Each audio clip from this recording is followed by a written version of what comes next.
Princess of Mars, written by the late, great Edgar Rice Burroughs. This is the first book in the famous John Carter series. This book was turned into a movie back in 2012.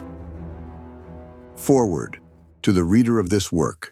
In submitting Captain Carter's strange manuscript to you in book form, I believe that a few words relative to this remarkable personality will be of interest. My first recollection of Captain Carter is of the few months he spent at my father's home in Virginia just prior to the opening of the Civil War. I was then a child of but 5 years, yet I well remember the tall, dark, smooth-faced, athletic man whom I called Uncle Jack. He seemed always to be laughing, and he entered into the sports of the children with the same hearty good fellowship he displayed toward those pastimes in which the men and women of his own age indulged. Or he would sit for an hour at a time entertaining my old grandmother with stories of his strange, wild life in all parts of the world. We all loved him, and our slaves fairly worshipped the ground he trod. He was a splendid specimen of manhood, standing a good 2 inches over 6 feet, broad of shoulder and narrow of hip, with the carriage of the trained fighting man. His features were regular and clear-cut, his hair black and closely cropped, while his eyes were of a steel gray, reflecting a strong and loyal character, filled with fire and initiative. His manners were perfect, and his courtliness was that of a typical Southern gentleman of the highest type. His horsemanship, especially after hounds, was a marvel and delight even in that country of magnificent horsemen. I have often heard my father caution him against his wild recklessness, but he would only laugh and say that the tumble that killed him would be from the back of a horse yet unfoaled. When the war broke out, he left us, nor did I see him again for some 15 or 16 years. When he returned, it was without warning, and I was much surprised to note that he had not aged apparently a moment, nor had he changed in any other outward way. He was, when others were with him, the same genial, happy fellow we had known of old, but when he thought himself alone, I have seen him sit for hours gazing off into space, his face set in a look of wistful longing and hopeless misery. And at night he would sit thus, looking up into the heavens, at what I did not know until I read his manuscript years afterward. He told us that he had been prospecting and mining in Arizona part of the time since the war, and that he had been very successful was evidenced by the unlimited amount of money with which he was supplied. As to the details of his life during these years, he was very reticent. In fact, he would not talk of them at all. He remained with us for about a year and then went to New York, where he purchased a little place on the Hudson, where I visited him once a year on the occasions of my trips to the New York market, my father and I owning and operating a string of general stores throughout Virginia at that time. Captain Carter had a small but beautiful cottage situated on a bluff overlooking the river, and during one of my last visits in the winter of 1885, I observed he was much occupied in writing, I presume now, upon this manuscript. He told me at this time that if anything should happen to him, he wished me to take charge of his estate, and he gave me a key to a compartment in the safe which stood in his study, telling me I would find his will there and some personal instructions which he had me pledge myself to carry out with absolute fidelity. After I had retired for the night, I have seen him from my window standing in the moonlight on the brink of the bluff overlooking the Hudson with his arms stretched out to the heavens as though in appeal. I thought at the time that he was praying, although I never understood that he was in the strict sense of the term a religious man. Several months after I had returned home from my last visit, the 1st of March, 1886, I think, I received a telegram from him asking me to come to him at once. I had always been his favorite among the younger generation of Carters, and so I hastened to comply with his demand. I arrived at the little station, about a mile from his grounds, on the morning of March 4th, 1886, and when I asked the liveryman to drive me out to Captain Carter's, he replied that if I was a friend of the captain's, he had some very bad news for me. The captain had been found dead shortly after daylight that very morning by the watchman attached to an adjoining property.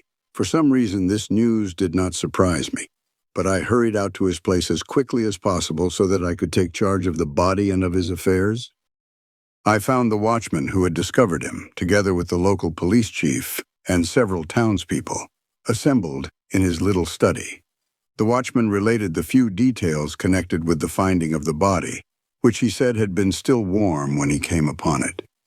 It lay, he said, stretched full length in the snow with the arms outstretched above the head toward the edge of the bluff, and when he showed me the spot, It flashed upon me that it was the identical one where I had seen him on those other nights with his arms raised in supplication to the skies. There were no marks of violence on the body, and with the aid of a local physician, the coroner's jury quickly reached a decision of death from heart failure. Left alone in the study, I opened the safe and withdrew the contents of the drawer in which he had told me I would find my instructions. They were in part peculiar indeed, but I have followed them to each last detail as faithfully as I was able. He directed that I remove his body to Virginia without embalming, and that he be laid in an open coffin within a tomb which he previously had constructed, and which, as I later learned, was well ventilated. The instructions impressed upon me that I must personally see that this was carried out just as he directed, even in secrecy if necessary. His property was left in such a way that I was to receive the entire income for 25 years when the principal was to become mine. His further instructions related to this manuscript, which I was to retain sealed and unread, just as I found it, for 11 years, nor was I to divulge its contents until 21 years after his death. A strange feature about the tomb where his body still lies is that the massive door is equipped with a single, huge, gold-plated spring lock which can be opened only from the inside. Yours very sincerely, Edgar Rice Burroughs. Chapter 1. On the Arizona Hills. I am a very old man. How old I do not know. Possibly I am 100, possibly more. But I cannot tell because I have never aged as other men, nor do I remember any childhood. So far as I can recollect, I have always been a man of about 30. I appear today as I did 40 years and more ago, and yet I feel that I cannot go on living forever, that someday I shall die the real death from which there is no resurrection. I do not know why I should fear death, I who have died twice and am still alive, but yet I have the same horror of it as you who have never died, and it is because of this terror of death, I believe, that I am so convinced of my mortality. And because of this conviction, I have determined to write down the story of the interesting periods of my life and of my death. I cannot explain the phenomena. I can only set down here in the words of an ordinary soldier of fortune a chronicle of the strange events that befell me during the 10 years that my dead body lay undiscovered in an Arizona cave. I have never told this story, nor shall mortal man see this manuscript until after I have passed over for eternity. I know that the average human mind will not believe what it cannot grasp, and so I do not purpose being pilloried by the public, the pulpit, and the press, and held up as a colossal liar when I am but telling the simple truths which someday science will substantiate. Possibly the suggestions which I gained upon Mars and the knowledge which I can set down in this chronicle will aid in an earlier understanding of the mysteries of our sister planet. Mysteries to you, but no longer mysteries to me. My name is John Carter. I am better known as Captain Jack Carter of Virginia. At the close of the Civil War, I found myself possessed of several $100,000, Confederate, and a captain's commission in the cavalry arm of an army which no longer existed. The servant of a state which had vanished with the hopes of the South, masterless, penniless, and with my only means of livelihood, fighting, gone, I determined to work my way to the Southwest and attempt to retrieve my fallen fortunes in a search for gold. I spent nearly a year prospecting in company with another Confederate officer, Captain James K. Powell of Richmond. We were extremely fortunate, for late in the winter of 1865, after many hardships and privations, we located the most remarkable gold-bearing quartz vein that our wildest dreams had ever pictured.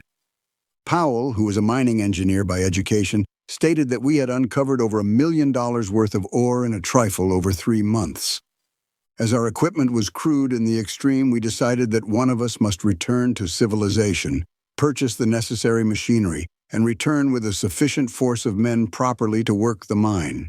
As Powell was familiar with the country, as well as with the mechanical requirements of mining, we determined that it would be best for him to make the trip.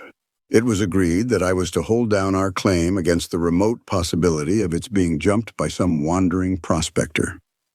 On March 3, 1866, Powell and I packed his provisions on 2 of our burros, and bidding me goodbye, he mounted his horse and started down the mountainside toward the valley, across which led the first stage of his journey. The morning of Powell's departure was, like nearly all Arizona mornings, clear and beautiful. I could see him and his little pack animals picking their way down the mountainside toward the valley, and all during the morning I would catch occasional glimpses of them as they topped a hogback or came out upon a level plateau. My last sight of Powell was about 3 in the afternoon as he entered the shadows of the range on the opposite side of the valley. Some half-hour later, I happened to glance casually across the valley and was much surprised to note 3 little dots in about the same place I had last seen my friend and his 2 pack animals. I am not given to needless worrying, but the more I tried to convince myself that all was well with Powell and that the dots I had seen on his trail were antelope or wild horses, the less I was able to assure myself. Since we had entered the territory, we had not seen a hostile Indian, and we had, therefore, become careless in the extreme and were wont to ridicule the stories we had heard of the great numbers of these vicious marauders that were supposed to haunt the trails, taking their toll in lives and torture of every white party which fell into their merciless clutches. Powell, I knew, was well armed and further an experienced Indian fighter, but I too had lived and fought for years among the Sioux in the north, and I knew that his chances were small against a party of cunning, trailing Apaches. Finally, I could endure the suspense no longer, and arming myself with my 2 Colt revolvers and a carbine, I strapped 2 belts of cartridges about me and, catching my saddle horse, started down the trail taken by Powell in the morning. As soon as I reached comparatively level ground, I urged my mount into a canter and continued this where the going permitted, until, close upon dusk, I discovered the point where other tracks joined those of Powell. They were the tracks of unshod ponies, 3 of them, and the ponies had been galloping. I followed rapidly until, darkness shutting down, I was forced to await the rising of the moon and given an opportunity to speculate on the question of the wisdom of my chase. Possibly I had conjured up impossible dangers like some nervous old housewife, and when I should catch up with Powell would get a good laugh for my pains. However, I am not prone to sensitiveness, and the following of a sense of duty, wherever it may lead, has always been a kind of fetish with me throughout my life, which may account for the honors bestowed upon me by 3 republics and the decorations and friendships of an old and powerful emperor and several lesser kings, in whose service my sword has been red many a time. About 9 o'clock the moon was sufficiently bright for me to proceed on my way, and I had no difficulty in following the trail at a fast walk, and in some places at a brisk trot until, about midnight, I reached the waterhole where Powell had expected to camp. I came upon the spot unexpectedly, finding it entirely deserted, with no signs of having been recently occupied as a camp. I was interested to note that the tracks of the pursuing horsemen, for such I was now convinced they must be, continued after Powell with only a brief stop at the hole for water, and always at the same rate of speed as his. I was positive now that the trailers were Apaches, and that they wished to capture Powell alive for the fiendish pleasure of the torture, so I urged my horse onward at a most dangerous pace, hoping against hope that I would catch up with the red rascals before they attacked him. Further speculation was suddenly cut short by the faint report of 2 shots far ahead of me.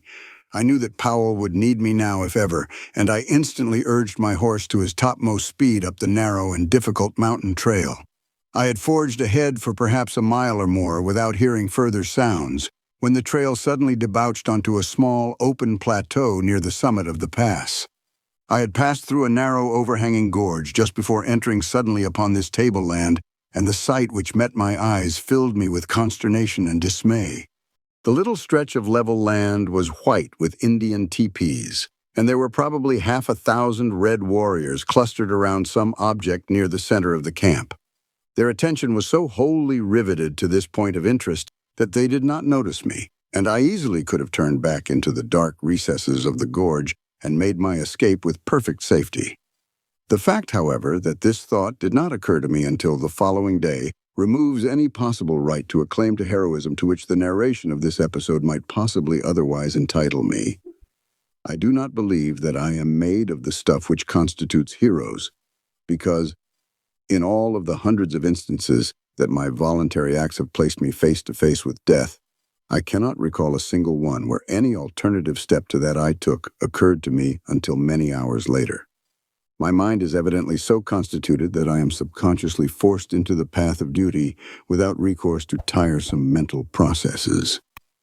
However that may be, I have never regretted that cowardice is not optional with me. In this instance, I was, of course, positive that Powell was the center of attraction, but whether I thought or acted first, I do not know.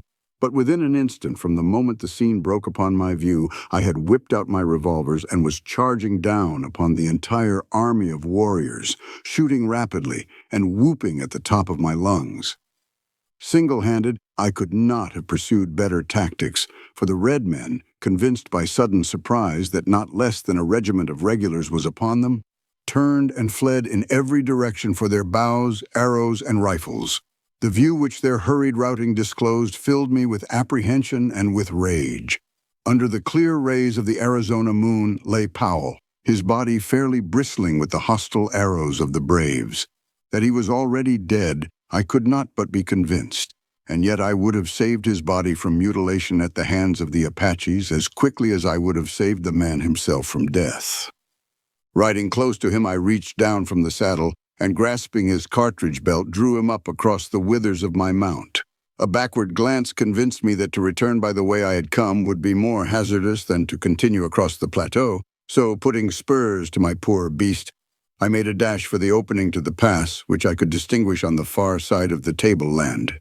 The Indians had by this time discovered that I was alone, and I was pursued with imprecations, arrows, and rifle balls. The fact that it is difficult to aim anything but imprecations accurately by moonlight, that they were upset by the sudden and unexpected manner of my advent, and that I was a rather rapidly moving target saved me from the various deadly projectiles of the enemy and permitted me to reach the shadows of the surrounding peaks before an orderly pursuit could be organized. My horse was traveling practically unguided, as I knew that I had probably less knowledge of the exact location of the trail to the pass than he, and thus it happened that he entered a defile which led to the summit of the range and not to the pass, which I had hoped would carry me to the valley and to safety. It is probable, however, that to this fact I owe my life and the remarkable experiences and adventures which befell me during the following 10 years. My first knowledge that I was on the wrong trail came when I heard the yells of the pursuing savages suddenly grow fainter and fainter far off to my left. I knew then that they had passed to the left of the jagged rock formation at the edge of the plateau, to the right of which my horse had borne me and the body of Powell. I drew rein on a little level promontory overlooking the trail below and to my left, and saw the party of pursuing savages disappearing around the point of a neighboring peak. I knew the Indians would soon discover that they were on the wrong trail, and that the search for me would be renewed in the right direction as soon as they located my tracks. I had gone but a short distance further when what seemed to be an excellent trail opened up around the face of a high cliff. The trail was level and quite broad and led upward and in the general direction I wished to go. The cliff arose for several hundred feet on my right, and on my left was an equal and nearly perpendicular drop to the bottom of a rocky ravine. I had followed this trail for perhaps 100 yards when a sharp turn to the right brought me to the mouth of a large cave. The opening was about 4 feet in height and 3 to 4 feet wide, and at this opening the trail ended. It was now morning, and with the customary lack of dawn, which is a startling characteristic of Arizona, it had become daylight almost without warning. Dismounting, I laid Powell upon the ground, but the most painstaking examination failed to reveal the faintest spark of life. I forced water from my canteen between his dead lips, bathed his face, and rubbed his hands, working over him continuously for the better part of an hour, in the face of the fact that I knew him to be dead. I was very fond of Powell. He was thoroughly a man in every respect, a polished Southern gentleman, a staunch and true friend, and it was with a feeling of the deepest grief that I finally gave up my crude endeavors at resuscitation. Leaving Powell's body where it lay on the ledge, I crept into the cave to reconnoiter. I found a large chamber, possibly 100 feet in diameter and 30 or 40 feet in height, a smooth and well-worn floor, and many other evidences that the cave had, at some remote period, been inhabited. The back of the cave was so lost in dense shadow that I could not distinguish whether there were openings into other apartments or not. As I was continuing my examination, I commenced to feel a pleasant drowsiness creeping over me, which I attributed to the fatigue of my long and strenuous ride, and the reaction from the excitement of the fight and the pursuit. I felt comparatively safe in my present location as I knew that one man could defend the trail to the cave against an army. I soon became so drowsy that I could scarcely resist the strong desire to throw myself on the floor of the cave for a few moments' rest. But I knew that this would never do, as it would mean certain death at the hands of my red friends, who might be upon me at any moment. With an effort, I started toward the opening of the cave, only to reel drunkenly against a side wall, and from there slip prone upon the floor. Chapter 2. The Escape of the Dead. A sense of delicious dreaminess overcame me, my muscles relaxed, and I was on the point of giving way to my desire to sleep when the sound of approaching horses reached my ears. I attempted to spring to my feet, but was horrified to discover that my muscles refused to respond to my will. I was now thoroughly awake, but as unable to move a muscle as though turned to stone. It was then, for the first time, that I noticed a slight vapor filling the cave. It was extremely tenuous and only noticeable against the opening which led to daylight. There also came to my nostrils a faintly pungent odor, and I could only assume that I had been overcome by some poisonous gas, but why I should retain my mental faculties and yet be unable to move, I could not fathom. I lay facing the opening of the cave, and where I could see the short stretch of trail which lay between the cave and the turn of the cliff around which the trail led. The noise of the approaching horses had ceased, and I judged the Indians were creeping stealthily upon me along the little ledge which led to my living tomb.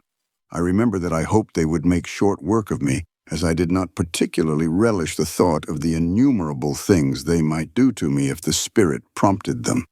I had not long to wait before a stealthy sound apprised me of their nearness, and then a war-bonneted, paint-streaked face was thrust cautiously around the shoulder of the cliff, and savage eyes looked into mine. That he could see me in the dim light of the cave, I was sure, for the early morning sun was falling full upon me through the opening.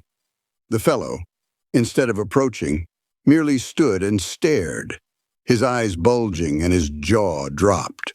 And then another savage face appeared, and a third and fourth and fifth, craning their necks over the shoulders of their fellows whom they could not pass upon the narrow ledge. Each face was the picture of awe and fear, but for what reason I did not know. Nor did I learn until 10 years later.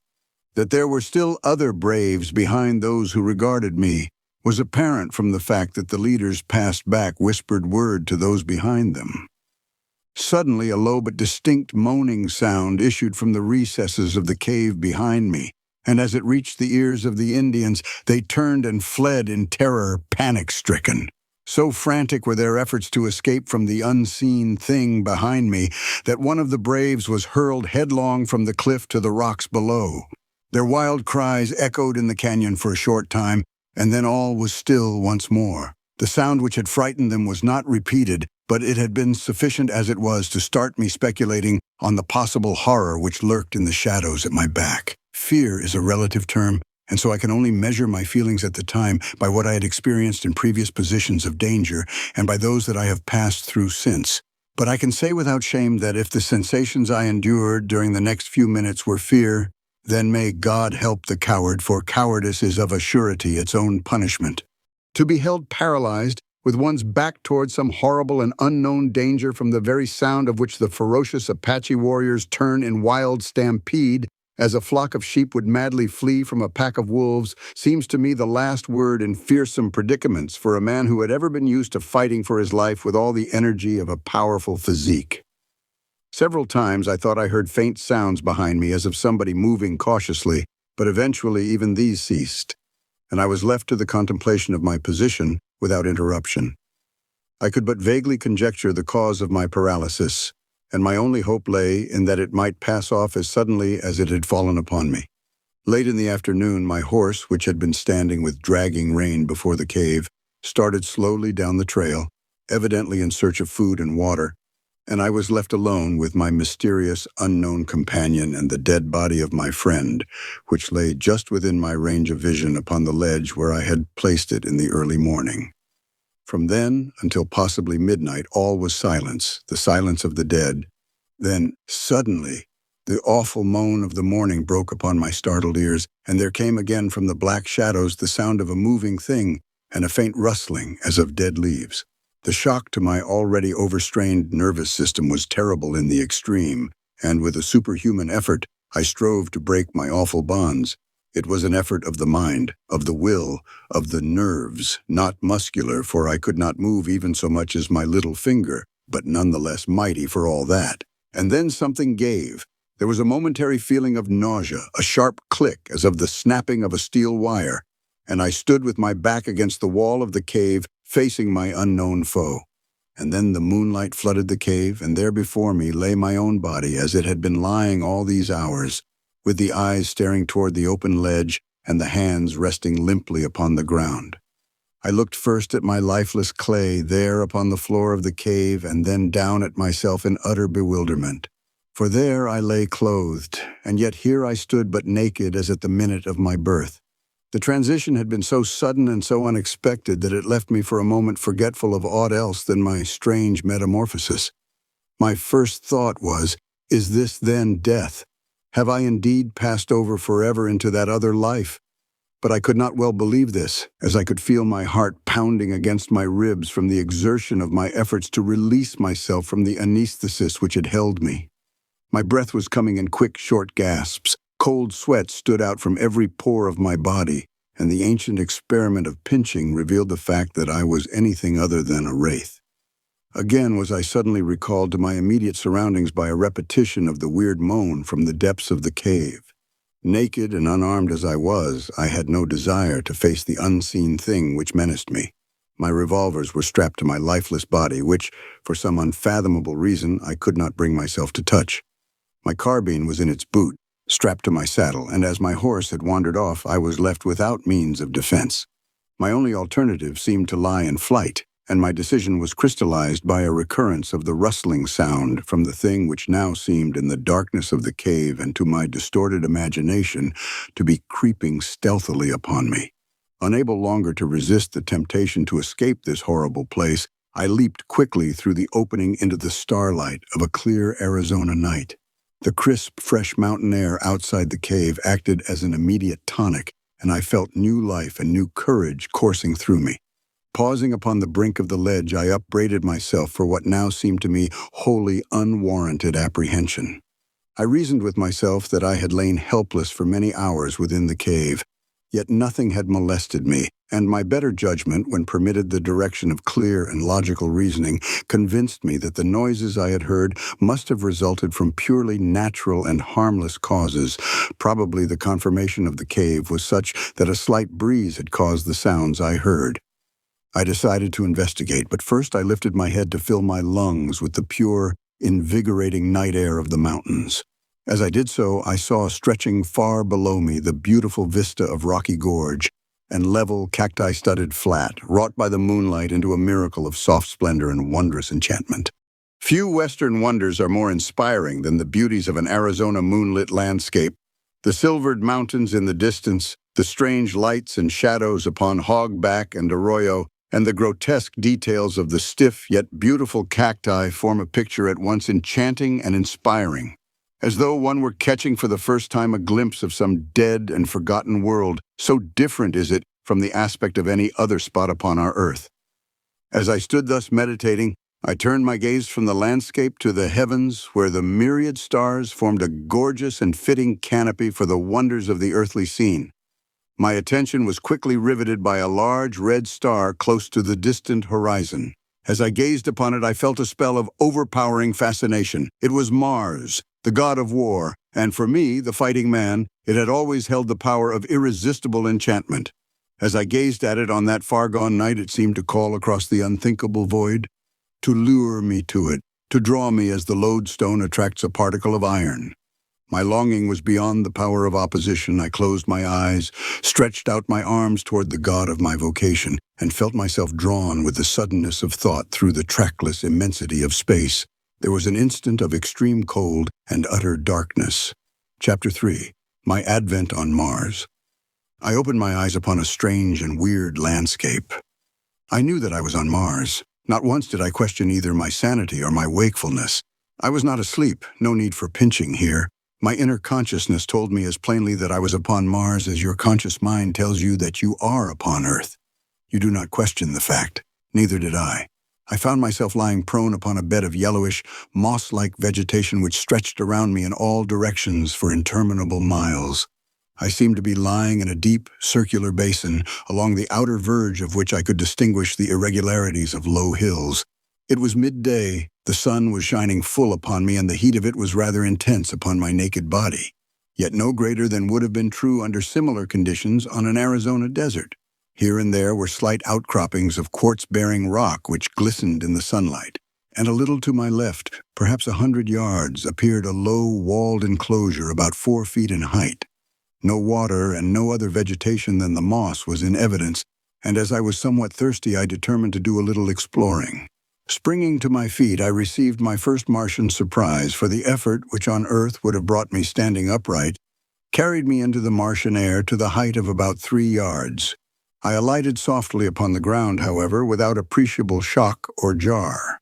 Now commenced a series of evolutions which even then seemed ludicrous in the extreme. I found that I must learn to walk all over again, as the muscular exertion which carried me easily and safely upon Earth played strange antics with me upon Mars.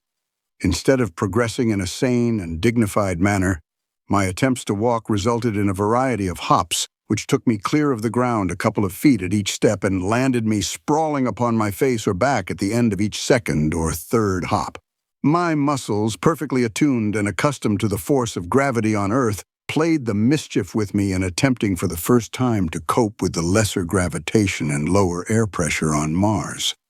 I was determined, however, to explore the low structure which was the only evidence of habitation in sight, and so I hit upon the unique plan of reverting to first principles in locomotion, creeping. I did fairly well at this, and in a few moments had reached the low, encircling wall of the enclosure. There appeared to be no doors or windows upon the side nearest me, but as the wall was but about 4 feet high, I cautiously gained my feet and peered over the top upon the strangest sight it had ever been given me to see. The roof of the enclosure was of solid glass, about 4 or 5 inches in thickness, and beneath this were several hundred large eggs, perfectly round and snowy white. The eggs were nearly uniform in size, being about 2½ feet in diameter. 5 or 6 had already hatched, and the grotesque caricatures which sat blinking in the sunlight were enough to cause me to doubt my sanity. They seemed mostly head, with little scrawny bodies, long necks, and 6 legs, or as I afterward learned, 2 legs and 2 arms, with an intermediary pair of limbs which could be used at will either as arms or legs. Their eyes were set at the extreme sides of their heads a trifle above the center, and protruded in such a manner that they could be directed either forward or back, and also independently of each other, thus permitting this queer animal to look in any direction or in 2 directions at once, without the necessity of turning the head. The ears, which were slightly above the eyes and closer together, were small, cup-shaped antennae, protruding not more than an inch on these young specimens. Their noses were but longitudinal slits in the center of their faces, midway between their mouths and ears. There was no hair on their bodies, which were of a very light yellowish-green color. In the adults, as I was to learn quite soon, this color deepens to an olive green and is darker in the male than in the female. Further, the heads of the adults are not so out of proportion to their bodies as in the case of the young. The iris of the eyes is blood red, as in albinos, while the pupil is dark. The eyeball itself is very white, as are the teeth. These latter add a most ferocious appearance to an otherwise fearsome and terrible countenance, as the lower tusks curve upward to sharp points which end about where the eyes of earthly human beings are located. The whiteness of the teeth is not that of ivory, but of the snowiest and most gleaming of china. Against the dark background of their olive skins, their tusks stand out in a most striking manner, making these weapons present a singularly formidable appearance. Most of these details I noted later, for I was given but little time to speculate on the wonders of my new discovery. I had seen that the eggs were in the process of hatching, and as I stood watching the hideous little monsters break from their shells, I failed to note the approach of a score of full-grown Martians from behind me, coming as they did over the soft and soundless moss, which covers practically the entire surface of Mars with the exception of the frozen areas at the poles and the scattered cultivated districts. They might have captured me easily, but their intentions were far more sinister. It was the rattling of the accoutrements of the foremost warrior which warned me. On such a little thing my life hung that I often marvel that I escaped so easily. Had not the rifle of the leader of the party swung from its fastenings beside his saddle in such a way as to strike against the butt of his great metal-shod spear, I should have snuffed out without ever knowing that death was near me. But the little sound caused me to turn, and there upon me, not 10 feet from my breast, was the point of that huge spear, a spear 40 feet long, tipped with gleaming metal, and held low at the side of a mounted replica of the little devils I had been watching. But how puny and harmless they now looked beside this huge and terrific incarnation of hate, of vengeance, and of death. The man himself, for such I may call him, was fully 15 feet in height, and on earth would have weighed some 400 pounds. He sat his mount as we sit a horse, grasping the animal's barrel with his lower limbs, while the hands of his 2 right arms held his immense spear low at the side of his mount. His 2 left arms were outstretched laterally to help preserve his balance, the thing he rode having neither bridle or reins of any description for guidance. And his mount, how can earthly words describe it? It towered 10 feet at the shoulder, had 4 legs on either side, a broad flat tail, larger at the tip than at the root, and which it held straight out behind while running, a gaping mouth which split its head from its snout to its long, massive neck. Like its master, it was entirely devoid of hair, but was of a dark slate color and exceeding smooth and glossy. Its belly was white, and its legs shaded from the slate of its shoulders and hips to a vivid yellow at the feet. The feet themselves were heavily padded and nailless, which fact had also contributed to the noiselessness of their approach, and in common with a multiplicity of legs, is a characteristic feature of the fauna of Mars. The highest type of man and one other animal, the only mammal existing on Mars, alone have well-formed nails, and there are absolutely no hoof animals in existence there.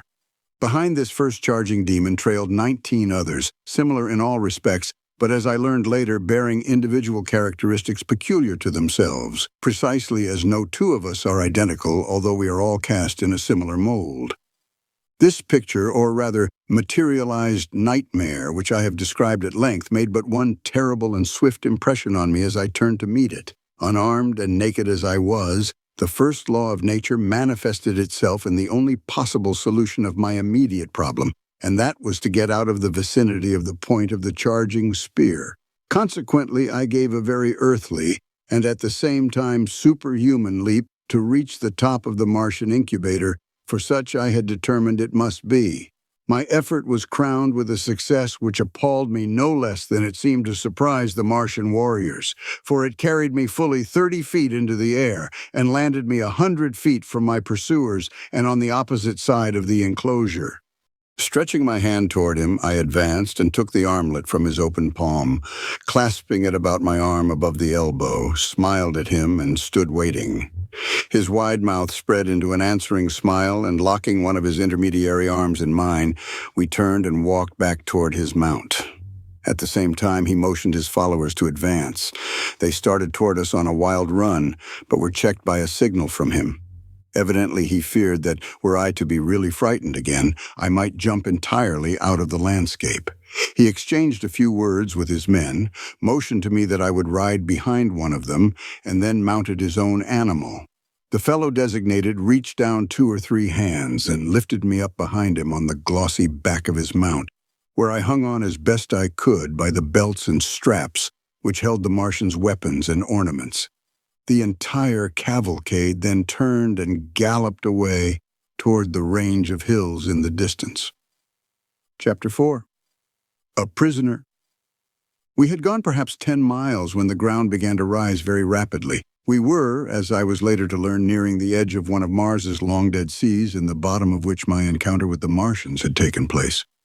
In a short time we gained the foot of the mountains, and after traversing a narrow gorge came to an open valley, at the far extremity of which was a low tableland upon which I beheld an enormous city. Toward this we galloped, entering it by what appeared to be a ruined roadway leading out from the city, but only to the edge of the tableland, where it ended abruptly in a flight of broad steps. Upon closer observation, I saw as we passed them that the buildings were deserted, and while not greatly decayed, had the appearance of not having been tenanted for years, possibly for ages. Toward the center of the city was a large plaza, and upon this and in the buildings immediately surrounding it were camped some 900 or 1,000 creatures of the same breed as my captors, for such I now considered them despite the suave manner in which I had been trapped. With the exception of their ornaments, all were naked. The women varied in appearance but little from the men, except that their tusks were much larger in proportion to their height, in some instances curving nearly to their high-set ears. Their bodies were smaller and lighter in color, and their fingers and toes bore the rudiments of nails, which were entirely lacking among the males. The adult females ranged in height from 10 to 12 feet. The children were light in color, even lighter than the women, and all looked precisely alike to me, except that some were taller than others. Older, I presumed. I saw no signs of extreme age among them, nor is there any appreciable difference in their appearance from the age of maturity, about 40, until, at about the age of 1,000 years, they go voluntarily upon their last strange pilgrimage down the river Isis, which leads no living Martian knows whither, and from whose bosom no Martian has ever returned, or would be allowed to live did he return after once embarking upon its cold, dark waters. Only about 1 Martian in 1,000 dies of sickness or disease, and possibly about 20 take the voluntary pilgrimage. The other 979 die violent deaths in duels, in hunting, in aviation, and in war, but perhaps by far the greatest death loss comes during the age of childhood, when vast numbers of the little Martians fall victims to the great white apes of Mars.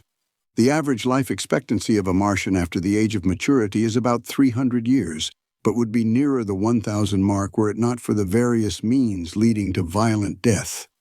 Owing to the waning resources of the planet, it evidently became necessary to counteract the increasing longevity which their remarkable skill in therapeutics and surgery produced, and so human life has come to be considered but lightly on Mars, as is evidenced by their dangerous sports and the almost continual warfare between the various communities. There are other and natural causes tending toward a diminution of population, but nothing contributes so greatly to this end as the fact that no male or female Martian is ever voluntarily without a weapon of destruction. As we neared the plaza, and my presence was discovered, we were immediately surrounded by hundreds of the creatures who seemed anxious to pluck me from my seat behind my guard. A word from the leader of the party stilled their clamor, and we proceeded at a trot across the plaza to the entrance of as magnificent an edifice as mortal eye has rested upon. The building was low, but covered an enormous area. It was constructed of gleaming white marble, inlaid with gold and brilliant stones which sparkled and scintillated in the sunlight. The main entrance was some 100 feet in width, and projected from the building proper to form a huge canopy above the entrance hall. There was no stairway, but a gentle incline to the first floor of the building opened into an enormous chamber encircled by galleries. On the floor of this chamber, which was dotted with highly carved wooden desks and chairs, were assembled about 40 or 50 male Martians around the steps of a rostrum. On the platform proper squatted an enormous warrior, heavily loaded with metal ornaments, gay-colored feathers, and beautifully wrought leather trappings ingeniously set with precious stones. From his shoulders depended a short cape of white fur lined with brilliant scarlet silk. What struck me as most remarkable about this assemblage and the hall in which they were congregated was the fact that the creatures were entirely out of proportion to the desks, chairs, and other furnishings, these being of a size adapted to human beings such as I, whereas the great bulks of the Martians could scarcely have squeezed into the chairs, nor was there room beneath the desks for their long legs. Evidently, then, there were other denizens on Mars than the wild and grotesque creatures into whose hands I had fallen. But the evidences of extreme antiquity which showed all around me indicated that these buildings might have belonged to some long extinct and forgotten race in the dim antiquity of Mars. Our party had halted at the entrance to the building, and at a sign from the leader I had been lowered to the ground. Again, locking his arm in mine, we had proceeded into the audience chamber. There were few formalities observed in approaching the Martian chieftain.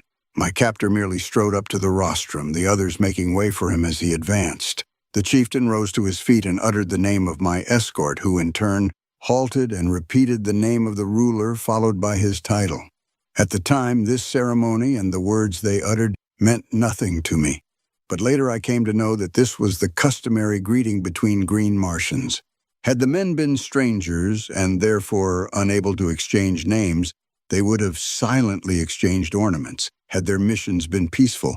Otherwise, they would have exchanged shots, or have fought out their introduction with some other of their various weapons. My captor, whose name was Dejah Thoris, was virtually the vice chieftain of the community, and a man of great ability as a statesman and warrior. He evidently explained briefly the incidents connected with his expedition, including my capture, and when he had concluded, the chieftain addressed me at some length. I replied in our good old English tongue, merely to convince him that neither of us could understand the other, but I noticed that when I smiled slightly on concluding, he did likewise. This fact, and the similar occurrence during my first talk with Dejah Thoris, convinced me that we had at least something in common, the ability to smile, therefore to laugh, denoting a sense of humor. But I was to learn that the Martian smile is merely perfunctory, and that the Martian laugh is a thing to cause strong men to blanch in horror. The ideas of humor among the green men of Mars are widely at variance with our conceptions of incitants to merriment. The death agonies of a fellow being are, to these strange creatures, provocative of the wildest hilarity, while their chief form of commonest amusement is to inflict death on their prisoners of war in various ingenious and horrible ways. The assembled warriors and chieftains examined me closely, feeling my muscles and the texture of my skin. The principal chieftain then evidently signified a desire to see me perform, and motioning me to follow, he started with Dejah Thoris for the open plaza. Now, I had made no attempt to walk since my first signal failure, except while tightly grasping Dejah Thoris's arm, and so now I went skipping and flitting about among the desks and chairs like some monstrous grasshopper. After bruising myself severely, much to the amusement of the Martians, I again had recourse to creeping. But this did not suit them, and I was roughly jerked to my feet by a towering fellow who had laughed most heartily at my misfortunes. As he banged me down upon my feet, his face was bent close to mine, and I did the only thing a gentleman might do under the circumstances of brutality, boorishness, and lack of consideration for a stranger's rights. I swung my fist squarely to his jaw, and he went down like a felled ox. As he sunk to the floor, I wheeled around with my back toward the nearest desk, expecting to be overwhelmed by the vengeance of his fellows, but determined to give them as good a battle as the unequal odds would permit before I gave up my life. My fears were groundless, however, as the other Martians, at first struck dumb with wonderment, finally broke into wild peals of laughter and applause. I did not recognize the applause as such, but later, when I had become acquainted with their customs, I learned that I had won what they seldom accord, a manifestation of approbation.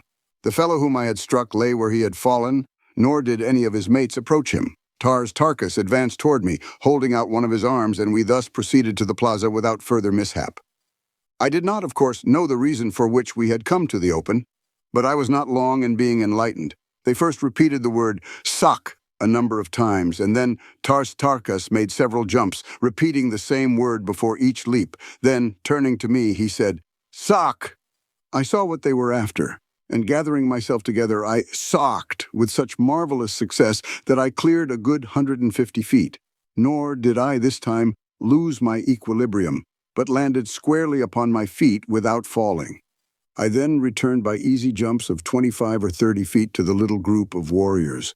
My exhibition had been witnessed by several hundred lesser Martians, and they immediately broke into demands for a repetition, which the chieftain then ordered me to make. But I was both hungry and thirsty, and determined on the spot that my only method of salvation was to demand the consideration from these creatures, which they evidently would not voluntarily accord. I therefore ignored the repeated commands to sock, and each time they were made, I motioned to my mouth and rubbed my stomach. Dejah Thoris and the chief exchanged a few words, and the former, calling to a young female among the throng, gave her some instructions and motioned me to accompany her. I grasped her proffered arm, and together we crossed the plaza toward a large building on the far side. My fair companion was about 8 feet tall, having just arrived at maturity, but not yet to her full height.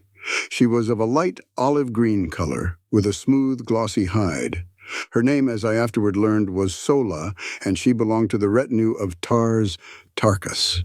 She conducted me to a spacious chamber in one of the buildings fronting on the plaza, and which, from the litter of silks and furs upon the floor, I took to be the sleeping quarters of several of the natives.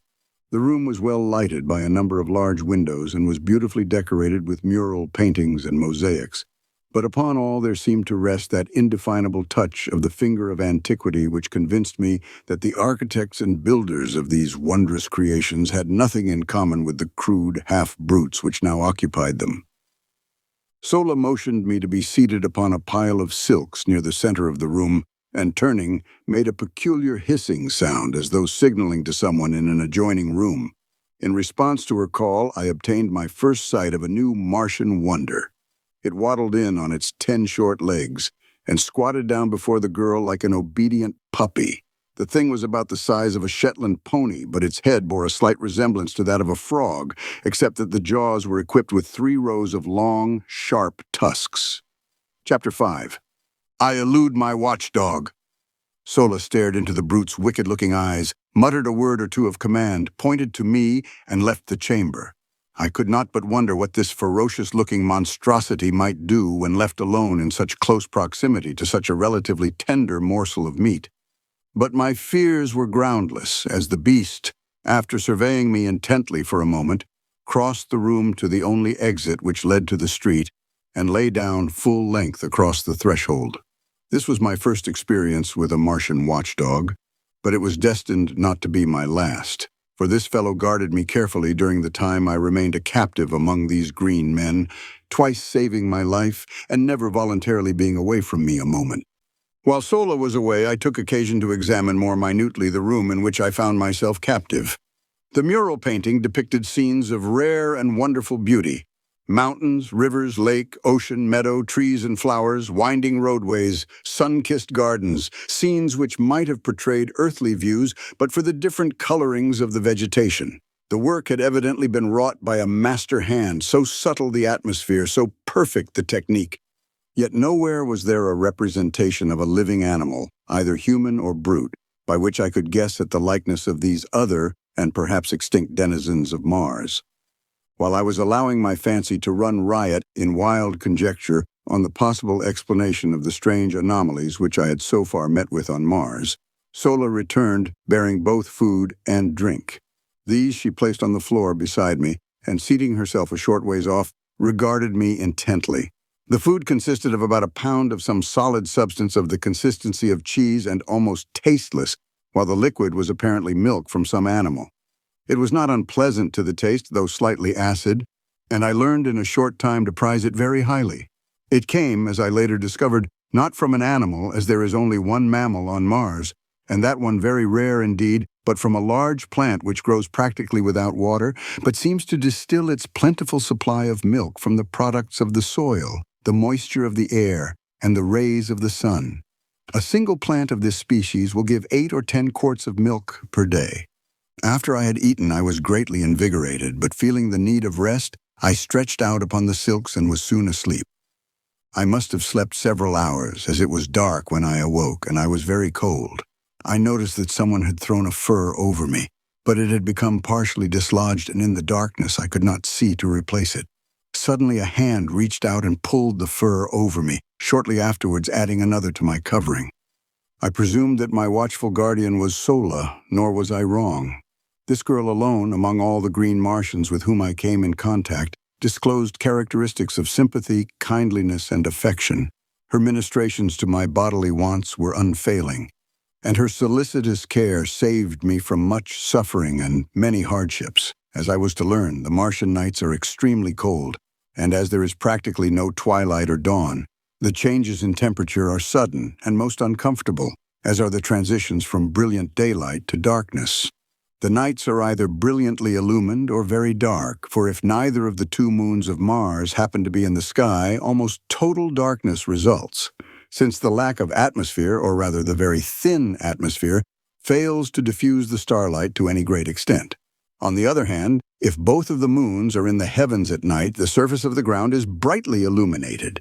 Both of Mars's moons are vastly nearer her than is our moon to Earth, the nearer moon being but about 5,000 miles distant, while the further is but little more than 14,000 miles away against the nearly 1/4 million miles which separate us from our moon. The nearer moon of Mars makes a complete revolution around the planet in a little over 7½ hours, so that she may be seen hurtling through the sky like some huge meteor 2 or 3 times each night, revealing all her phases during each transit of the heavens.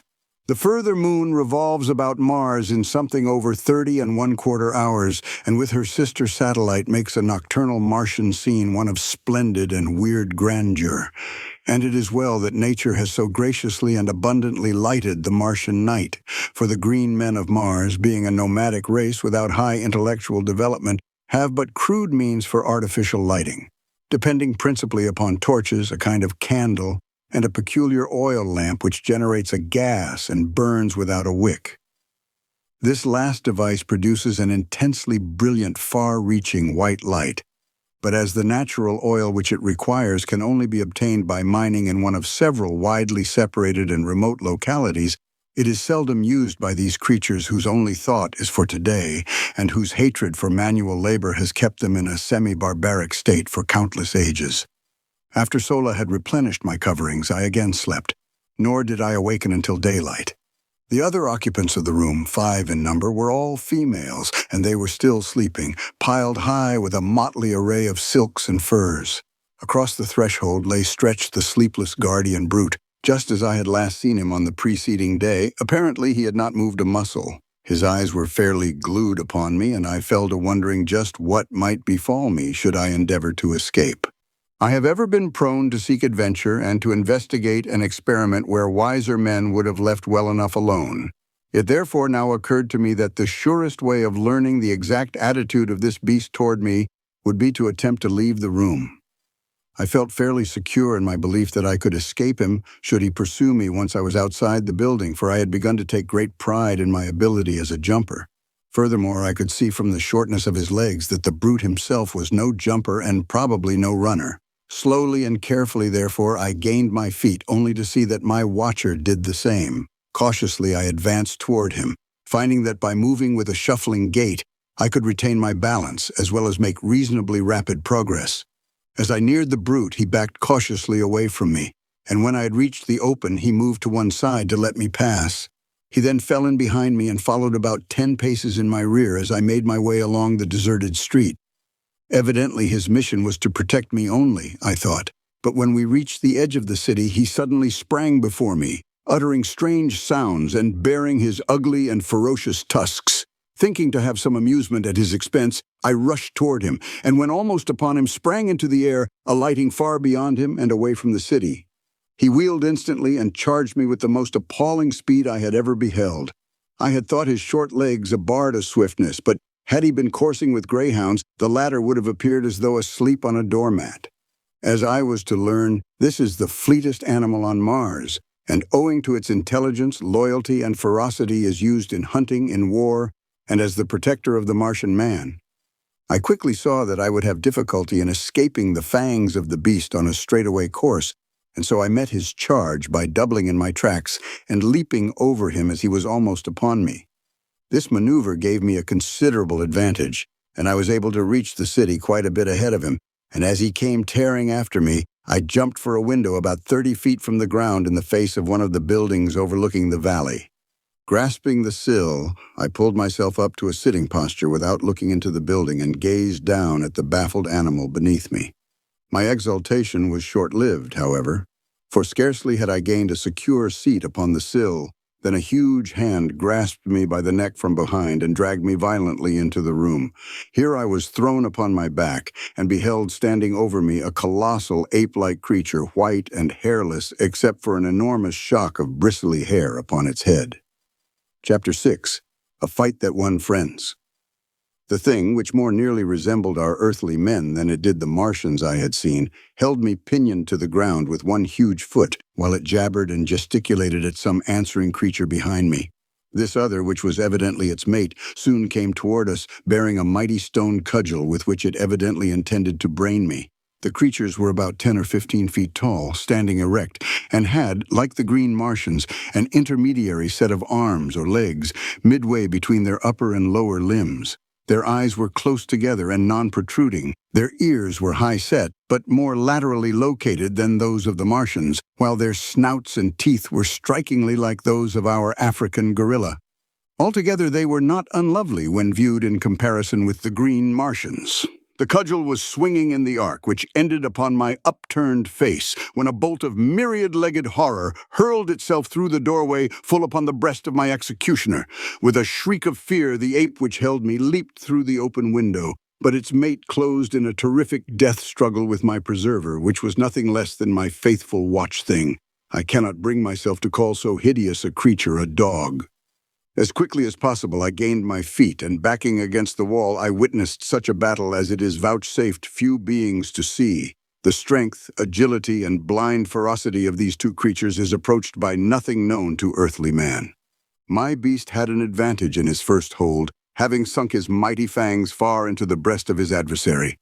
But the great arms and paws of the ape, backed by muscles far transcending those of the Martian men I had seen, had locked the throat of my guardian, and slowly were choking out his life, and bending back his head and neck upon his body, where I momentarily expected the former to fall limp at the end of a broken neck. In accomplishing this, the ape was tearing away the entire front of its breast, which was held in the vice-like grip of the powerful jaws. Back and forth upon the floor they rolled, neither one emitting a sound of fear or pain. Presently I saw the great eyes of my beast bulging completely from their sockets and blood flowing from its nostrils. That he was weakening perceptibly was evident, but so also was the ape, whose struggles were growing momentarily less. Suddenly I came to myself, and with that strange instinct which seems ever to prompt me to my duty, I seized the cudgel, which had fallen to the floor at the commencement of the battle, and swinging it with all the power of my earthly arms, I crashed it full upon the head of the ape, crushing his skull as though it had been an eggshell. Scarcely had the blow descended when I was confronted with a new danger. The ape's mate, recovered from its first shock of terror, had returned to the scene of the encounter by way of the interior of the building. I glimpsed him just before he reached the doorway, and the sight of him now roaring as he perceived his lifeless fellow stretched upon the floor and frothing at the mouth in the extremity of his rage filled me, I must confess, with dire forebodings. I am ever willing to stand and fight when the odds are not too overwhelmingly against me. But in this instance I perceived neither glory nor profit in pitting my relatively puny strength against the iron muscles and brutal ferocity of this enraged denizen of an unknown world. In fact, the only outcome of such an encounter, so far as I might be concerned, seemed sudden death. I was standing near the window, and I knew that once in the street I might gain the plaza and safety before the creature could overtake me. At least there was a chance for safety in flight against almost certain death should I remain and fight however desperately. It is true I held the cudgel, but what could I do with it against his 4 great arms? Even should I break one of them with my first blow, for I figured that he would attempt to ward off the cudgel, he could reach out and annihilate me with the others before I could recover for a second attack. In the instant that these thoughts passed through my mind, I had turned to make for the window, but my eyes, alighting on the form of my erstwhile guardian, threw all thoughts of flight to the 4 winds. He lay gasping upon the floor of the chamber, his great eyes fastened upon me in what seemed a pitiful appeal for protection. I could not withstand that look, nor could I, on second thought, have deserted my rescuer without giving as good an account of myself in his behalf as he had in mine. Without more ado, therefore, I turned to meet the charge of the infuriated bull-ape. He was now too close upon me for the cudgel to prove of any effective assistance, so I merely threw it as heavily as I could at his advancing bulk. It struck him just below the knees, eliciting a howl of pain and rage, and so throwing him off his balance, that he lunged full upon me with arms wide stretched to ease his fall. Again, as on the preceding day, I had recourse to earthly tactics, and swinging my right fist full upon the point of his chin, I followed it with a smashing left to the pit of his stomach. The effect was marvelous, for as I lightly sidestepped after delivering the second blow, he reeled and fell upon the floor, doubled up with pain and gasping for wind. Leaping over his prostrate body, I seized the cudgel and finished the monster before he could regain his feet. As I delivered the blow, a low laugh rang out behind me, and turning, I beheld Tartarchus, Sola, and 3 or 4 warriors standing in the doorway of the chamber. As my eyes met theirs, I was, for the second time, the recipient of their zealously guarded applause. My absence had been noted by Sola on her awakening, and she had quickly informed Tarkas, who had set out immediately with a handful of warriors to search for me. As they had approached the limits of the city, they had witnessed the actions of the bull ape as he bolted into the building, frothing with rage. They had followed immediately behind him, thinking it barely possible that his actions might prove a clue to my whereabouts, and had witnessed my short but decisive battle with him. This encounter, together with my set-to with the Martian warrior on the previous day and my feats of jumping, placed me upon a high pinnacle in their regard. Evidently devoid of all the finer sentiments of friendship, love, or affection, these people fairly worship physical prowess and bravery, and nothing is too good for the object of their adoration, as long as he maintains his position by repeated examples of his skill, strength, and courage. Sola, who had accompanied the searching party of her own volition, was the only one of the Martians whose face had not been twisted in laughter as I battled for my life. She, on the contrary, was sober with apparent solicitude and, as soon as I had finished the monster, rushed to me and carefully examined my body for possible wounds or injuries. Satisfying herself that I had come off unscathed, she smiled quietly and, taking my hand, started toward the door of the chamber. Tarkas and the other warriors had entered and were standing over the now rapidly reviving brute which had saved my life and whose life I, in turn, had rescued. They seemed to be deep in argument, and finally one of them addressed me, but remembering my ignorance of his language, turned back to Tarkas, who, with a word and gesture, gave some command to the fellow and turned to follow us from the room. There seemed something menacing in their attitude toward my beast, and I hesitated to leave until I had learned the outcome. It was well I did so, for the warrior drew an evil-looking pistol from its holster and was on the point of putting an end to the creature when I sprang forward and struck up his arm. The bullet, striking the wooden casing of the window, exploded, blowing a hole completely through the wood and masonry. I then knelt down beside the fearsome-looking thing and, raising it to its feet, motioned for it to follow me. The looks of surprise which my actions elicited from the Martians were ludicrous. They could not understand, except in a feeble and childish way, such attributes as gratitude and compassion. The warrior whose gun I had struck up looked inquiringly at Tarkas, but the latter signed that I be left to my own devices, and so we returned to the plaza with my great beast following close at heel, and Sola grasping me tightly by the arm. I had at least 2 friends on Mars, a young woman who watched over me with motherly solicitude, and a dumb brute which, as I later came to know, held in its poor ugly carcass more love, more loyalty, more gratitude than could have been found in the entire 5 million green Martians who rove the deserted cities and dead sea bottoms of Mars. Chapter 7. Child Raising on Mars. After a breakfast, which was an exact replica of the meal of the preceding day and an index of practically every meal which followed while I was with the green men of Mars, Sola escorted me to the plaza, where I found the entire community engaged in watching or helping at the harnessing of huge Macedonian animals to great 3-wheeled chariots. There were about 250 of these vehicles, each drawn by a single animal, any one of which from their appearance might easily have drawn the entire wagon train when fully loaded. The chariots themselves were large, commodious, and gorgeously decorated. In each was seated a female Martian loaded with ornaments of metal, with jewels and silks and furs, and upon the back of each of the beasts which drew the chariots was perched a young Martian driver. Like the animals upon which the warriors were mounted, the heavier draft animals wore neither bit nor bridle, but were guided entirely by telepathic means. This power is wonderfully developed in all Martians and accounts largely for the simplicity of their language and the relatively few spoken words exchanged even in long conversations. It is the universal language of Mars, through the medium of which the higher and lower animals of this world of paradoxes are able to communicate to a greater or less extent, depending upon the intellectual sphere of the species and the development of the individual. As the cavalcade took up the line of march in single file, Sola dragged me into an empty chariot, and we proceeded with the procession toward the point by which I had entered the city the day before. At the head of the caravan rode some 200 warriors, 5 abreast, and a like number brought up the rear, while 25 or 30 outriders flanked us on either side. Everyone but myself, men, women, and children, were heavily armed, and at the tail of each chariot trotted a Martian hound, my own beast following closely behind ours.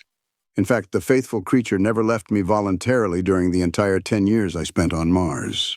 Our way led out across the little valley before the city, through the hills, and down into the dead sea bottom which I had traversed on my journey from the incubator to the plaza. The incubator, as it proved, was the terminal point of our journey this day, and as the entire cavalcade broke into a mad gallop as soon as we reached the level expanse of sea bottom, we were soon within sight of our goal. On reaching it, the chariots were parked with military precision on the four sides of the enclosure, and half a score of warriors, headed by the enormous chieftain, and including Dejah Thoris and several other lesser chiefs, dismounted and advanced toward it. I could see Dejah Thoris explaining something to the principal chieftain, whose name, by the way, was, as nearly as I can translate it into English, Lorquas Tomel, Jed being his title. I was soon appraised of the subject of their conversation. As calling to Sola, Dejah Thoris signed for her to send me to him.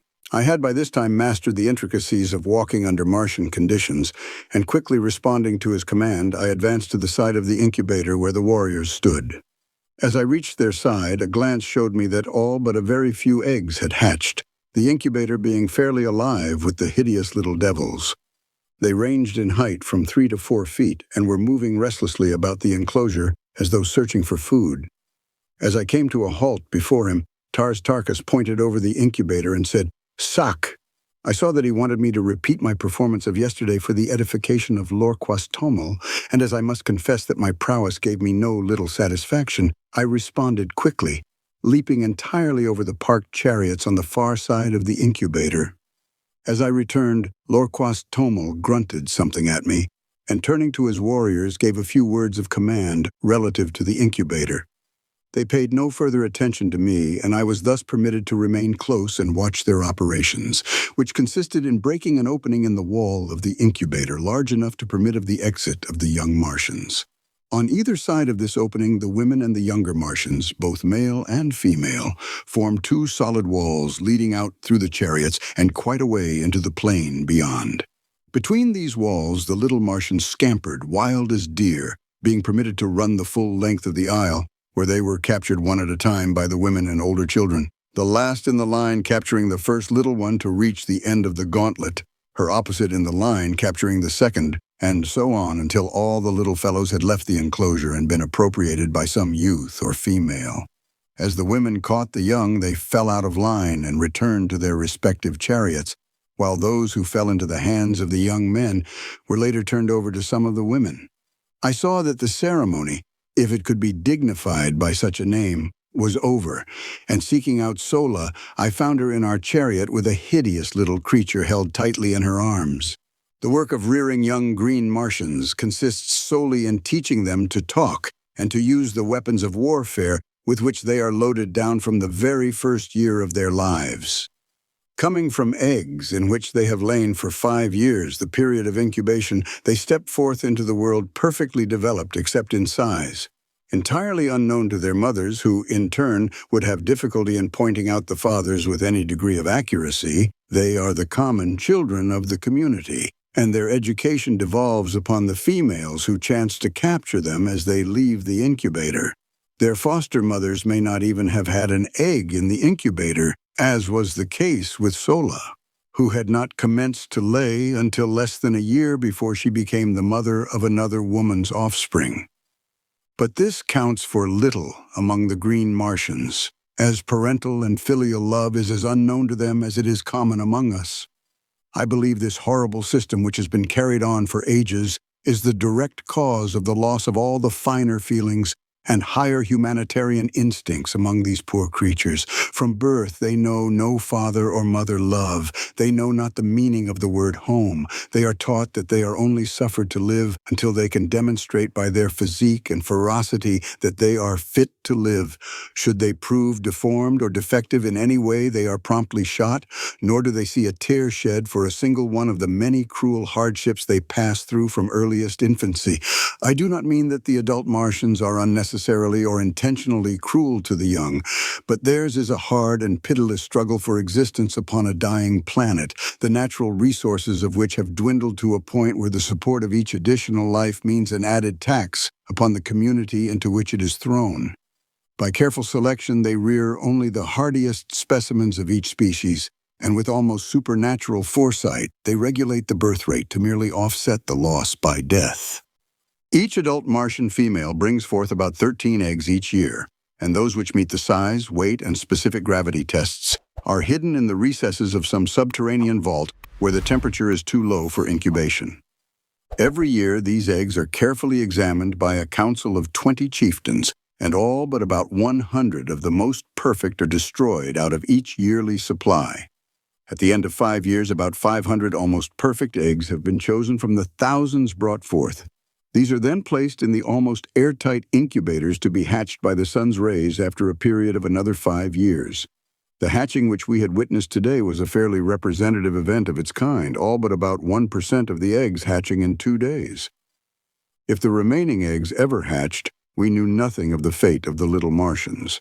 They were not wanted, as their offspring might inherit and transmit the tendency to prolonged incubation, and thus upset the system which is maintained for ages and which permits the adult Martians to figure the proper time for return to the incubators almost to an hour.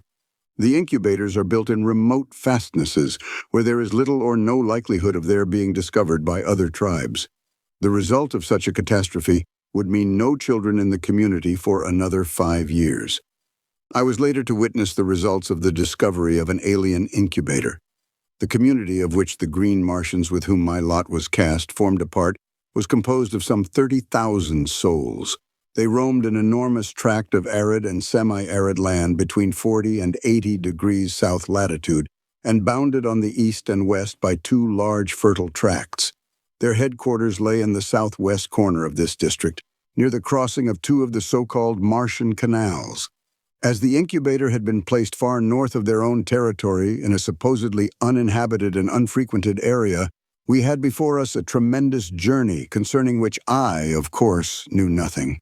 After our return to the dead city, I passed several days in comparative idleness. On the day following our return, all the warriors had ridden forth early in the morning and had not returned until just before darkness fell. As I later learned, they had been to the subterranean vaults in which the eggs were kept and had transported them to the incubator, which they had then walled up for another 5 years, and which in all probability would not be visited again during that period. The vaults which hid the eggs until they were ready for the incubator were located many miles south of the incubator and would be visited yearly by the council of 20 chieftains. Why they did not arrange to build their vaults and incubators nearer home has always been a mystery to me, and like many other Martian mysteries, unsolved and unsolvable by earthly reasoning and customs. Sola's duties were now doubled, as she was compelled to care for the young Martian as well as for me, but neither one of us required much attention, and as we were both about equally advanced in Martian education, Sola took it upon herself to train us together. Her prize consisted in a male about 4 feet tall, very strong and physically perfect. Also, he learned quickly, and we had considerable amusement, at least I did, over the keen rivalry we displayed. The Martian language, as I have said, is extremely simple, and in a week I could make all my wants known and understand nearly everything that was said to me. Likewise, under Sola's tutelage, I developed my telepathic powers, so that I shortly could sense practically everything that went on around me. What surprised Sola most in me was that while I could catch telepathic messages easily from others, and often when they were not intended for me, no one could read a jot from my mind under any circumstances. At first this vexed me, but later I was very glad of it, as it gave me an undoubted advantage over the Martians. Chapter 8. A Fair Captive from the Sky. The 3rd day after the incubator ceremony, we set forth toward home, but scarcely had the head of the procession debouched into the open ground before the city than orders were given for an immediate and hasty return. As though trained for years in this particular evolution, the green Martians melted like mist into the spacious doorways of the nearby buildings, until, in less than 3 minutes, the entire cavalcade of chariots, mastodons, and mounted warriors was nowhere to be seen. Sola and I had entered a building upon the front of the city, in fact, the same one in which I had had my encounter with the apes, and wishing to see what had caused the sudden retreat, I mounted to an upper floor and peered from the window out over the valley and the hills beyond. And there I saw the cause of their sudden scurrying to cover. A huge craft, long, low, and gray-painted, swung slowly over the crest of the nearest hill. Following it came another, and another and another, until 20 of them, swinging low above the ground, sailed slowly and majestically toward us. Each carried a strange banner swung from stem to stern above the upper works, and upon the prow of each was painted some odd device that gleamed in the sunlight and showed plainly even at the distance at which we were from the vessels. I could see figures crowding the forward decks and upper works of the aircraft.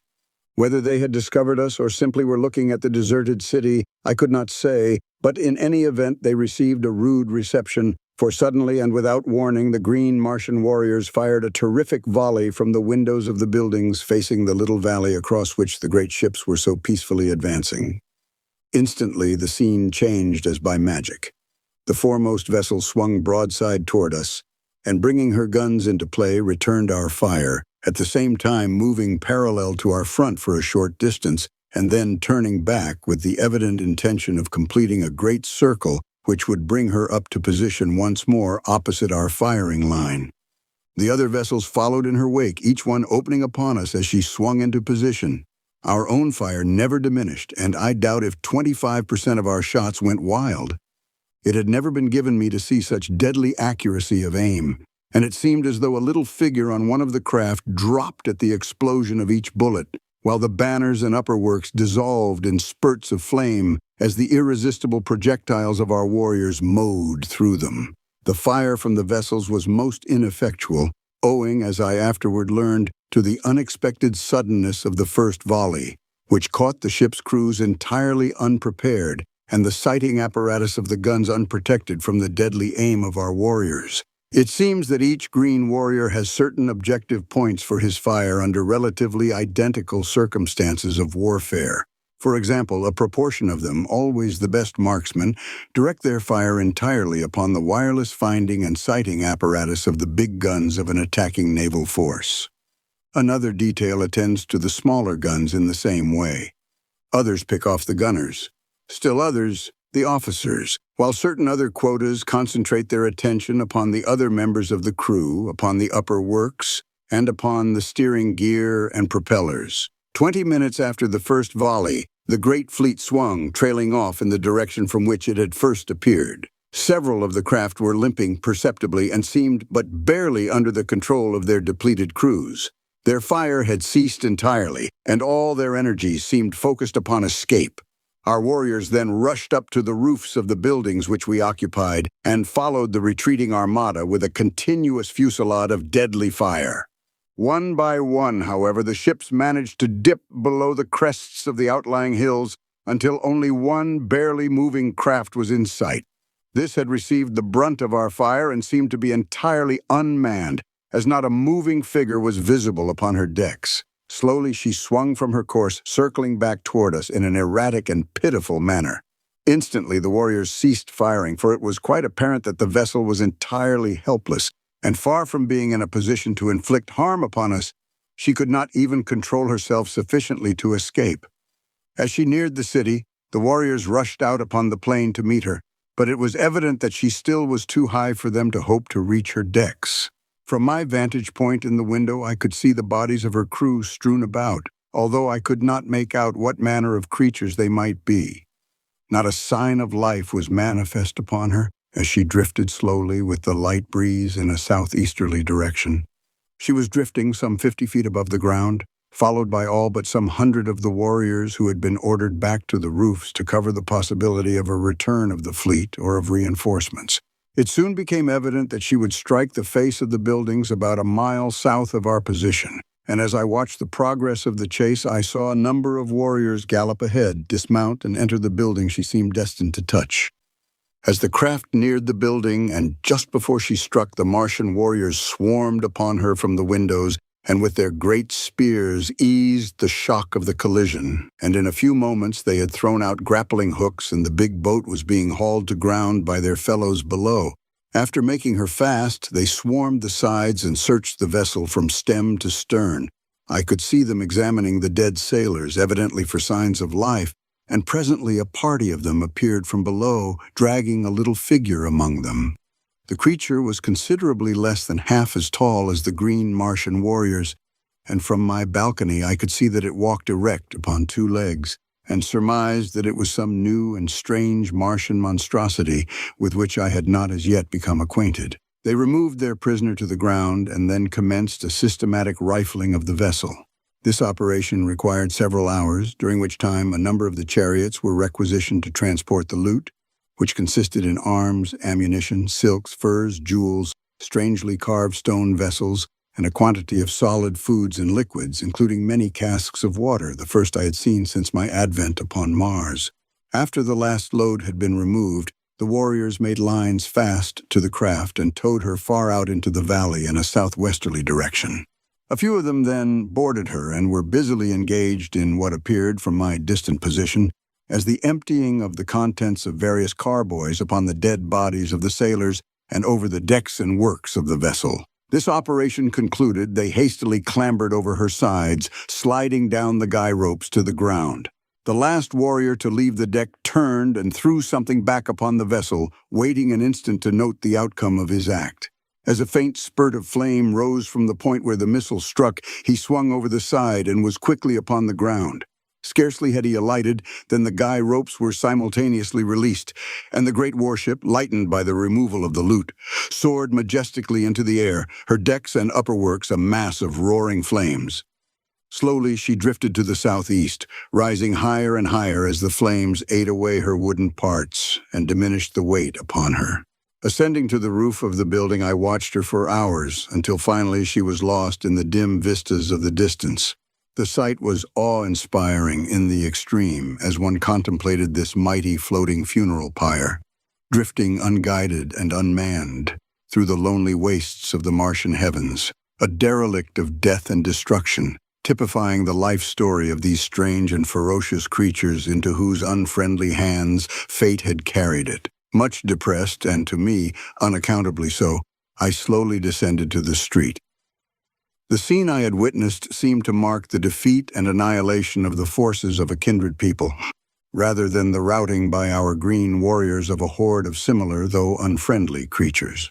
I could not fathom the seeming hallucination, nor could I free myself from it, but somewhere in the innermost recesses of my soul I felt a strange yearning toward these unknown foemen, and a mighty hope surged through me that the fleet would return and demand a reckoning from the green warriors who had so ruthlessly and wantonly attacked it.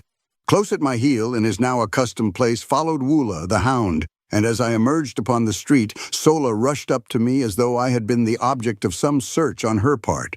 The cavalcade was returning to the plaza, the homeward march having been given up for that day, nor in fact was it recommenced for more than a week, owing to the fear of a return attack by the aircraft. Lorquas Tommel was too astute an old warrior to be caught upon the open plains with a caravan of chariots and children, and so we remained at the deserted city until the danger seemed past. As Sola and I entered the plaza, a sight met my eyes which filled my whole being with a great surge of mingled hope, fear, exultation, and depression, and yet most dominant was a subtle sense of relief and happiness. For just as we neared the throng of Martians, I caught a glimpse of the prisoner from the battlecraft, who was being roughly dragged into a nearby building by a couple of green Martian females. And the sight which met my eyes was that of a slender, girlish figure, similar in every detail to the earthly women of my past life. She did not see me at first, but just as she was disappearing through the portal of the building which was to be her prison, she turned, and her eyes met mine. Her face was oval and beautiful in the extreme. Her every feature was finely chiseled and exquisite, her eyes large and lustrous, and her head surmounted by a mass of coal-black, waving hair caught loosely into a strange yet becoming coiffure. Her skin was of a light reddish copper color, against which the crimson glow of her cheeks and the ruby of her beautifully molded lips shone with a strangely enhancing effect. She was as destitute of clothes as the green Martians who accompanied her. Indeed, save for her highly wrought ornaments, she was entirely naked, nor could any apparel have enhanced the beauty of her perfect and symmetrical figure. As her gaze rested on me, her eyes opened wide in astonishment, and she made a little sign with her free hand, a sign which I did not, of course, understand. Just a moment we gazed upon each other, and then the look of hope and renewed courage which had glorified her face as she discovered me faded into one of utter dejection, mingled with loathing and contempt. I realized I had not answered her signal, and ignorant as I was of Martian customs, I intuitively felt that she had made an appeal for succor and protection which my unfortunate ignorance had prevented me from answering. And then she was dragged out of my sight into the depths of the deserted edifice. Chapter 9. I Learned the Language. As I came back to myself, I glanced at Sola, who had witnessed this encounter, and I was surprised to note a strange expression upon her usually expressionless countenance. What her thoughts were, I did not know, for as yet I had learned but little of the Martian tongue, enough only to suffice for my daily needs. As I reached the doorway of our building, a strange surprise awaited me. A warrior approached, bearing the arms, ornaments, and full accoutrements of his kind. These he presented to me with a few unintelligible words, and a bearing at once respectful and menacing. Later, Sola, with the aid of several of the other women, remodeled the trappings to fit my lesser proportions, and after they completed the work, I went about garbed in all the panoply of war. From then on, Sola instructed me in the mysteries of the various weapons, and with the Martian young I spent several hours each day practicing upon the plaza. I was not yet proficient with all the weapons, but my great familiarity with similar earthly weapons made me an unusually apt pupil, and I progressed in a very satisfactory manner. The training of myself and the young Martians was conducted solely by the women, who not only attend to the education of the young in the arts of individual defense and offense, but are also the artisans who produce every manufactured article wrought by the green Martians. They make the powder, the cartridges, the firearms. In fact, everything of value is produced by the females. In time of actual warfare, they form a part of the reserves, and when the necessity arises, fight with even greater intelligence and ferocity than the men. The men are trained in the higher branches of the art of war, in strategy and the maneuvering of large bodies of troops. They make the laws as they are needed, a new law for each emergency. They are unfettered by precedent in the administration of justice. Customs have been handed down by ages of repetition, but the punishment for ignoring a custom is a matter for individual treatment by a jury of the culprit's peers, and I may say that justice seldom misses fire, but seems rather to rule in inverse ratio to the ascendancy of law. In one respect at least, the Martians are a happy people. They have no lawyers. I did not see the prisoner again for several days subsequent to our first encounter, and then only to catch a fleeting glimpse of her as she was being conducted to the great audience chamber where I had had my first meeting with Lorquas Tommel. I could not but note the unnecessary harshness and brutality with which her guards treated her, so different from the almost maternal kindliness which Sola manifested toward me, and the respectful attitude of the few green Martians who took the trouble to notice me at all. I had observed on the 2 occasions when I had seen her that the prisoner exchanged words with her guards, and this convinced me that they spoke, or at least could make themselves understood, by a common language.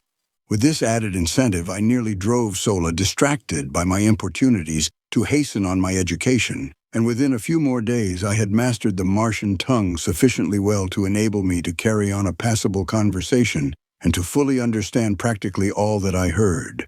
At this time, our sleeping quarters were occupied by 3 or 4 females and a couple of the recently hatched young, besides Sola and her youthful ward, myself, and Woola the hound.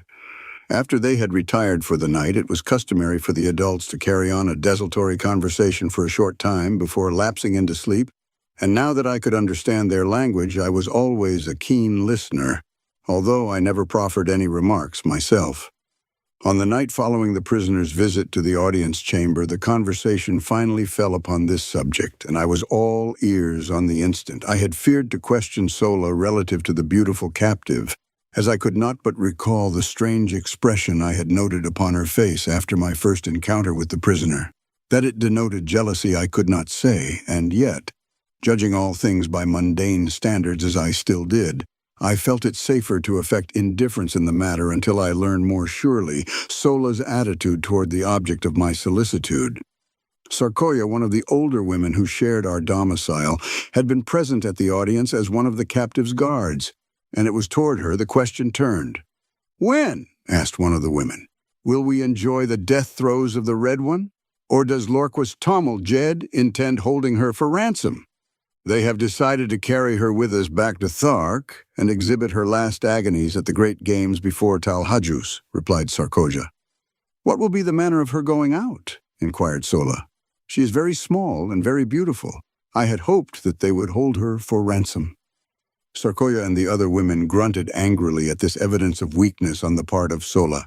"It is sad, Sola, that you were not born 1,000,000 years ago," snapped Sarkoja, "when all the hollows of the land were filled with water and the peoples were as soft as the stuff they sailed upon. In our day we have progressed to a point where such sentiments mark weakness and atavism. It will not be well for you to permit Tarkas to learn that you hold such degenerate sentiments, as I doubt that he would care to entrust such as you with the grave responsibilities of maternity." "I see nothing wrong with my expression of interest in this Red Woman," retorted Sola. "She has never harmed us, nor would she, should we have fallen into her hands. It is only the men of her kind who war upon us, and I have ever thought that their attitude toward us is but the reflection of ours toward them. They live at peace with all their fellows, except when duty calls upon them to make war, while we are at peace with none, forever warring among our own kind as well as upon the red men, and even in our own communities, the individuals fight amongst themselves. Oh, it is one continual, awful period of bloodshed from the time we break the shell until we gladly embrace the bosom of the river of mystery, the dark and ancient ISs, which carries us to an unknown, but at least no more frightful and terrible existence. Fortunate indeed is he who meets his end in an early death. Say what you please to Tarkas. He can mete out no worse fate to me than a continuation of the horrible existence we are forced to lead in this life." This wild outbreak on the part of Sola so greatly surprised and shocked the other women that after a few words of general reprimand, they all lapsed into silence and were soon asleep. One thing the episode had accomplished was to assure me of Sola's friendliness toward the poor girl, and also to convince me that I had been extremely fortunate in falling into her hands rather than those of some of the other females. I knew that she was fond of me, and now that I had discovered that she hated cruelty and barbarity, I was confident that I could depend upon her to aid me and the girl captive to escape, provided, of course, that such a thing was within the range of possibilities. I did not even know that there were any better conditions to escape to, but I was more than willing to take my chances among people fashioned after my own mold, rather than to remain longer among the hideous and bloodthirsty green men of Mars. But where to go and how was as much of a puzzle to me as the age-old search for the spring of eternal life has been to earthly men since the beginning of time.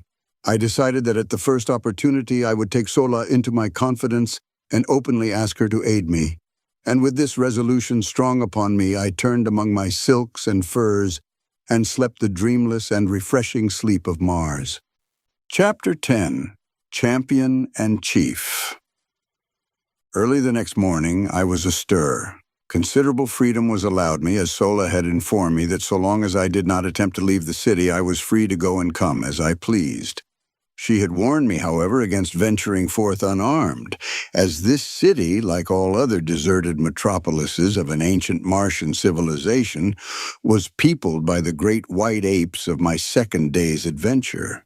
In advising me that I must not leave the boundaries of the city, Sola had explained that Woola would prevent this anyway, should I attempt it, and she warned me most urgently not to arouse his fierce nature by ignoring his warnings should I venture too close to the forbidden territory. His nature was such, she said, that he would bring me back into the city dead or alive should I persist in opposing him. Preferably dead, she added.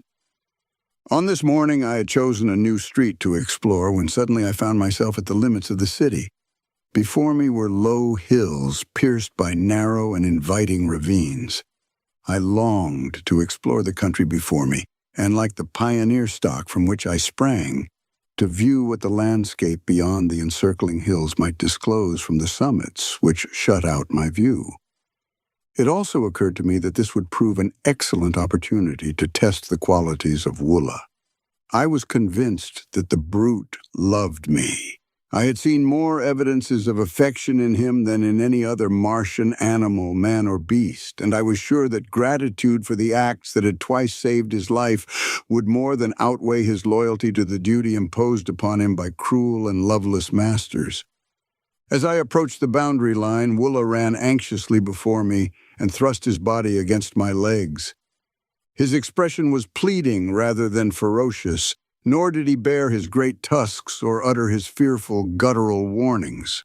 Denied the friendship and companionship of my kind, I had developed considerable affection for Woola and Sola, for the normal earthly man must have some outlet for his natural affections. And so I decided upon an appeal to a like instinct in this great brute, sure that I would not be disappointed. I had never petted nor fondled him, but now I sat upon the ground and, putting my arms around his heavy neck, I stroked and coaxed him, talking in my newly acquired Martian tongue as I would have to my hound at home, as I would have talked to any other friend among the lower animals. His response to my manifestation of affection was remarkable to a degree. He stretched his great mouth to its full width, baring the entire expanse of his upper rows of tusks, and wrinkling his snout until his great eyes were almost hidden by the folds of flesh. If you have ever seen a collie smile, you may have some idea of Woola's facial distortion. He threw himself upon his back and fairly wallowed at my feet, jumped up and sprang upon me, rolling me upon the ground by his great weight, then wriggling and squirming around me like a playful puppy presenting its back for the petting it craves. I could not resist the ludicrousness of the spectacle, and holding my sides I rocked back and forth in the first laughter which had passed my lips in many days. The first, in fact, since the morning Powell had left camp when his horse, long unused, had precipitately and unexpectedly bucked him off head foremost into a pot of frijoles. My laughter frightened Woola. His antics ceased and he crawled pitifully toward me, poking his ugly head far into my lap. And then I remembered what laughter signified on Mars: torture, suffering, death. Quieting myself, I rubbed the poor old fellow's head and back, talked to him for a few minutes, and then, in an authoritative tone, commanded him to follow me, and arising, started for the hills. There was no further question of authority between us. Woola was my devoted slave from that moment hence, and I his only and undisputed master. My walk to the hills occupied but a few minutes, and I found nothing of particular interest to reward me. Numerous brilliantly colored and strangely formed wild flowers dotted the ravines, and from the summit of the first hill I saw still other hills stretching off toward the north, and rising one range above another, until lost in mountains of quite respectable dimensions. Though I afterward found that only a few peaks on all Mars exceed 4,000 feet in height, the suggestion of magnitude was merely relative. My morning's walk had been large with importance to me, for it had resulted in a perfect understanding with Woola, upon whom Tars Tarkas relied for my safekeeping. I now knew that, while theoretically a prisoner, I was virtually free, and I hastened to regain the city limits before the defection of Woola could be discovered by his erstwhile masters. The adventure decided me never again to leave the limits of my prescribed stamping grounds until I was ready to venture forth for good and all, as it would certainly result in a curtailment of my liberties, as well as the probable death of Woola, were we to be discovered.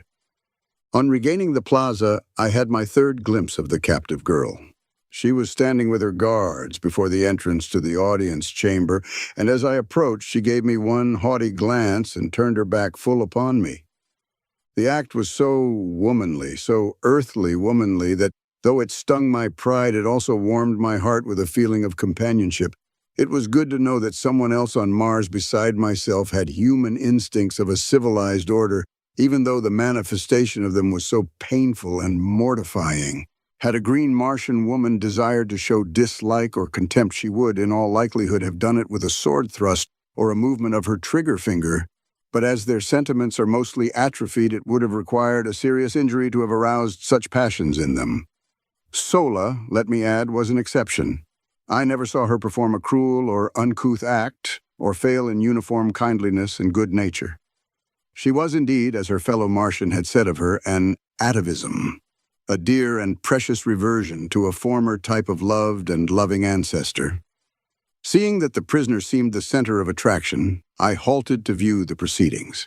I had not long to wait, for presently Lorquas Tommel and his retinue of chieftains approached the building, and signing the guards to follow with the prisoner, entered the audience chamber.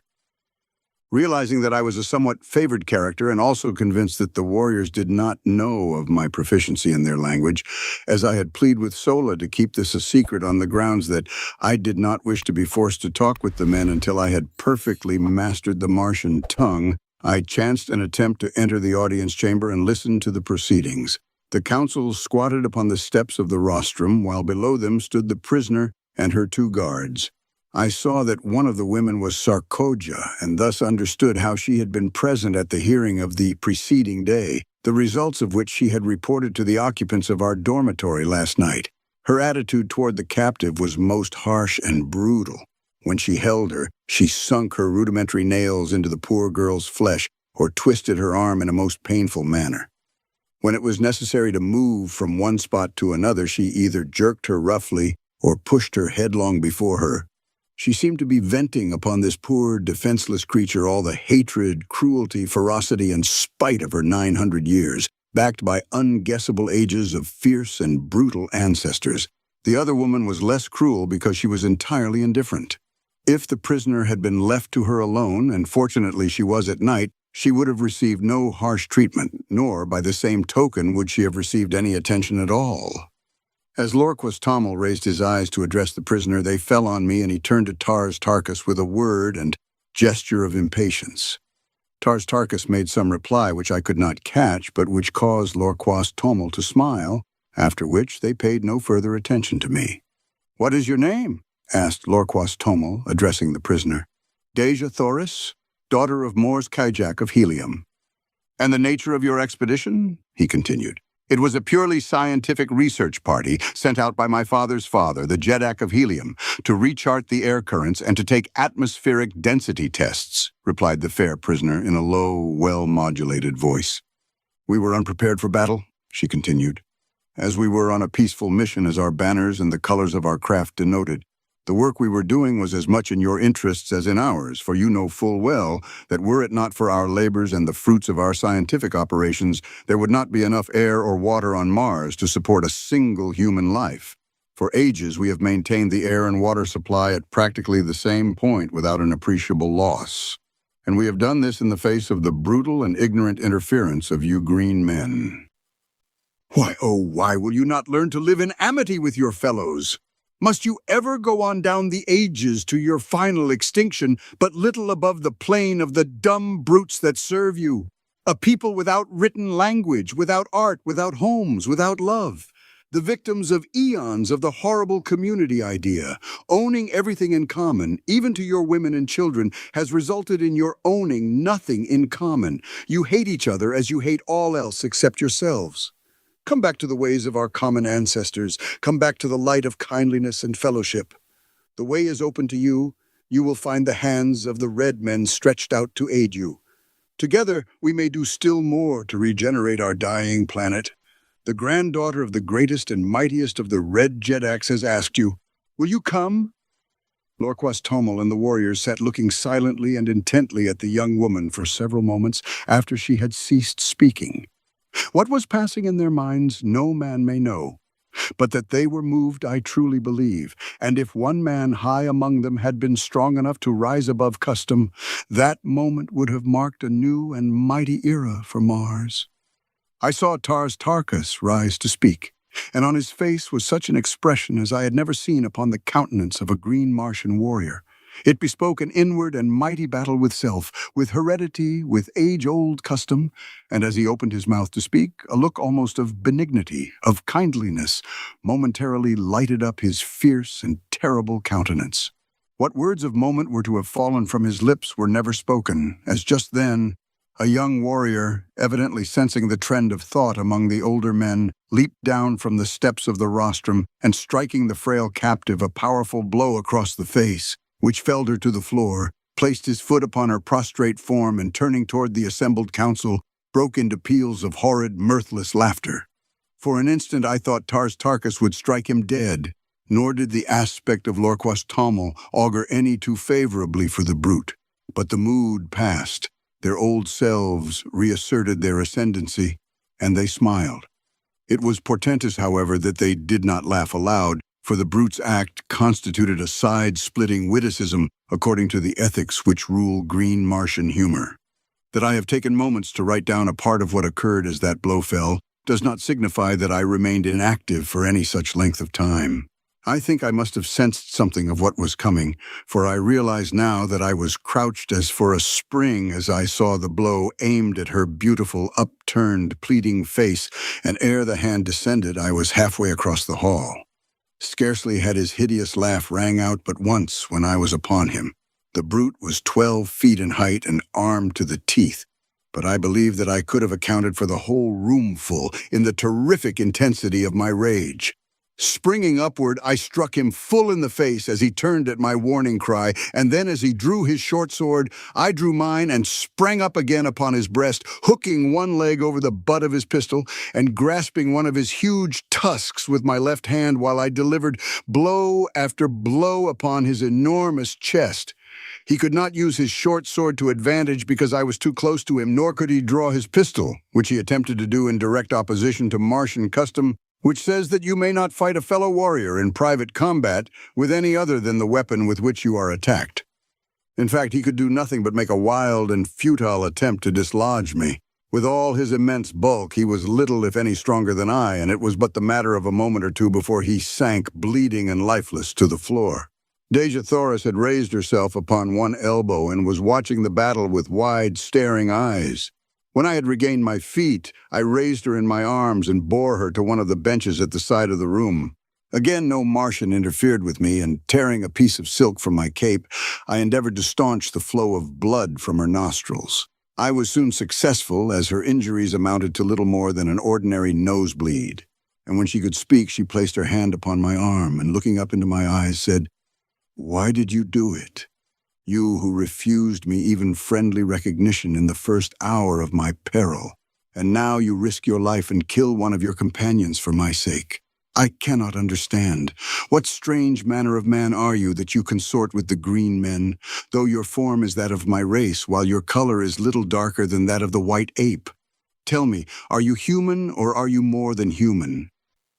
"It is a strange tale," I replied, "too long to attempt to tell you now, and one which I so much doubt the credibility of myself that I fear to hope that others will believe it. Suffice it for the present that I am your friend, and so far as our captors will permit, your protector and your servant." "Then you too are a prisoner? But why then those arms and the regalia of a Tharkian chieftain? What is your name? Or your country?" "Yes, Dejah Thoris. I too am a prisoner. My name is John Carter, and I claim Virginia, one of the United States of America, Earth, as my home. But why I am permitted to wear arms I do not know, nor was I aware that my regalia was that of a chieftain." We were interrupted at this juncture by the approach of one of the warriors, bearing arms, accoutrements, and ornaments, and in a flash one of her questions was answered, and a puzzle cleared up for me. I saw that the body of my dead antagonist had been stripped, and I read in the menacing yet respectful attitude of the warrior who had brought me these trophies of the kill the same demeanor as that evinced by the other who had brought me my original equipment. And now, for the first time, I realized that my blow on the occasion of my first battle in the audience chamber had resulted in the death of my adversary. The reason for the whole attitude displayed toward me was now apparent. I had won my spurs, so to speak, and in the crude justice which always marks Martian dealings, and which, among other things, has caused me to call her the planet of paradoxes, I was accorded the honors due a conqueror. the trappings and the position of the man I killed. In truth, I was a Martian chieftain, and this I learned later was the cause of my great freedom and my toleration in the audience chamber. As I had turned to receive the dead warrior's chattels, I had noticed that Tarkas and several others had pushed forward toward us, and the eyes of the former rested upon me in a most quizzical manner. Finally he addressed me. "You speak the tongue of Barsoom quite readily for one who was deaf and dumb to us a few short days ago. Where did you learn it, John Carter?" "You yourself are responsible, Tarkas," I replied, "in that you furnished me with an instructress of remarkable ability. I have to thank Sola for my learning." "She has done well," he answered, "but your education in other respects needs considerable polish. Do you know what your unprecedented temerity would have cost you had you failed to kill either of the two chieftains whose metal you now wear?" "I presumed that one whom I had failed to kill would have killed me," I answered, smiling. "No, you are wrong. Only in the last extremity of self-defense would a Martian warrior kill a prisoner. We like to save them for other purposes." And his face bespoke possibilities that were not pleasant to dwell upon. "But one thing can save you now," he continued. "Should you, in recognition of your remarkable valor, ferocity, and prowess, be considered by Tal Hajus as worthy of his service, you may be taken into the community and become a full-fledged Tharkian. Until we reach the headquarters of Tal Hajus, it is the will of Lor Quas Tomal that you be accorded the respect your acts have earned you. You will be treated by us as a Tharkian chieftain, but you must not forget that every chief who ranks you is responsible for your safe delivery to our mighty and most ferocious ruler. I am done." "I hear you, Tarkas," I answered. "As you know, I am not of Barsoom. Your ways are not my ways, and I can only act in the future as I have in the past, in accordance with the dictates of my conscience and guided by the standards of mine own people.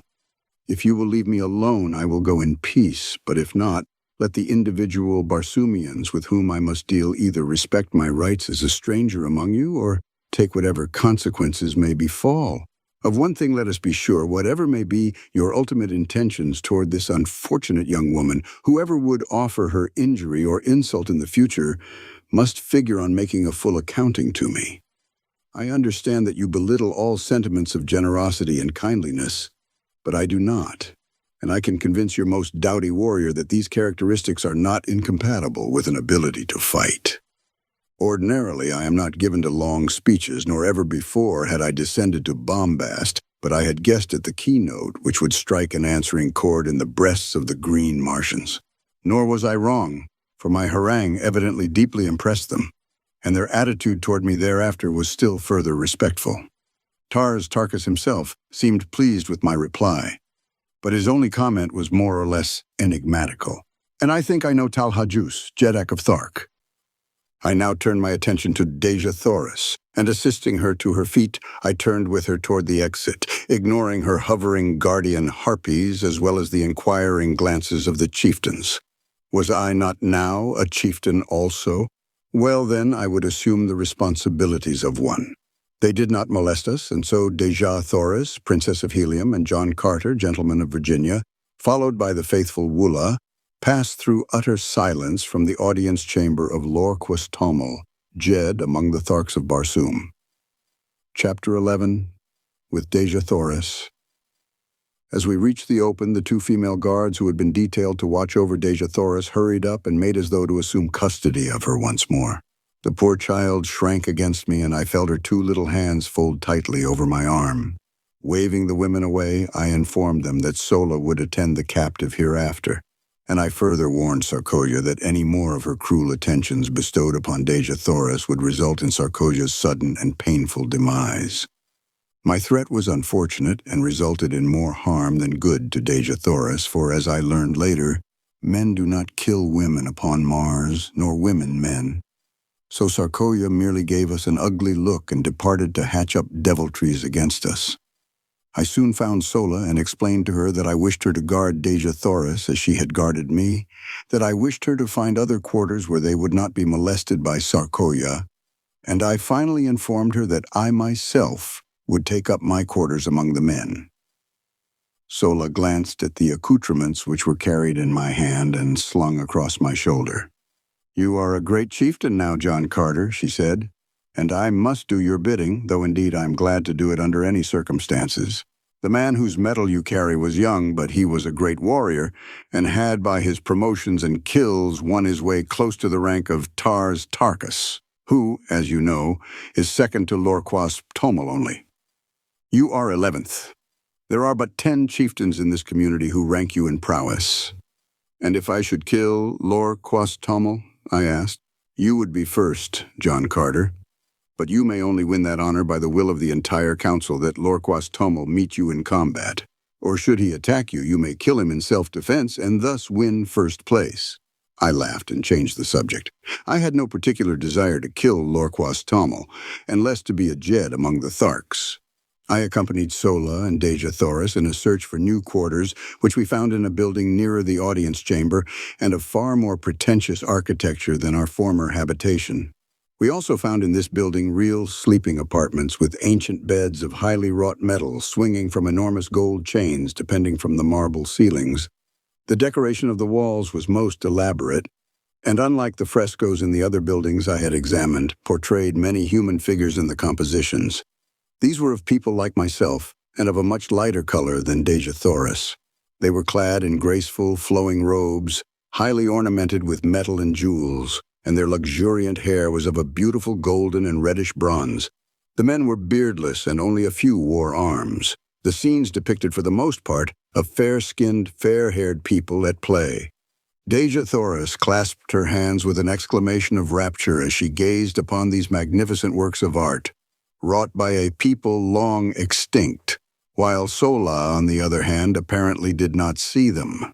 We decided to use this room on the second floor and overlooking the plaza for Dejah Thoris and Sola, and another room adjoining and in the rear for the cooking and supplies. I then dispatched Sola to bring the bedding and such food and utensils as she might need, telling her that I would guard Dejah Thoris until her return. As Sola departed, Dejah Thoris turned to me with a faint smile. "And where to, then, would your prisoner escape should you leave her, unless it was to follow you and crave your protection, and ask your pardon for the cruel thoughts she has harbored against you these past few days?" "You are right," I answered. "There is no escape for either of us unless we go together. I heard your challenge to the creature you call Tars Tarkas, and I think I understand your position among these people. But what I cannot fathom is your statement that you are not of Barsoom." "In the name of my first ancestor, then," she continued, "where may you be from? You are like unto my people, and yet so unlike. You speak my language, and yet I heard you tell Tars Tarkas that you had but learned it recently. All Barsoomians speak the same tongue from the ice-clad south to the ice-clad north, though their written languages differ. Only in the valley door, where the river Is empties into the lost sea of Korus, is there supposed to be a different language spoken, and except in the legends of our ancestors, there is no record of a Barsoomian returning up the river Is from the shores of Korus in the valley of Dor. Do not tell me that you have thus returned. They would kill you horribly anywhere upon the surface of Barsoom if that were true. Tell me it is not." Her eyes were filled with a strange, weird light. Her voice was pleading, and her little hands, reached up upon my breast, were pressed against me as though to wring a denial from my very heart. "I do not know your customs, Dejah Thoris, but in my own Virginia, a gentleman does not lie to save himself. I am not of Dor. I have never seen the mysterious Is. The lost sea of Korus is still lost so far as I am concerned. Do you believe me?" And then it struck me suddenly that I was very anxious that she should believe me. It was not that I feared the results which would follow a general belief that I had returned from the Barsoomian heaven or hell or whatever it was. Why was it then? Why should I care what she thought? I looked down at her, her beautiful face upturned and her wonderful eyes opening up the very depth of her soul, and as my eyes met hers, I knew why, and I shuddered. A similar wave of feeling seemed to stir her. She drew away from me with a sigh, and with her earnest, beautiful face turned up to mine, she whispered, "I believe you, John Carter. I do not know what a gentleman is, nor have I ever heard before of Virginia, but on Barsoom no man lies. If he does not wish to speak the truth, he is silent. "Where is this Virginia, your country, John Carter?" she asked, and it seemed that this fair name of my fair land had never sounded more beautiful than as it fell from those perfect lips on that far-gone day. "I am of another world," I answered, "the great planet Earth, which revolves about our common sun, and next within the orbit of your Barsoom, which we know as Mars. How I came here, I cannot tell you, for I do not know. But here I am, and since my presence has permitted me to serve Dejah Thoris, I am glad that I am here." She gazed at me with troubled eyes, long and questioningly. That it was difficult to believe my statement I well knew, nor could I hope that she would do so, however much I craved her confidence and respect. I would much rather not have told her anything of my antecedents, but no man could look into the depth of those eyes and refuse her slightest behest. Finally she smiled and, rising, said, "I shall have to believe, even though I cannot understand. I can readily perceive that you are not of the Barsoom of today. You are like us, yet different. But why should I trouble my poor head with such a problem when my heart tells me that I believe because I wish to believe?" It was good logic, good, earthly, feminine logic. And if it satisfied her, I certainly could pick no flaws in it. As a matter of fact, it was about the only kind of logic that could be brought to bear upon my problem. We fell into a general conversation then, asking and answering many questions on each side. She was curious to learn of the customs of my people and displayed a remarkable knowledge of events on Earth. When I questioned her closely on this seeming familiarity with earthly things, she laughed and cried out, "Why, every schoolboy on Barsoom knows the geography and much concerning the fauna and flora, as well as the history of your planet, fully as well as of his own. Can we not see everything which takes place upon Earth, as you call it? Is it not hanging there in the heavens in plain sight?" This baffled me, I must confess, fully as much as my statements had confounded her, and I told her so. She then explained in general the instruments her people had used and been perfecting for ages, which permit them to throw upon a screen a perfect image of what is transpiring upon any planet and upon many of the stars. These pictures are so perfect in detail that when photographed and enlarged, objects no greater than a blade of grass may be distinctly recognized. I afterward, in helium, saw many of these pictures, as well as the instruments which produced them. "If, then, you are so familiar with earthly things," I asked, "why is it that you do not recognize me as identical with the inhabitants of that planet?" She smiled again, as one might in bored indulgence of a questioning child. "Because, John Carter," she replied, "nearly every planet and star having atmospheric conditions at all approaching those of Barsoom shows forms of animal life almost identical with you and me.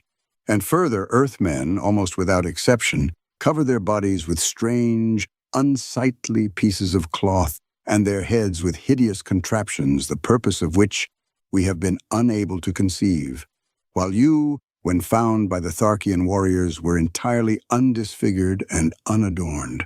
The fact that you wore no ornaments is a strong proof of your un-Barsoomian origin, while the absence of grotesque coverings might cause a doubt as to your earthliness." I then narrated the details of my departure from the Earth, explaining that my body there lay fully clothed in all the, to her, strange garments of mundane dwellers. At this point Sola returned with our meager belongings and her young Martian protégé, who, of course, would have to share the quarters with them. Sola asked us if we had had a visitor during her absence, and seemed much surprised when we answered in the negative. It seemed that as she had mounted the approach to the upper floors where our quarters were located, she had met Sarkoja descending. We decided that she must have been eavesdropping, but as we could recall nothing of importance that had passed between us, we dismissed the matter as of little consequence, merely promising ourselves to be warned to the utmost caution in the future.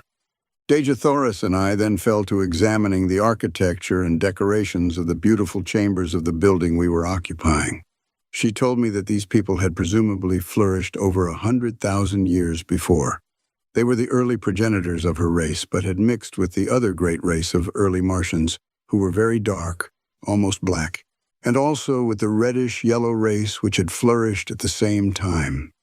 These three great divisions of the higher Martians had been forced into a mighty alliance, as the drying up of the Martian seas had compelled them to seek the comparatively few and always diminishing fertile areas, and to defend themselves under new conditions of life against the wild hordes of green men.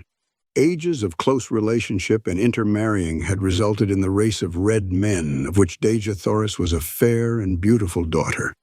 During the ages of hardships and incessant warring between their own various races, as well as with the green men, and before they had fitted themselves to the changed conditions, much of the high civilization and many of the arts of the fair-haired Martians had become lost.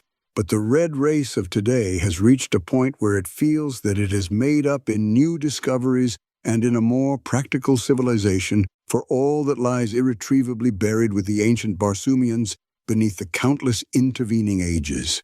These ancient Martians had been a highly cultivated and literary race, but during the vicissitudes of those trying centuries of readjustment to new conditions, not only did their advancement and production cease entirely, but practically all their archives, records, and literature were lost. Dejah Thoris related many interesting facts and legends concerning this lost race of noble and kindly people. She said that the city in which we were camping was supposed to have been a center of commerce and culture known as Korad. It had been built upon a beautiful, natural harbor, landlocked by magnificent hills. The little valley on the west front of the city, she explained, was all that remained of the harbor, while the pass through the hills to the old sea bottom had been the channel through which the shipping passed up to the city's gates. The shores of the ancient seas were dotted with just such cities, and lesser ones in diminishing numbers were to be found converging toward the center of the oceans, as the people had found it necessary to follow the receding waters until necessity had forced upon them their ultimate salvation, the so-called Martian canals. We had been so engrossed in exploration of the building and in our conversation that it was late in the afternoon before we realized it. We were brought back to a realization of our present conditions by a messenger bearing a summons from Lorquas Tomel, directing me to appear before him forthwith. Bidding Dejah Thoris and Sola farewell and commanding Woola to remain on guard, I hastened to the audience chamber where I found Lorquas Tomel and Tars Tarkas seated upon the rostrum. Chapter 12. A Prisoner with Power. As I entered and saluted, Lorquas Tomel signaled me to advance and, fixing his great hideous eyes upon me, addressed me thus. You have been with us a few days, yet during that time you have by your prowess won a high position among us. Be that as it may, you are not one of us. You owe us no allegiance. Your position is a peculiar one, he continued. You are a prisoner, and yet you give commands which must be obeyed. You are an alien, and yet you are a Tharkian chieftain. You are a midget, and yet you can kill a mighty warrior with one blow of your fist. And now you are reported to have been plotting to escape with another prisoner of another race, a prisoner who, from her own admission, half believes you are returned from the Valley of Dor. Either one of these accusations, if proved, would be sufficient grounds for your execution, but we are a just people, and you shall have a trial on our return to Thark, if Tal Hajus so commands. But, he continued in his fierce, guttural tones, if you run off with the red girl, it is I who shall have to account to Tal Hajus. It is I who shall have to face Tars Tarkas, and either demonstrate my right to command, or the metal from my dead carcass will go to a better man, for such is the custom of the Tharks. I have no quarrel with Tars Tarkas. Together we rule supreme the greatest of the lesser communities among the green men. We do not wish to fight between ourselves, and so if you were dead, John Carter, I should be glad. Under two conditions only, however, may you be killed by us without orders from Tal Hajus. In personal combat in self-defense, should you attack one of us, or were you apprehended in an attempt to escape? As a matter of justice, I must warn you that we only await one of these two excuses for ridding ourselves of so great a responsibility. The safe delivery of the Red Girl to Tal Hajus is of the greatest importance. Not in 1,000 years have the Tharks made such a capture. She is the granddaughter of the greatest of the Red Jedaks, who is also our bitterest enemy. I have spoken. The Red Girl told us that we were without the softer sentiments of humanity, but we are a just and truthful race. You may go. Turning, I left the audience chamber. So this was the beginning of Sarkoya's persecution. I knew that none other could be responsible for this report, which had reached the ears of Lorquas Tomel so quickly, and now I recalled those portions of our conversation which had touched upon escape and upon my origin. Sarkoja was at this time Tars Tarkas's oldest and most trusted female. As such, she was a mighty power behind the throne, for no warrior had the confidence of Lorquas Tommel to such an extent as did his ablest lieutenant Tars Tarkas. However, instead of putting thoughts of possible escape from my mind, my audience with Lorquas Tommel only served to center my every faculty on this subject. Now more than before, the absolute necessity for escape insofar as Dejah Thoris was concerned was impressed upon me, for I was convinced that some horrible fate awaited her at the headquarters of Tal Hajus. As described by Sola, this monster was the exaggerated personification of all the ages of cruelty, ferocity, and brutality from which he had descended. Cold, cunning, calculating. He was also, in marked contrast to most of his fellows, a slave to that brute passion which the waning demands for procreation upon their dying planet has almost stilled in the Martian breast. The thought that the divine Dejah Thoris might fall into the clutches of such an abysmal atavism started the cold sweat upon me.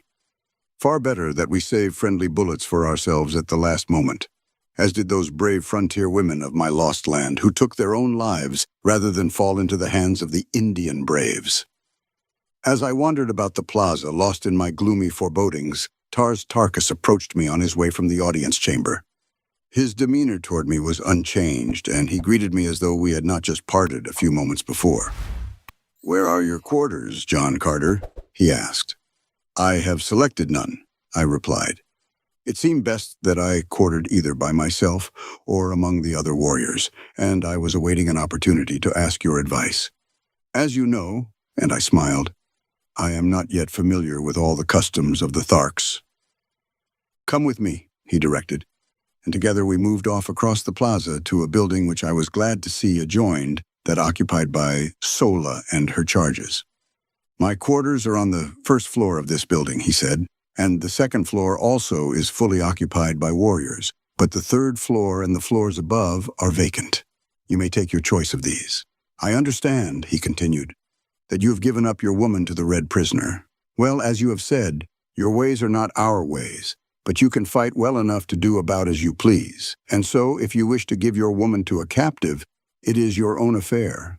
But as a chieftain, you should have those to serve you, and in accordance with our customs, you may select any or all the females from the retinues of the chieftains whose metal you now wear." I thanked him, but assured him that I could get along very nicely without assistance except in the matter of preparing food, and so he promised to send women to me for this purpose, and also for the care of my arms and the manufacture of my ammunition, which he said would be necessary. I suggested that they might also bring some of the sleeping silks and furs which belonged to me as spoils of combat, for the nights were cold and I had none of my own. He promised to do so and departed. Left alone, I ascended the winding corridor to the upper floors in search of suitable quarters. The beauties of the other buildings were repeated in this, and as usual, I was soon lost in a tour of investigation and discovery. I finally chose a front room on the third floor because this brought me nearer to Dejah Thoris, whose apartment was on the second floor of the adjoining building, and it flashed upon me that I could rig up some means of communication, whereby she might signal me in case she needed either my services or my protection. Adjoining my sleeping apartment were baths, dressing rooms, and other sleeping and living apartments, in all some 10 rooms on this floor. The windows of the back rooms overlooked an enormous court, which formed the center of the square made by the buildings which faced the 4 contiguous streets, and which was now given over to the quartering of the various animals belonging to the warriors occupying the adjoining buildings. While the court was entirely overgrown with the yellow, moss-like vegetation which blankets practically the entire surface of Mars, yet numerous fountains, statuary, benches, and pergola-like contraptions bore witness to the beauty which the court must have presented in bygone times, when graced by the fair-haired, laughing people whom stern and unalterable cosmic laws had driven not only from their homes, but from all except the vague legends of their descendants. One could easily picture the gorgeous foliage of the luxuriant Martian vegetation which once filled this scene with life and color, the graceful figures of the beautiful women, the straight and handsome men, the happy, frolicking children, all sunlight, happiness, and peace. It was difficult to realize that they had gone, down through ages of darkness, cruelty, and ignorance, until their hereditary instincts of culture and humanitarianism had risen ascendant once more in the final composite race which now is dominant upon Mars. My thoughts were cut short by the advent of several young females bearing loads of weapons, silks, furs, jewels, cooking utensils, and casks of food and drink, including considerable loot from the aircraft. All this, it seemed, had been the property of the two chieftains I had slain, and now, by the customs of the Tharks, it had become mine. At my direction, they placed the stuff in one of the back rooms and then departed, only to return with a second load, which they advised me constituted the balance of my goods. On the second trip, they were accompanied by 10 or 15 other women and youths, who, it seemed, formed the retinues of the two chieftains. They were not their families, nor their wives, nor their servants. The relationship was peculiar, and so unlike anything known to us that it is most difficult to describe. All property among the Green Martians is owned in common by the community, except the personal weapons, ornaments, and sleeping silks and furs of the individuals. These alone can one claim undisputed right to, nor may he accumulate more of these than are required for his actual needs. The surplus he holds merely as custodian, and it is passed on to the younger members of the community as necessity demands. The women and children of a man's retinue may be likened to a military unit for which he is responsible in various ways, as in matters of instruction, discipline, sustenance, and the exigencies of their continual roamings and their unending strife with other communities and with the Red Martians. His women are in no sense wives. The Green Martians use no word corresponding in meaning with this earthly word. Their mating is a matter of community interest solely, and is directed without reference to natural selection. The Council of Chieftains of each community control the matter as surely as the owner of a Kentucky racing stud directs the scientific breeding of his stock for the improvement of the whole. In theory, it may sound well, as is often the case with theories, but the results of ages of this unnatural practice, coupled with the community interest in the offspring being held paramount to that of the mother, is shown in the cold, cruel creatures and their gloomy, loveless, mirthless existence. It is true that the Green Martians are absolutely virtuous, both men and women, with the exception of such degenerates as Tal-Hajus, but better far, a finer balance of human characteristics, even at the expense of a slight and occasional loss of chastity. Finding that I must assume responsibility for these creatures, whether I would or not, I made the best of it and directed them to find quarters on the upper floors, leaving the third floor to me. One of the girls I charged with the duties of my simple cuisine, and directed the others to take up the various activities which had formerly constituted their vocations. Thereafter I saw little of them, nor did I care to. Chapter 13. Love-making on Mars. Following the battle with the airships, the community remained within the city for several days, abandoning the homeward march until they could feel reasonably assured that the ships would not return. For to be caught on the open plains with a cavalcade of chariots and children was far from the desire of even so warlike a people as the Green Martians. During our period of inactivity, Tars Tarkas had instructed me in many of the customs and arts of war familiar to the Tharks, including lessons in riding and guiding the great beasts which bore the warriors. These creatures, which are known as thoats, are as dangerous and vicious as their masters, but when once subdued are sufficiently tractable for the purposes of the Green Martians. 2 of these animals had fallen to me from the warriors whose metal I wore, and in a short time I could handle them quite as well as the native warriors. The method was not at all complicated. If the thoats did not respond with sufficient celerity to the telepathic instructions of their riders, they were dealt a terrific blow between the ears with the butt of a pistol, and if they showed fight, this treatment was continued until the brutes either were subdued or had unseated their riders. In the latter case, it became a life-and-death struggle between the man and the beast. If the former were quick enough with his pistol, he might live to ride again, though upon some other beast. If not, his torn and mangled body was gathered up by his women and burned in accordance with Tharkian custom. My experience with Woola determined me to attempt the experiment of kindness in my treatment of my thoats. First, I taught them that they could not unseat me, and even rapped them sharply between the ears to impress upon them my authority and mastery. Then by degrees, I won their confidence in much the same manner as I had adopted countless times with my many mundane mounts. I was ever a good hand with animals, and by inclination, as well as because it brought more lasting and satisfactory results, I was always kind and humane in my dealings with the lower orders. I could take a human life if necessary, with far less compunction than that of a poor, unreasoning, irresponsible brute. In the course of a few days, my thoats were the wonder of the entire community. They would follow me like dogs, rubbing their great snouts against my body in awkward evidence of affection, and respond to my every command with an alacrity and docility which caused the Martian warriors to ascribe to me the possession of some earthly power unknown on Mars. "How have you bewitched them?" asked Tarkas one afternoon, when he had seen me run my arm far between the great jaws of one of my thoats, which had wedged a piece of stone between two of his teeth while feeding upon the moss-like vegetation within our courtyard. "By kindness," I replied. "You see, Tarkas, the softer sentiments have their value, even to a warrior. In the height of battle as well as upon the march, I know that my thoats will obey my every command, and therefore my fighting efficiency is enhanced, and I am a better warrior for the reason that I'm a kind master. Your other warriors would find it to the advantage of themselves as well as of the community to adopt my methods in this respect.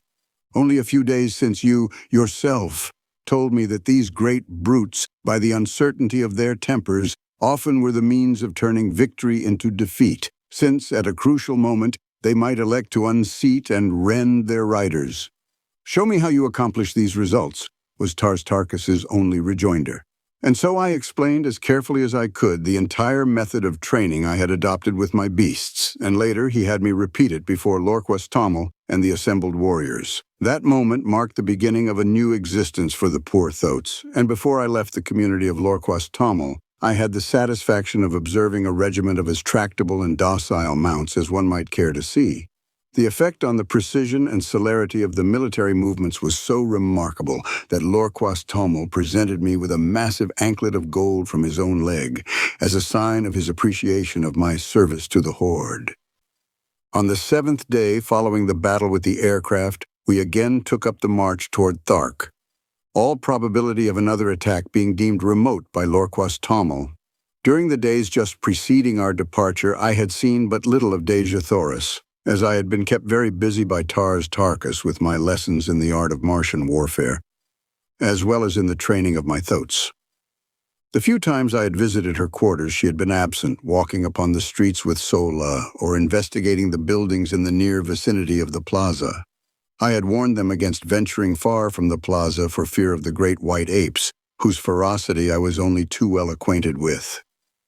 However, since Woola accompanied them on all their excursions, and as Sola was well armed, there was comparatively little cause for fear.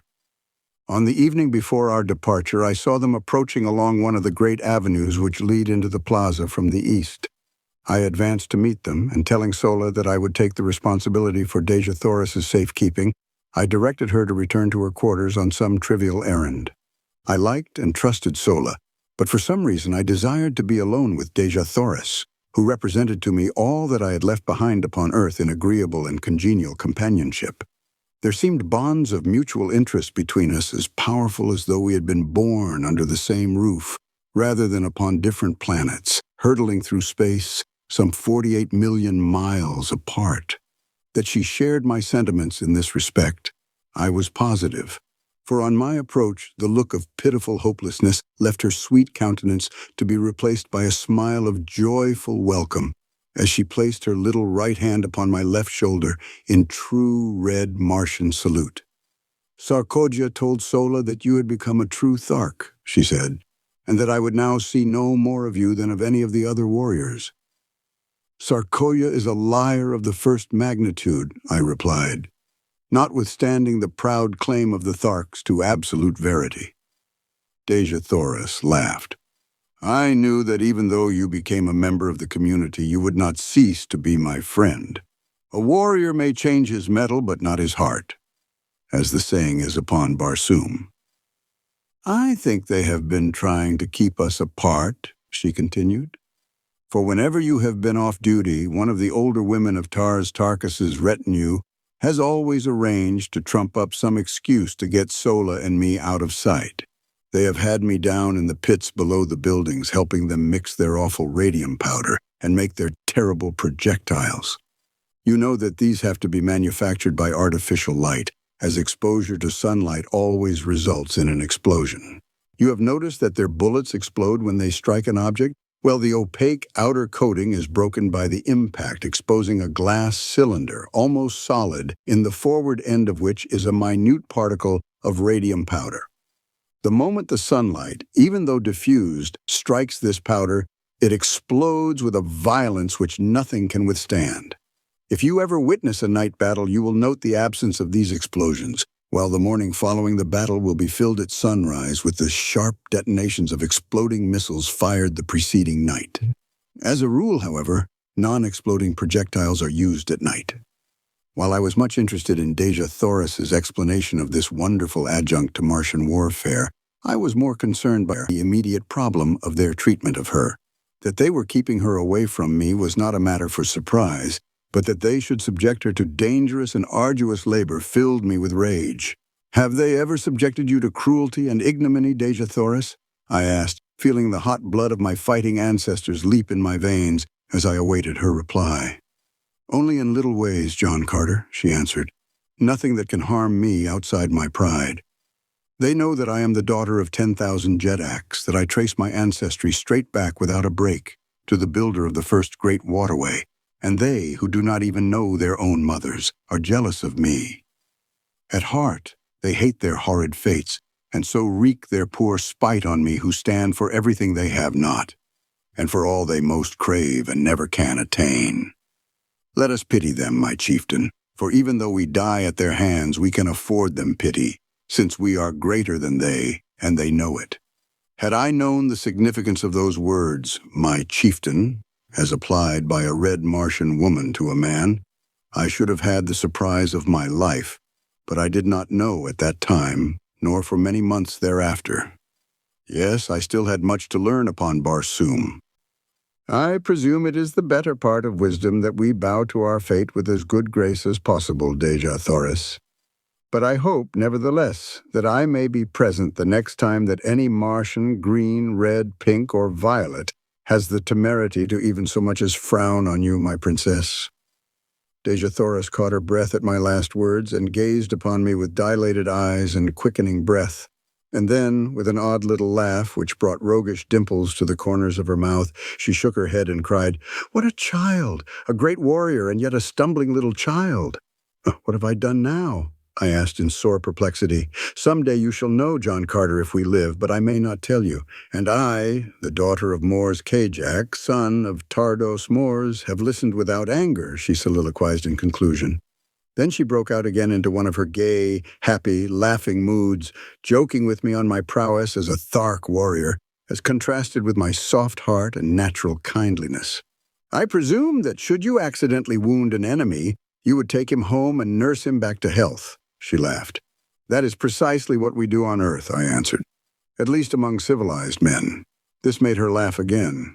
She could not understand it, for with all her tenderness and womanly sweetness, she was still a Martian. And to a Martian, the only good enemy is a dead enemy, for every dead foeman means so much more to divide between those who live. I was very curious to know what I had said or done to cause her so much perturbation a moment before, and so I continued to importune her to enlighten me. "No," she exclaimed, "it is enough that you have said it and that I have listened. And when you learn, John Carter, and if I be dead, as likely I shall be ere the further moon has circled Barsoom another 12 times, remember that I listened and that I smiled." It was all Greek to me, but the more I begged her to explain, the more positive became her denials of my request. And so, in very hopelessness, I desisted. Day had now given away to night, and as we wandered along the great avenue lighted by the 2 moons of Barsoom, and with Earth looking down upon us out of her luminous green eye, it seemed that we were alone in the universe, and I at least was content that it should be so.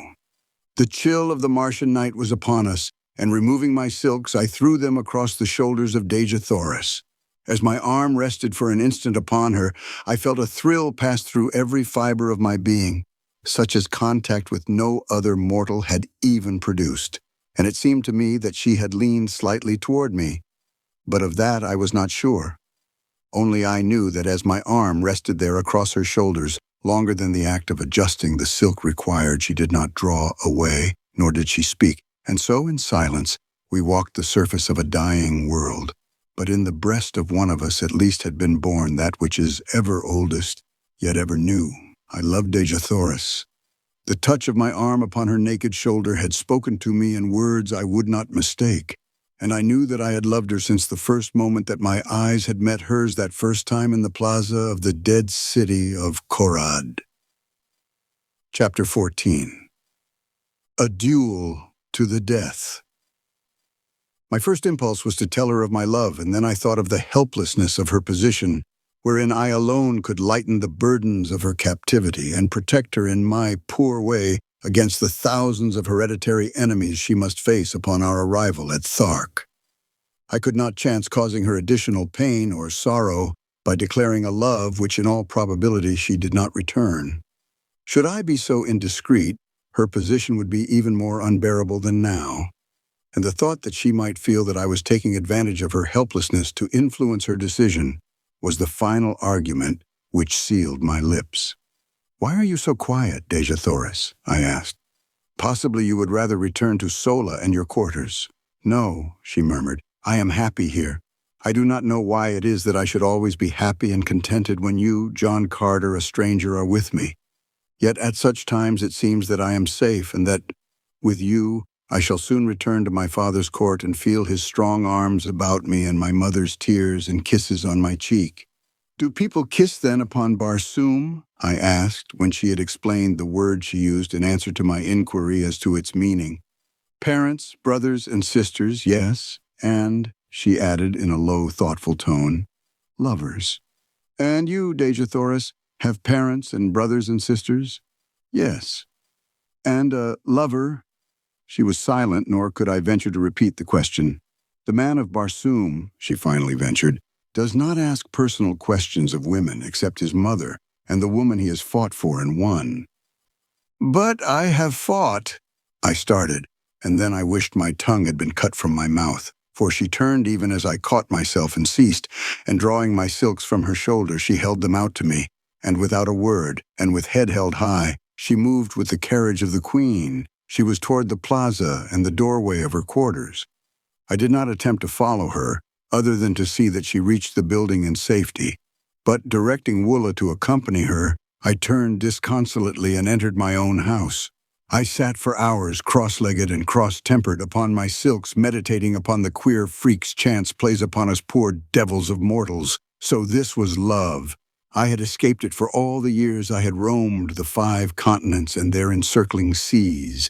In spite of beautiful women and urging opportunity, in spite of a half-desire for love and a constant search for my ideal, it had remained for me to fall furiously and hopelessly in love with a creature from another world, of a species similar possibly, yet not identical with mine. A woman who was hatched from an egg and whose span of life might cover 1,000 years, whose people had strange customs and ideas, a woman whose hopes, whose pleasures, whose standards of virtue and of right and wrong might vary as greatly from mine as did those of the green Martians. Yes, I was a fool, but I was in love, and though I was suffering the greatest misery I had ever known, I would not have had it otherwise for all the riches of Barsoom. Such is love, and such are lovers wherever love is known. To me, Dejah Thoris was all that was perfect, all that was virtuous and beautiful and noble and good. I believed that from the bottom of my heart, from the depth of my soul on that night in Korad, as I sat cross-legged upon my silks, while the nearer moon of Barsoom raced through the western sky toward the horizon, and lighted up the gold and marble and jeweled mosaics of my world-old chamber. And I believe it today as I sit at my desk in the little study overlooking the Hudson. 20 years have intervened. For 10 of them I lived and fought for Dejah Thoris and her people, and for 10 I have lived upon her memory. The morning of our departure for Thark dawned clear and hot, as do all Martian mornings except for the 6 weeks when the snow melts at the poles. I sought out Dejah Thoris in the throng of departing chariots, but she turned her shoulder to me, and I could see the red blood mount to her cheek. With the foolish inconsistency of love, I held my peace when I might have pled ignorance of the nature of my offense, or at least the gravity of it, and so have effected at worst a half-conciliation. My duty dictated that I must see that she was comfortable, and so I glanced into her chariot and rearranged her silks and furs.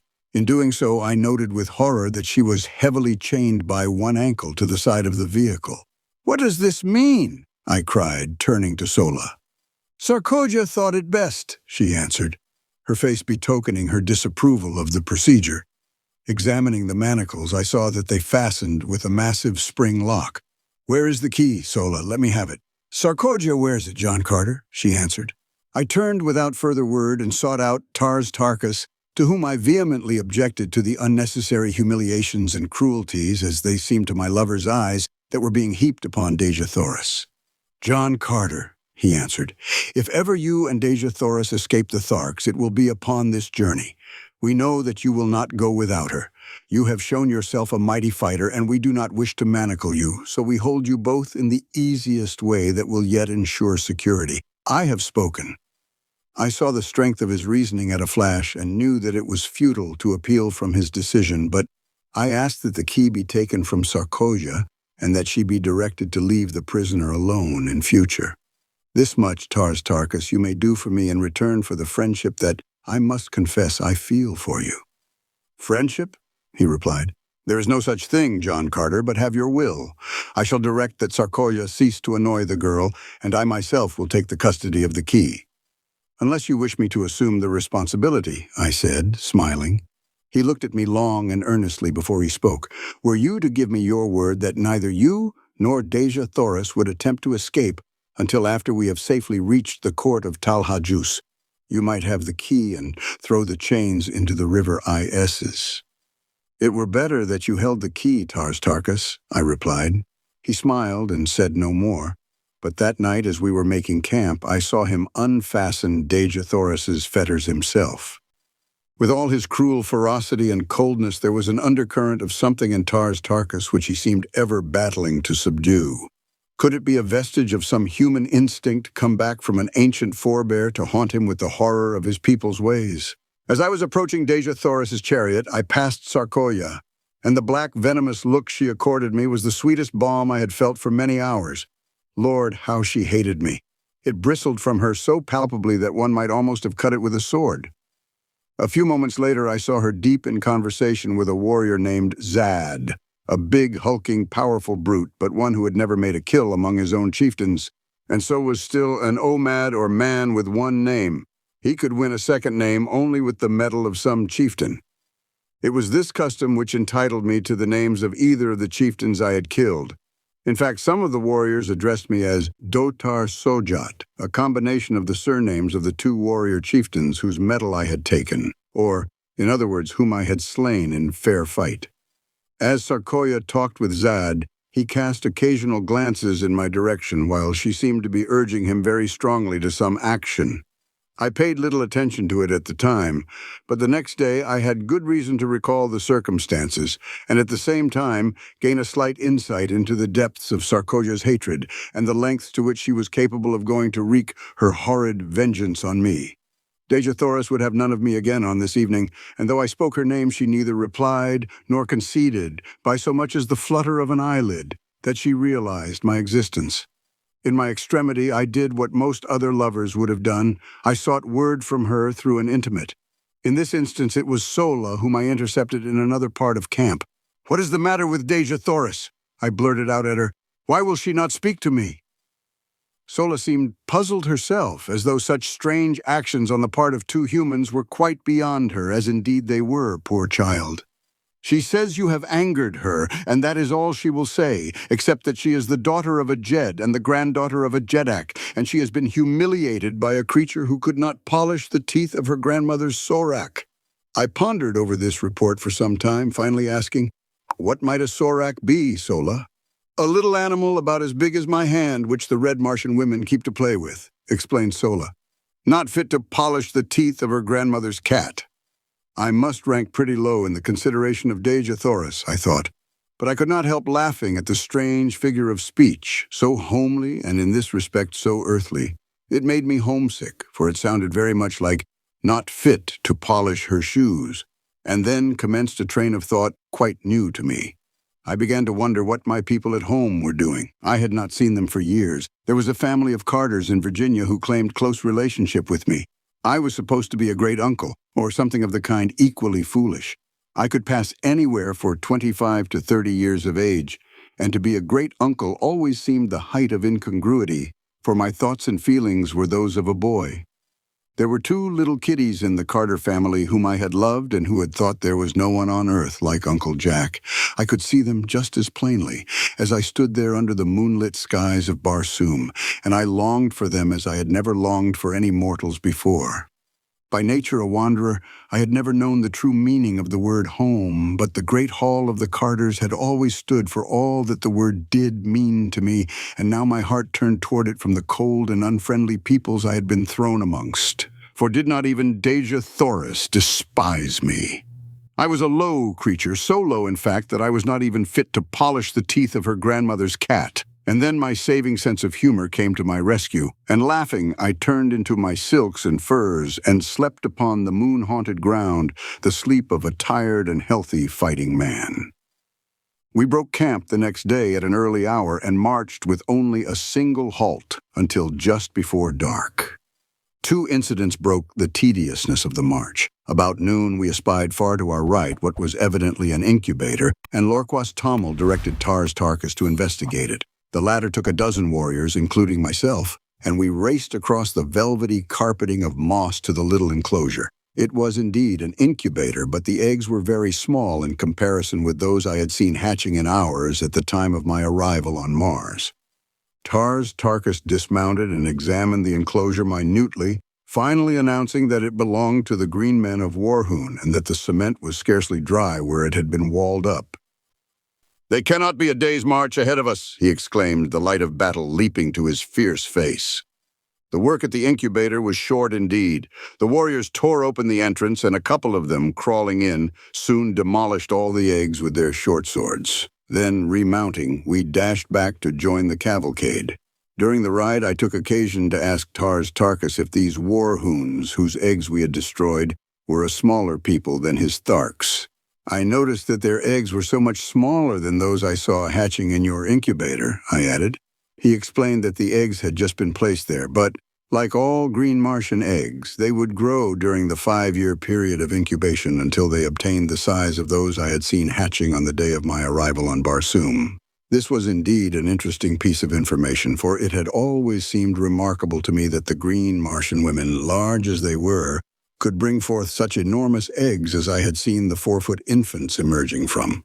As a matter of fact, the new-laid egg is but little larger than an ordinary goose egg, and as it does not commence to grow until subjected to the light of the sun, the chieftains have little difficulty in transporting several hundreds of them at one time from the storage vaults to the incubators. Shortly after the incident of the Warhoon eggs, we halted to rest the animals, and it was during this halt that the second of the day's interesting episodes occurred. I was engaged in changing my riding cloths from one of my thoats to the other, for I divided the day's work between them, when Zad approached me and without a word struck my animal a terrific blow with his longsword. I did not need a manual of green Martian etiquette to know what reply to make, for in fact I was so wild with anger that I could scarcely refrain from drawing my pistol and shooting him down for the brute he was. But he stood waiting with drawn longsword, and my only choice was to draw my own and meet him in fair fight with his choice of weapons or a lesser one.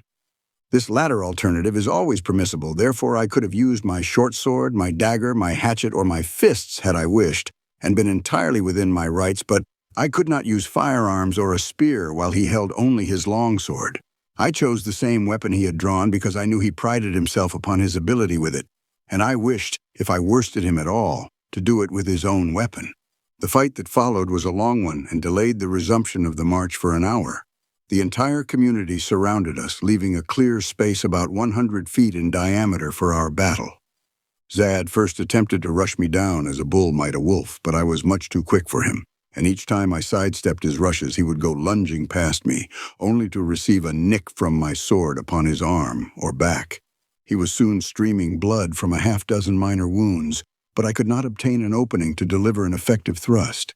Then he changed his tactics, and fighting warily and with extreme dexterity, he tried to do by science what he was unable to do by brute strength. I must admit that he was a magnificent swordsman, and had it not been for my greater endurance and the remarkable agility the lesser gravitation of Mars lent me, I might not have been able to put up the creditable fight I did against him. We circled for some time without doing much damage on either side, the long, straight, needle-like swords flashing in the sunlight and ringing out upon the stillness as they crashed together with each effective parry. Finally, Zad, realizing that he was tiring more than I, evidently decided to close in and end the battle in a final blaze of glory for himself. Just as he rushed me, a blinding flash of light struck full in my eyes so that I could not see his approach and could only leap blindly to one side in an effort to escape the mighty blade that it seemed I could already feel in my vitals. I was only partially successful, as the sharp pain in my left shoulder attested, but in the sweep of my glance as I sought to again locate my adversary, a sight met my astonished gaze which paid me well for the wound the temporary blindness had caused me. There, upon Dejah Thoris's chariot, stood 3 figures, for the purpose evidently of witnessing the encounter above the heads of the intervening Tharks. There were Dejah Thoris, Sola, and Sarkoja, and as my fleeting glance swept over them, a little tableau was presented which will stand graven in my memory to the day of my death. As I looked, Dejah Thoris turned upon Sarkoja with the fury of a young tigress and struck something from her upraised hand, something which flashed in the sunlight as it spun to the ground. Then I knew what had blinded me at that crucial moment of the fight, and how Sarkoja had found a way to kill me without herself delivering the final thrust. Another thing I saw too, which almost lost my life for me then and there, for it took my mind for the fraction of an instant entirely from my antagonist. For, as Dejah Thoris struck the tiny mirror from her hand, Sarkoja, her face livid with hatred and baffled rage, whipped out her dagger and aimed a terrific blow at Dejah Thoris, and then Sola, our dear and faithful Sola, sprang between them. The last I saw was the great knife descending upon her shielding breast. My enemy had recovered from his thrust and was making it extremely interesting for me, so I reluctantly gave my attention to the work in hand, but my mind was not upon the battle. We rushed each other furiously, time after time, till suddenly, feeling the sharp point of his sword at my breast in a thrust I could neither parry nor escape, I threw myself upon him with outstretched sword and with all the weight of my body, determined that I would not die alone if I could prevent it. I felt the steel tear into my chest. All went black before me. My head whirled in dizziness, and I felt my knees giving beneath me. Chapter 15. Sola tells me her story. When consciousness returned, and as I soon learned I was down but a moment, I sprang quickly to my feet, searching for my sword, and there I found it, buried to the hilt in the green breast of Zad, who lay stone dead upon the ochre moss of the ancient sea bottom. As I regained my full senses, I found his weapon piercing my left breast, but only through the flesh and muscles which cover my ribs, entering near the center of my chest and coming out below the shoulder. As I had lunged, I had turned so that his sword merely passed beneath the muscles, inflicting a painful but not dangerous wound. Removing the blade from my body, I also regained my own, and turning my back upon his ugly carcass, I moved, sick, sore, and disgusted, toward the chariots which bore my retinue and my belongings. A murmur of Martian applause greeted me, but I cared not for it. Bleeding and weak, I reached my women who, accustomed to such happenings, dressed my wounds, applying the wonderful healing and remedial agents which make only the most instantaneous of death blows fatal. Give a Martian woman a chance, and death must take a back seat. They soon had me patched up so that, except for weakness from loss of blood and a little soreness around the wound, I suffered no great distress from this thrust which, under earthly treatment, undoubtedly would have put me flat on my back for days. As soon as they were through with me, I hastened to the chariot of Dejah Thoris, where I found my poor Sola with her chest swathed in bandages, but apparently little the worse for her encounter with Sarkoja, whose dagger, it seemed, had struck the edge of one of Sola's metal breast ornaments and, thus deflected, had inflicted but a slight flesh wound. As I approached, I found Dejah Thoris lying prone upon her silks and furs, her lithe form racked with sobs. She did not notice my presence, nor did she hear me speaking with Sola, who was standing a short distance from the vehicle. Is she injured? I asked of Sola, indicating Dejah Thoris by an inclination of my head. No, she answered. She thinks that you are dead. And that her grandmother's cat may now have no one to polish its teeth? I queried, smiling. I think you wrong her, John Carter, said Sola. I do not understand either her ways or yours, but I am sure the granddaughter of 10,000 Jedaks would never grieve like this over any who held but the highest claim upon her affections. They are a proud race, but they are just, as are all Barsoomians, and you must have hurt or wronged her grievously that she will not admit your existence living, though she mourns you dead. Tears are a strange sight upon Barsoom, she continued, and so it is difficult for me to interpret them. I have seen but two people weep in all my life other than Dejah Thoris. One wept from sorrow, the other from baffled rage. The first was my mother years ago before they killed her. The other was Sarkoja when they dragged her from me today. Your mother! I exclaimed. But, Sola, you could not have known your mother, child. But I did, and my father also, she added. If you would like to hear the strange and un-Barsoomian story, come to the chariot tonight, John Carter, and I will tell you that of which I have never spoken in all my life before. And now the signal has been given to resume the march. You must go. I will come tonight, Sola, I promised.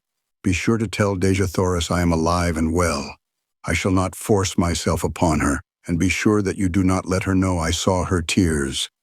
If she would speak with me, I but await her command. Sola mounted the chariot, which was swinging into its place in line, and I hastened to my waiting thoat and galloped to my station beside Tarkas at the rear of the column. We made a most imposing and awe-inspiring spectacle as we strung out across the yellow landscape.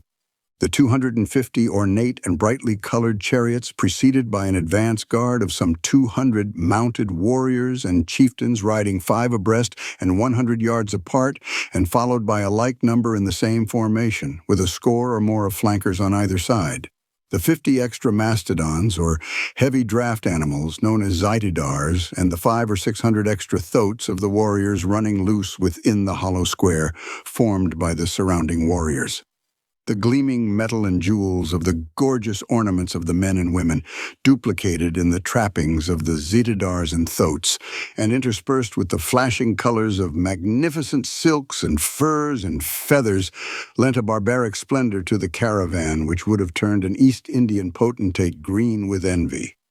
The enormous broad tires of the chariots and the padded feet of the animals brought forth no sound from the moss-covered sea bottom, and so we moved in utter silence, like some huge phantasmagoria, except when the stillness was broken by the guttural growling of a goaded Zitidar or the squealing of fighting thoats.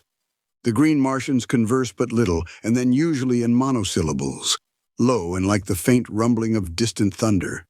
We traversed a trackless waste of moss which, bending to the pressure of broad tire or padded foot, rose up again behind us, leaving no sign that we had passed. We might indeed have been the wraiths of the departed dead upon the dead sea of that dying planet for all the sound or sign we made in passing. It was the first march of a large body of men and animals I had ever witnessed, which raised no dust and left no spoor, for there is no dust upon Mars except in the cultivated districts during the winter months, and even then the absence of high winds renders it almost unnoticeable. We camped that night at the foot of the hills we had been approaching for 2 days and which marked the southern boundary of this particular sea. Our animals had been 2 days without drink, nor had they had water for nearly 2 months, not since shortly after leaving Thark. But as Tarkas explained to me, they require but little and can live almost indefinitely upon the moss which covers Barsoom, and which, he told me, holds in its tiny stems sufficient moisture to meet the limited demands of the animals. After partaking of my evening meal of cheese-like food and vegetable milk, I sought out Sola, whom I found working by the light of a torch upon some of Tarkas's trappings. She looked up at my approach, her face lighting with pleasure and with welcome. "I am glad you came," she said.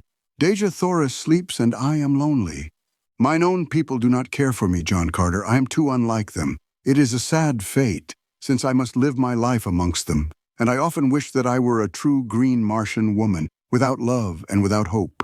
But I have known love, and so I am lost. I promised to tell you my story, or rather the story of my parents. From what I have learned of you and the ways of your people, I am sure that the tale will not seem strange to you, but among green Martians it has no parallel within the memory of the oldest living Thark, nor do our legends hold many similar tales.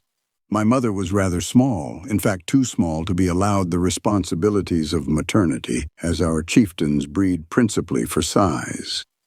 She was also less cold and cruel than most green Martian women, and caring little for their society, she often roamed the deserted avenues of Thark alone, or went and sat among the wild flowers that deck the nearby hills, thinking thoughts and wishing wishes which I believe I alone, among Tharkian women today, may understand. For am I not the child of my mother? And there, among the hills, she met a young warrior, whose duty it was to guard the feeding Zitidars and Thoats, and see that they roamed not beyond the hills. They spoke at first only of such things as interest a community of Tharks, but gradually as they came to meet more often, and as was now quite evident to both, no longer by chance, they talked about themselves, their likes, their ambitions, and their hopes. She trusted him and told him of the awful repugnance she felt for the cruelties of their kind, for the hideous, loveless lives they must ever lead. And then she waited for the storm of denunciation to break from his cold, hard lips. But instead he took her in his arms and kissed her. They kept their love a secret for 6 long years. She, my mother, was of the retinue of the great Tal Hajus, while her lover was a simple warrior wearing only his own metal. Had their defection from the traditions of the Tharks been discovered, both would have paid the penalty in the great arena before Tal Hajus and the assembled hordes. The egg from which I came was hidden beneath a great glass vessel upon the highest and most inaccessible of the partially ruined towers of ancient Thark. Once each year my mother visited it for the 5 long years it lay there in the process of incubation. She dared not come oftener, for in the mighty guilt of her conscience she feared that her every move was watched. During this period my father gained great distinction as a warrior and had taken the medal from several chieftains. His love for my mother had never diminished, and his own ambition in life was to reach a point where he might wrest the medal from Tal Hajus himself, and thus, as ruler of the Tharks, be free to claim her as his own, as well as, by the might of his power, protect the child which otherwise would be quickly dispatched should the truth become known. It was a wild dream, that of wresting the medal from Tal Hajus in 5 short years, but his advance was rapid, and he soon stood high in the councils of Thark. But one day the chance was lost forever, insofar as it could come in time to save his loved ones, for he was ordered away upon a long expedition to the ice-clad south, to make war upon the natives there and despoil them of their furs, for such is the manner of the green Barsoomian. He does not labor for what he can wrest in battle from others. He was gone for 4 years, and when he returned, all had been over for 3. For about a year after his departure, and shortly before the time for the return of an expedition which had gone forth to fetch the fruits of a community incubator, the egg had hatched. Thereafter, my mother continued to keep me in the old tower, visiting me nightly and lavishing upon me the love the community life would have robbed us both of. She hoped, upon the return of the expedition from the incubator, to mix me with the other young assigned to the quarters of Tal Hajus, and thus escape the fate which would surely follow discovery of her sin against the ancient traditions of the green men. She taught me rapidly the language and customs of my kind, and one night she told me the story I have told to you up to this point, impressing upon me the necessity for absolute secrecy and the great caution I must exercise after she had placed me with the other young Tharks, to permit no one to guess that I was further advanced in education than they, nor by any sign to divulge in the presence of others my affection for her, or my knowledge of my parentage. And then, drawing me close to her, she whispered in my ear the name of my father.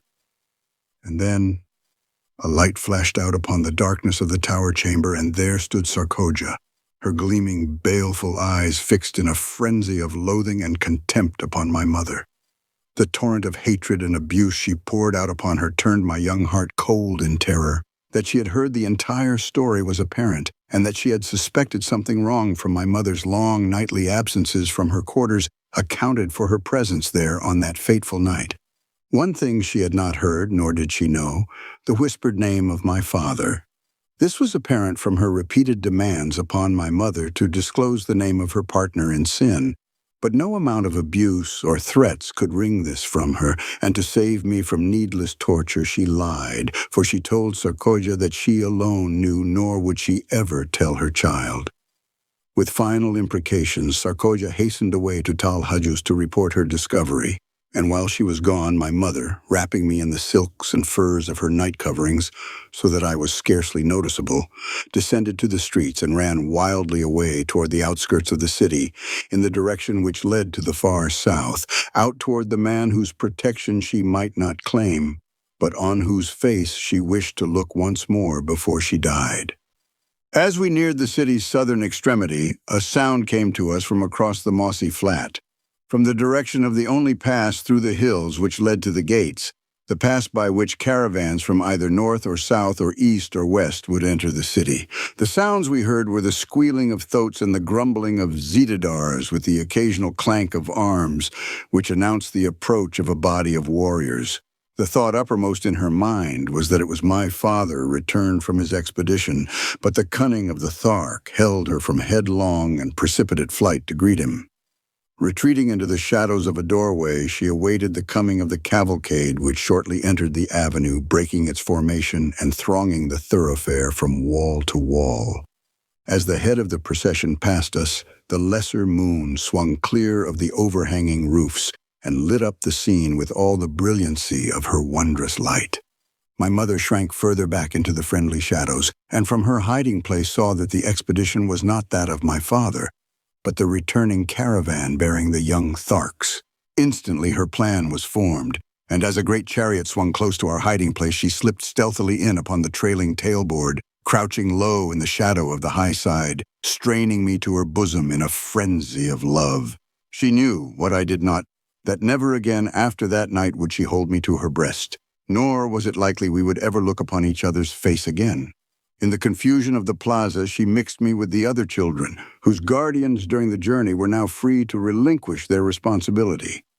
We were herded together into a great room, fed by women who had not accompanied the expedition, and the next day we were parceled out among the retinues of the chieftains. I never saw my mother after that night. She was imprisoned by Tal Hajus, and every effort, including the most horrible and shameful torture, was brought to bear upon her to wring from her lips the name of my father, but she remained steadfast and loyal, dying at last amidst the laughter of Tal Hajus and his chieftains during some awful torture she was undergoing. I learned afterwards that she told them that she had killed me to save me from a like fate at their hands, and that she had thrown my body to the white apes. Sarkoja alone disbelieved her, and I feel to this day that she suspects my true origin, but does not dare expose me at the present at all events, because she also guesses, I am sure, the identity of my father. When he returned from his expedition and learned the story of my mother's fate, I was present as Tal Hajus told him, but never by the quiver of a muscle did he betray the slightest emotion. Only he did not laugh as Tal Hajus gleefully described her death struggles. From that moment on, he was the cruelest of the cruel, and I am awaiting the day when he shall win the goal of his ambition and feel the carcass of Tal Hajus beneath his foot, for I am as sure that he but waits the opportunity to wreak a terrible vengeance, and that his great love is as strong in his breast as when it first transfigured him nearly 40 years ago, as I am that we sit here upon the edge of a world-old ocean while sensible people sleep. John Carter. And your father Sola, is he with us now? I asked. Yes, she replied, but he does not know me for what I am, nor does he know who betrayed my mother to Tal Hajus. I alone know my father's name, and only I and Tal Hajus and Sarkoja know that it was she who carried the tale that brought death and torture upon her he loved. We sat silent for a few moments, she wrapped in the gloomy thoughts of her terrible past, and I in pity for the poor creatures whom the heartless, senseless customs of their race had doomed to loveless lives of cruelty and of hate. Presently she spoke. John Carter, if ever a real man walked the cold, dead bosom of Barsoom, you are one. I know that I can trust you, and because the knowledge may someday help you or him or Dejah Thoris or myself, I'm going to tell you the name of my father. nor place any restrictions or conditions upon your tongue. When the time comes, speak the truth if it seems best to you. I trust you because I know that you are not cursed with the terrible trait of absolute and unswerving truthfulness, that you could lie like one of your own Virginia gentlemen if a lie would save others from sorrow or suffering. My father's name is Tars Tarkas. Chapter 16. We plan escape. The remainder of our journey to Thark was uneventful.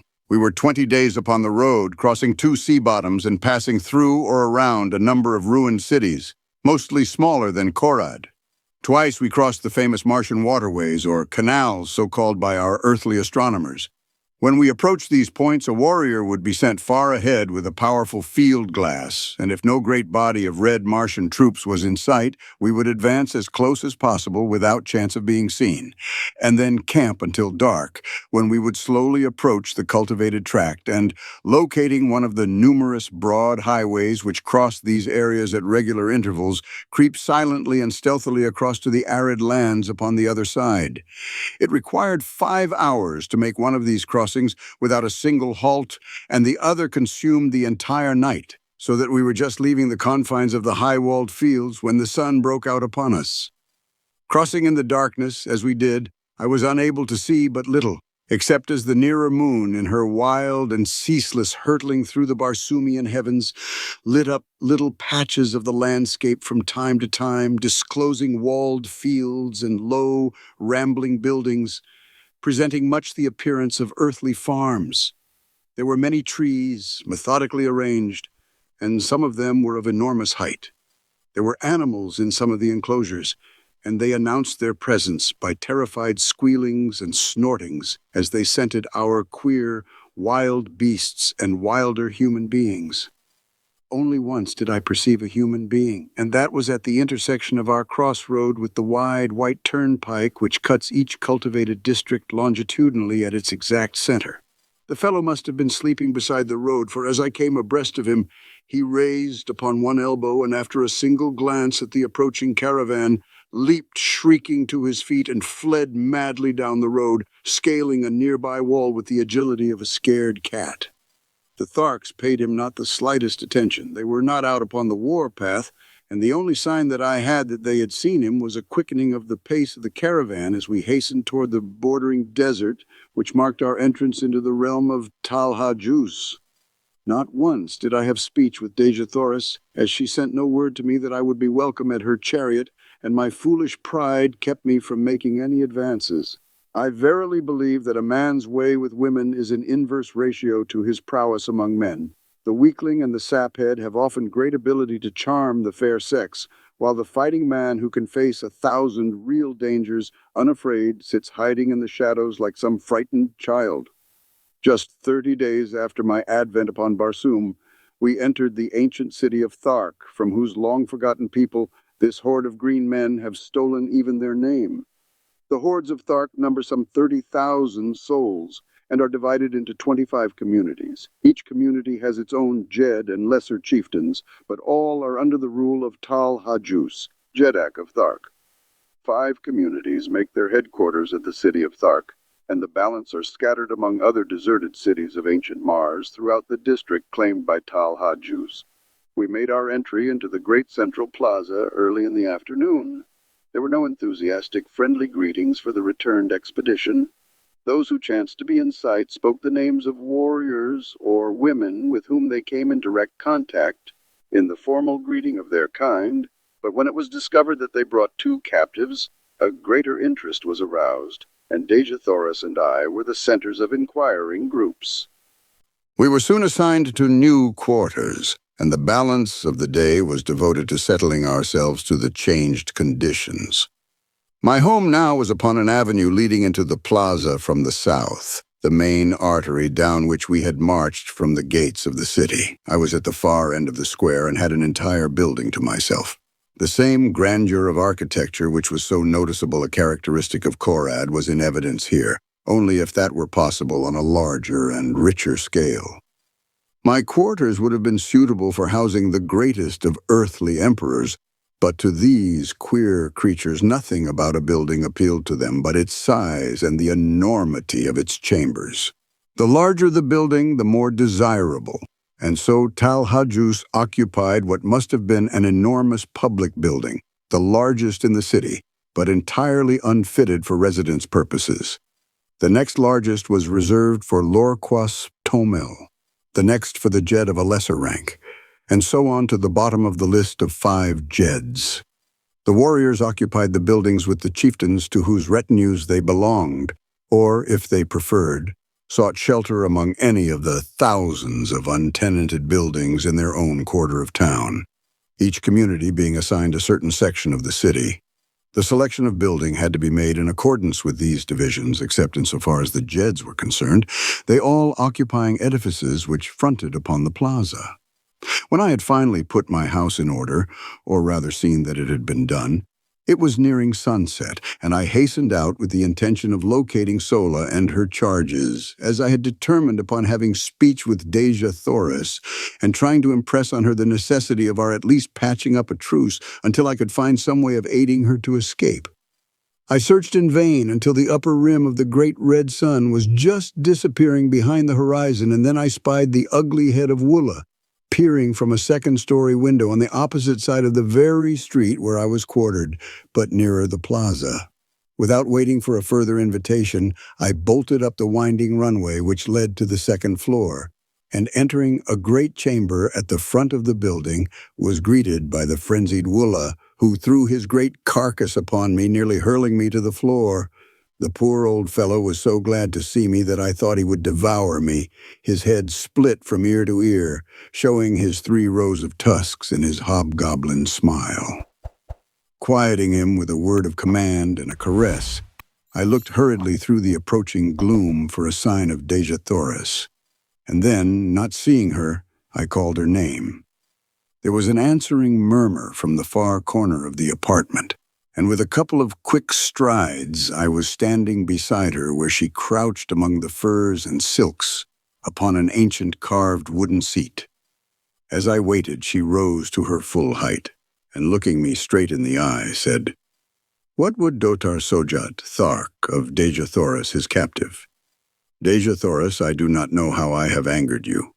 It was furthest from my desire to hurt or offend you, whom I had hoped to protect and comfort. Have none of me, if it is your will, but that you must aid me in effecting your escape, if such a thing be possible, is not my request, but my command. When you are safe once more at your father's court, you may do with me as you please, but from now on until that day, I am your master, and you must obey and aid me." She looked at me long and earnestly, and I thought that she was softening toward me. "I understand your words, Dotar Sojat," she replied. "But you I do not understand. You are a queer mixture of child and man, of brute and noble. I only wish that I might read your heart. Look down at your feet, Dejah Thoris. It lies there now where it has lain since that other night at Korad, and where it will ever lie, beating alone for you until death stills it forever." She took a little step toward me, her beautiful hands outstretched in a strange, groping gesture. "What do you mean, John Carter?" she whispered. "What are you saying to me?" "I am saying what I had promised myself that I would not say to you, at least until you were no longer a captive among the green men. What from your attitude toward me for the past 20 days I had thought never to say to you. I am saying, Dejah Thoris, that I am yours, body and soul, to serve you, to fight for you, and to die for you. Only one thing I ask of you in return, and that is that you make no sign, either of condemnation or of approbation of my words until you are safe among your own people, and that whatever sentiments you harbor toward me, they be not influenced or colored by gratitude. Whatever I may do to serve you will be prompted solely from selfish motives, since it gives me more pleasure to serve you than not." "I will respect your wishes, John Carter, because I understand the motives which prompt them, and I accept your service no more willingly than I bow to your authority. Your word shall be my law. I have twice wronged you in my thoughts, and again I ask your forgiveness." Further conversation of a personal nature was prevented by the entrance of Sola, who was much agitated and wholly unlike her usual calm and possessed self. "That horrible Sarkoja has been before Talhajus," she cried, "and from what I heard upon the plaza, there is little hope for either of you." "What do they say?" inquired Dejah Thoris. that you will be thrown to the wild callets dogs in the great arena as soon as the hordes have assembled for the yearly games. Sola, I said, you are a Thark, but you hate and loathe the customs of your people as much as we do. Will you not accompany us in one supreme effort to escape? I'm sure that Dejah Thoris can offer you a home and protection among her people, and your fate can be no worse among them than it must ever be here. Yes, cried Dejah Thoris, come with us, Sola. You will be better off among the red men of Helium than you are here, and I can promise you not only a home with us, but the love and affection your nature craves, and which must always be denied you by the customs of your own race. Come with us, Sola. We might go without you, but your fate would be terrible if they thought you had connived to aid us. I know that even that fear would not tempt you to interfere in our escape, but we want you with us. We want you to come to a land of sunshine and happiness amongst a people who know the meaning of love, of sympathy, and of gratitude. Say that you will, Sola. Tell me that you will. The great waterway which leads to Helium is but 50 miles to the south, murmured Sola, half to herself.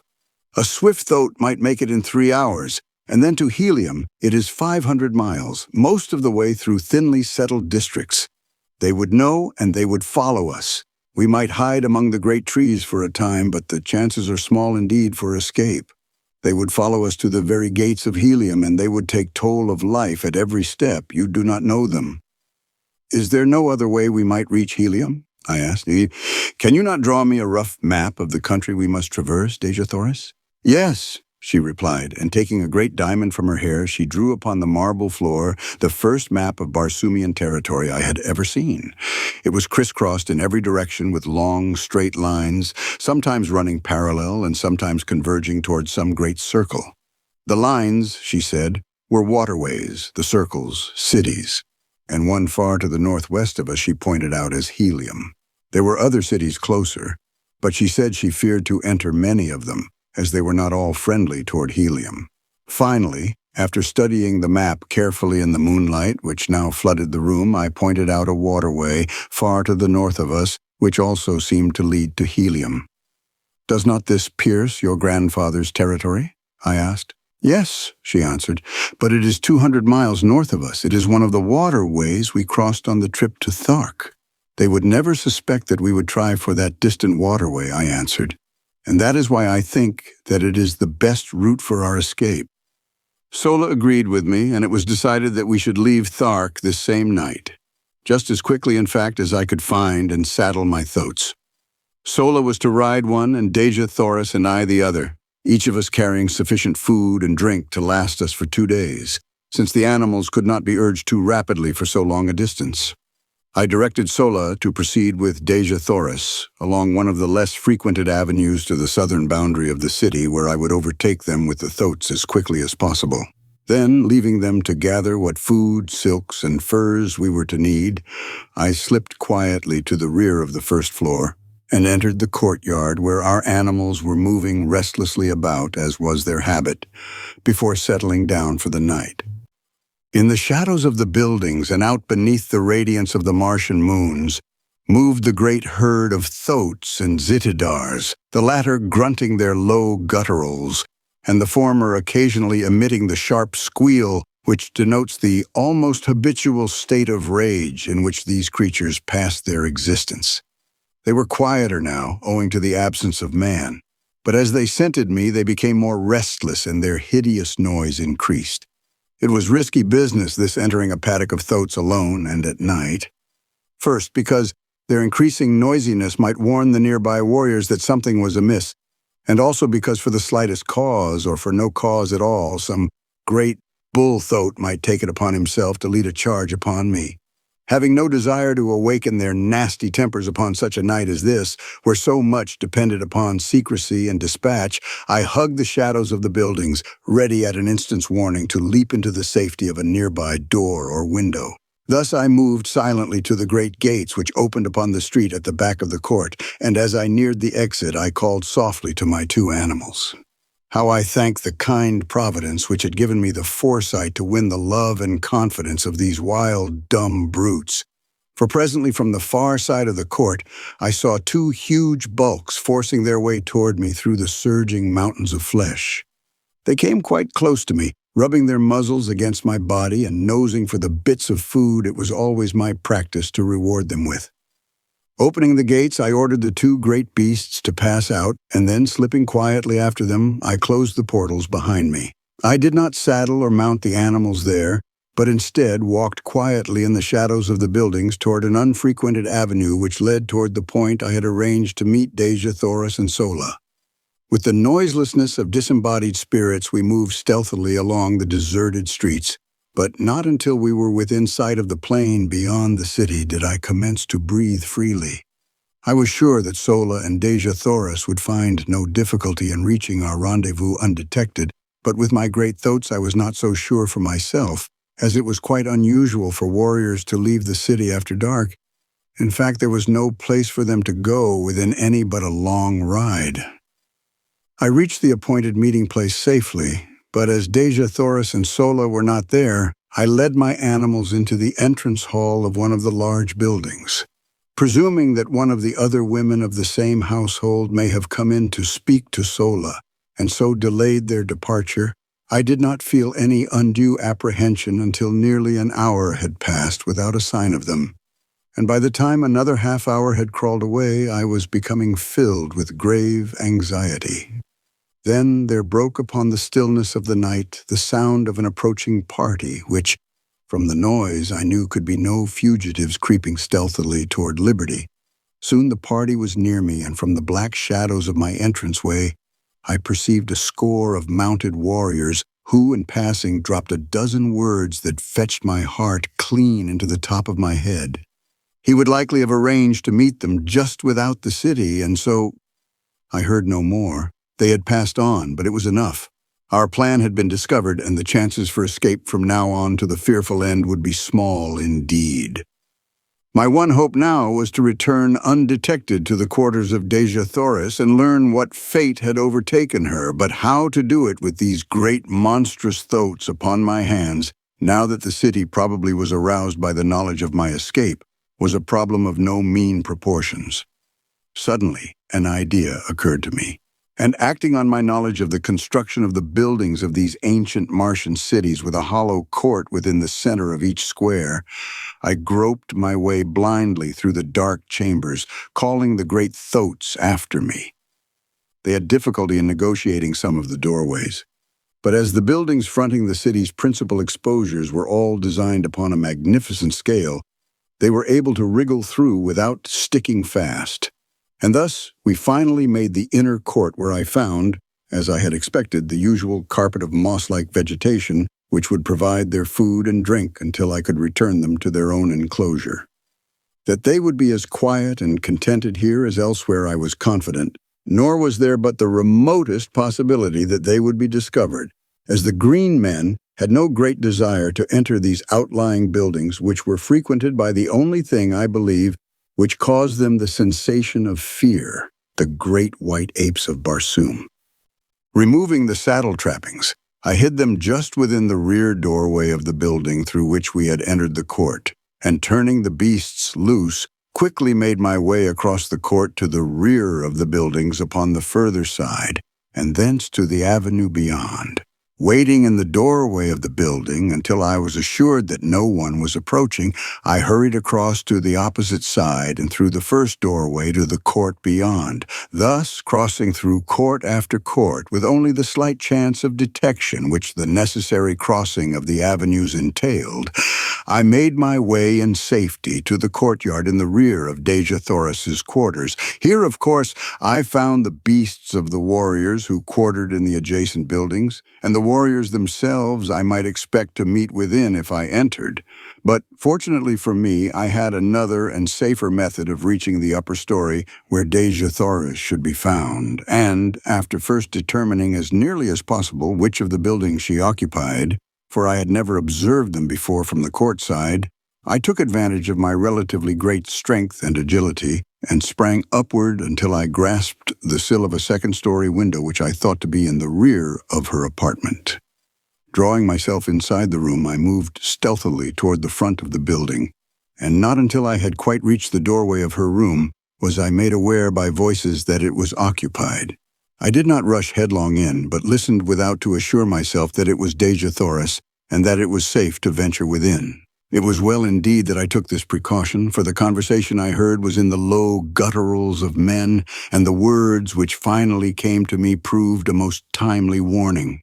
The speaker was a chieftain, and he was giving orders to 4 of his warriors.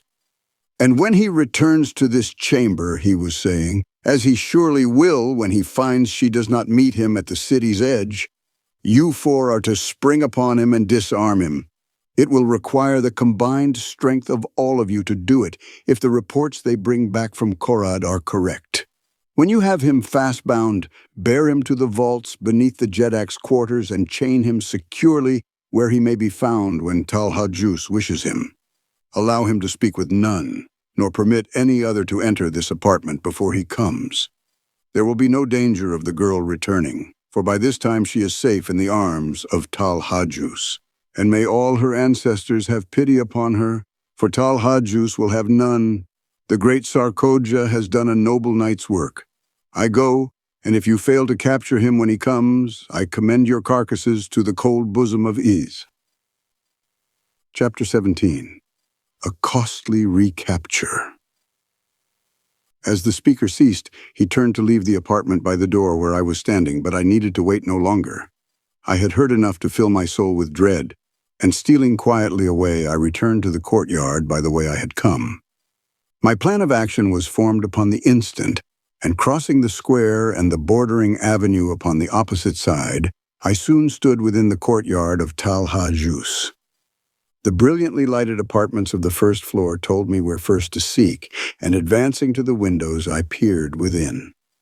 I soon discovered that my approach was not to be the easy thing I had hoped, for the rear rooms bordering the court were filled with warriors and women. I then glanced up at the stories above, discovering that the third was apparently unlighted, and so decided to make my entrance to the building from that point.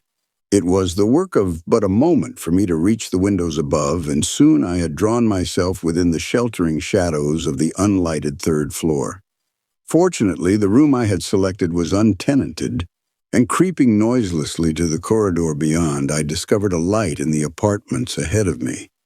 Reaching what appeared to be a doorway, I discovered that it was but an opening upon an immense inner chamber which towered from the first floor, 2 stories below me, to the dome-like roof of the building, high above my head.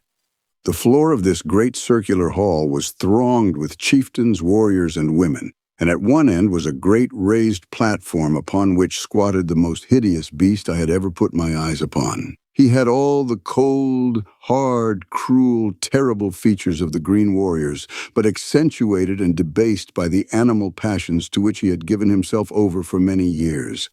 There was not a mark of dignity or pride upon his bestial countenance, while his enormous bulk spread itself out upon the platform, where he squatted like some huge devilfish, his 6 limbs accentuating the similarity in a horrible and startling manner. But the sight that froze me with apprehension was that of Dejah Thoris and Sola standing there before him, and the fiendish leer of him as he let his great protruding eyes gloat upon the lines of her beautiful figure. She was speaking, but I could not hear what she said, nor could I make out the low grumbling of his reply.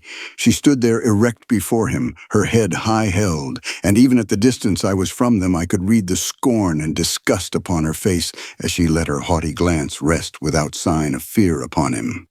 She was indeed the proud daughter of 1,000 Jedaks, every inch of her dear, precious little body.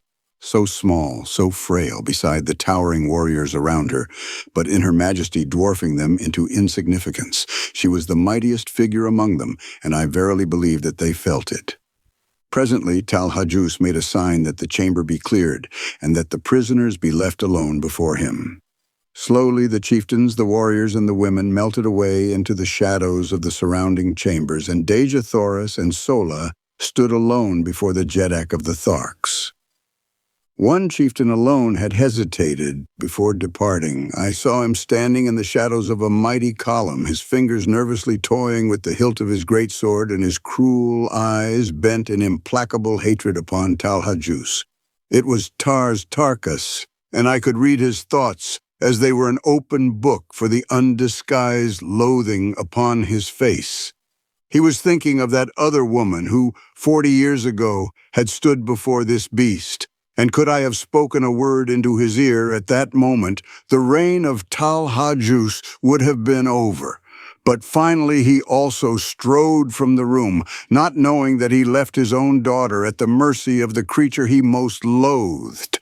Talhajus arose, and I, half fearing, half anticipating his intentions, hurried to the winding runway which led to the floors below. No one was near to intercept me, and I reached the main floor of the chamber unobserved, taking my station in the shadow of the same column that Tarkas had but just deserted. As I reached the floor, Talhajus was speaking. "Princess of Helium, I might wring a mighty ransom from your people, would I but return you to them unharmed, but 1,000 times rather would I watch that beautiful face writhe in the agony of torture. It shall be long drawn out that I promise you 10 days of pleasure were all too short to show the love I harbor for your race. The terrors of your death shall haunt the slumbers of the red men through all the ages to come. They will shudder in the shadows of the night as their fathers tell them of the awful vengeance of the green men, of the power and might and hate and cruelty of Talhajus. But before the torture you shall be mine for 1 short hour, and word of that too shall go forth to Tardos Mors, Jeddak of Helium, your grandfather, that he may grovel upon the ground in the agony of his sorrow. Tomorrow the torture will commence. Tonight thou art Talhajus. Come."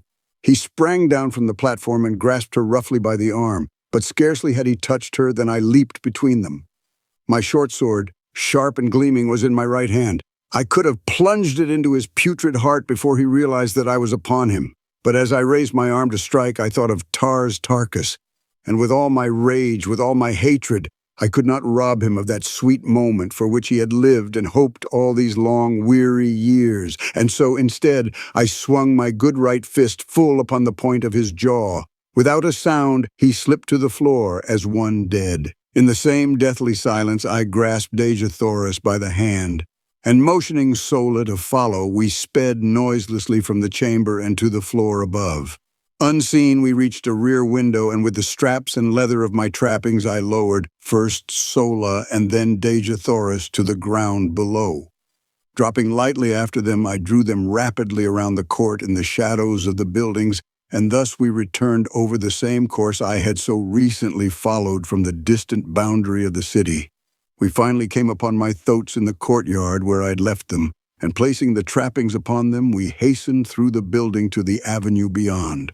Mounting Sola upon one beast, and Dejah Thoris behind me upon the other, we rode from the city of Thark through the hills to the south. Instead of circling back around the city to the northwest and toward the nearest waterway which lay so short a distance from us, we turned to the northeast and struck out upon the mossy waste across which, for 200 dangerous and weary miles, lay another main artery leading to Helium. No word was spoken until we had left the city far behind, but I could hear the quiet sobbing of Dejah Thoris as she clung to me with her dear head resting against my shoulder. But the sight that froze me with apprehension was that of Dejah Thoris and Sola standing there before him, and the fiendish leer of him as he let his great protruding eyes gloat upon the lines of her beautiful figure. She was speaking, but I could not hear what she said, nor could I make out the low grumbling of his reply. She stood there erect before him, her head high held, and even at the distance I was from them I could read the scorn and disgust upon her face as she let her haughty glance rest without sign of fear upon him. She was indeed the proud daughter of 1,000 Jeddaks, every inch of her dear, precious little body. So small, so frail beside the towering warriors around her, but in her majesty dwarfing them into insignificance. She was the mightiest figure among them, and I verily believe that they felt it. Presently Talhajus made a sign that the chamber be cleared, and that the prisoners be left alone before him. Slowly, the chieftains, the warriors, and the women melted away into the shadows of the surrounding chambers, and Dejah Thoris and Sola stood alone before the Jeddak of the Tharks. One chieftain alone had hesitated before departing. I saw him standing in the shadows of a mighty column, his fingers nervously toying with the hilt of his greatsword and his cruel eyes bent in implacable hatred upon Talhajus. It was Tarkas, and I could read his thoughts as they were an open book for the undisguised loathing upon his face. He was thinking of that other woman who, 40 years ago, had stood before this beast, and could I have spoken a word into his ear at that moment, the reign of Talhajus would have been over. But finally he also strode from the room, not knowing that he left his own daughter at the mercy of the creature he most loathed. Talhajus arose, and I, half fearing, half anticipating his intentions, hurried to the winding runway which led to the floors below. No one was near to intercept me, and I reached the main floor of the chamber unobserved, taking my station in the shadow of the same column that Tarkas had but just deserted. As I reached the floor, Talhajus was speaking. "Princess of Helium, I might wring a mighty ransom from your people, would I but return you to them unharmed, but 1,000 times rather would I watch that beautiful face writhe in the agony of torture. It shall be long drawn out that I promise you 10 days of pleasure were all too short to show the love I harbor for your race. The terrors of your death shall haunt the slumbers of the red men through all the ages to come. They will shudder in the shadows of the night as their fathers tell them of the awful vengeance of the green men, of the power and might and hate and cruelty of Talhajus. But before the torture you shall be mine for 1 short hour, and word of that too shall go forth to Tardos Mors, Jeddak of Helium, your grandfather, that he may grovel upon the ground in the agony of his sorrow. Tomorrow the torture will commence. Tonight thou art Talhajus. Come." He sprang down from the platform and grasped her roughly by the arm, but scarcely had he touched her than I leaped between them. My short sword, sharp and gleaming, was in my right hand. I could have plunged it into his putrid heart before he realized that I was upon him. But as I raised my arm to strike, I thought of Tarkas, and with all my rage, with all my hatred, I could not rob him of that sweet moment for which he had lived and hoped all these long, weary years, and so instead I swung my good right fist full upon the point of his jaw. Without a sound, he slipped to the floor as one dead. In the same deathly silence, I grasped Dejah Thoris by the hand, and motioning Sola to follow, we sped noiselessly from the chamber and to the floor above. Unseen, we reached a rear window, and with the straps and leather of my trappings I lowered, first Sola and then Dejah Thoris, to the ground below. Dropping lightly after them, I drew them rapidly around the court in the shadows of the buildings, and thus we returned over the same course I had so recently followed from the distant boundary of the city. We finally came upon my thoats in the courtyard where I'd left them, and placing the trappings upon them, we hastened through the building to the avenue beyond. Mounting Sola upon one beast, and Dejah Thoris behind me upon the other, we rode from the city of Thark through the hills to the south. Instead of circling back around the city to the northwest and toward the nearest waterway which lay so short a distance from us, we turned to the northeast and struck out upon the mossy waste across which, for 200 dangerous and weary miles, lay another main artery leading to Helium. No word was spoken until we had left the city far behind, but I could hear the quiet sobbing of Dejah Thoris as she clung to me with her dear head resting against my shoulder. "If we make it, my chieftain, the debt of Helium will be a mighty one, greater than she can ever pay you. And should we not make it," she continued, "the debt is no less, though Helium will never know, for you have saved the last of our line from worse than death." I did not answer, but instead reached to my side and pressed the little fingers of her I loved where they clung to me for support, and then in unbroken silence we sped over the yellow, moonlit moss, each of us occupied with his own thoughts. For my part, I could not be other than joyful had I tried, with Dejah Thoris's warm body pressed close to mine, and with all our unpassed danger, my heart was singing as gaily as though we were already entering the gates of Helium. Our earlier plans had been so sadly upset that we now found ourselves without food or drink, and I alone was armed. We therefore urged our beasts to a speed that must tell on them sorely before we could hope to sight the ending of the first stage of our journey. We rode all night and all the following day, with only a few short rests. On the second night, both we and our animals were completely fagged, and so we lay down upon the moss and slept for some 5 or 6 hours, taking up the journey once more before daylight. All the following day we rode, and when late in the afternoon we had sighted no distant trees, the mark of the great waterways throughout all Barsoom, the terrible truth flashed upon us. We were lost. Evidently we had circled, but which way it was difficult to say, nor did it seem possible with the sun to guide us by day and the moons and stars by night. At any rate, no waterway was in sight, and the entire party was almost ready to drop from hunger, thirst, and fatigue. Far ahead of us and a trifle to the right, we could distinguish the outlines of low mountains. These we decided to attempt to reach in the hope that from some ridge we might discern the missing waterway. Night fell upon us before we reached our goal, and almost fainting from weariness and weakness, we lay down and slept. I was awakened early in the morning by some huge body pressing close to mine, and opening my eyes with a start, I beheld my blessed old Woola snuggling close to me. The faithful brute had followed us across that trackless waste to share our fate, whatever it might be.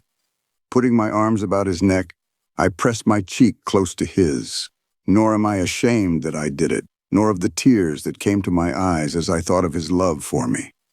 Shortly after this, Dejah Thoris and Sola awakened, and it was decided that we push on at once in an effort to gain the hills.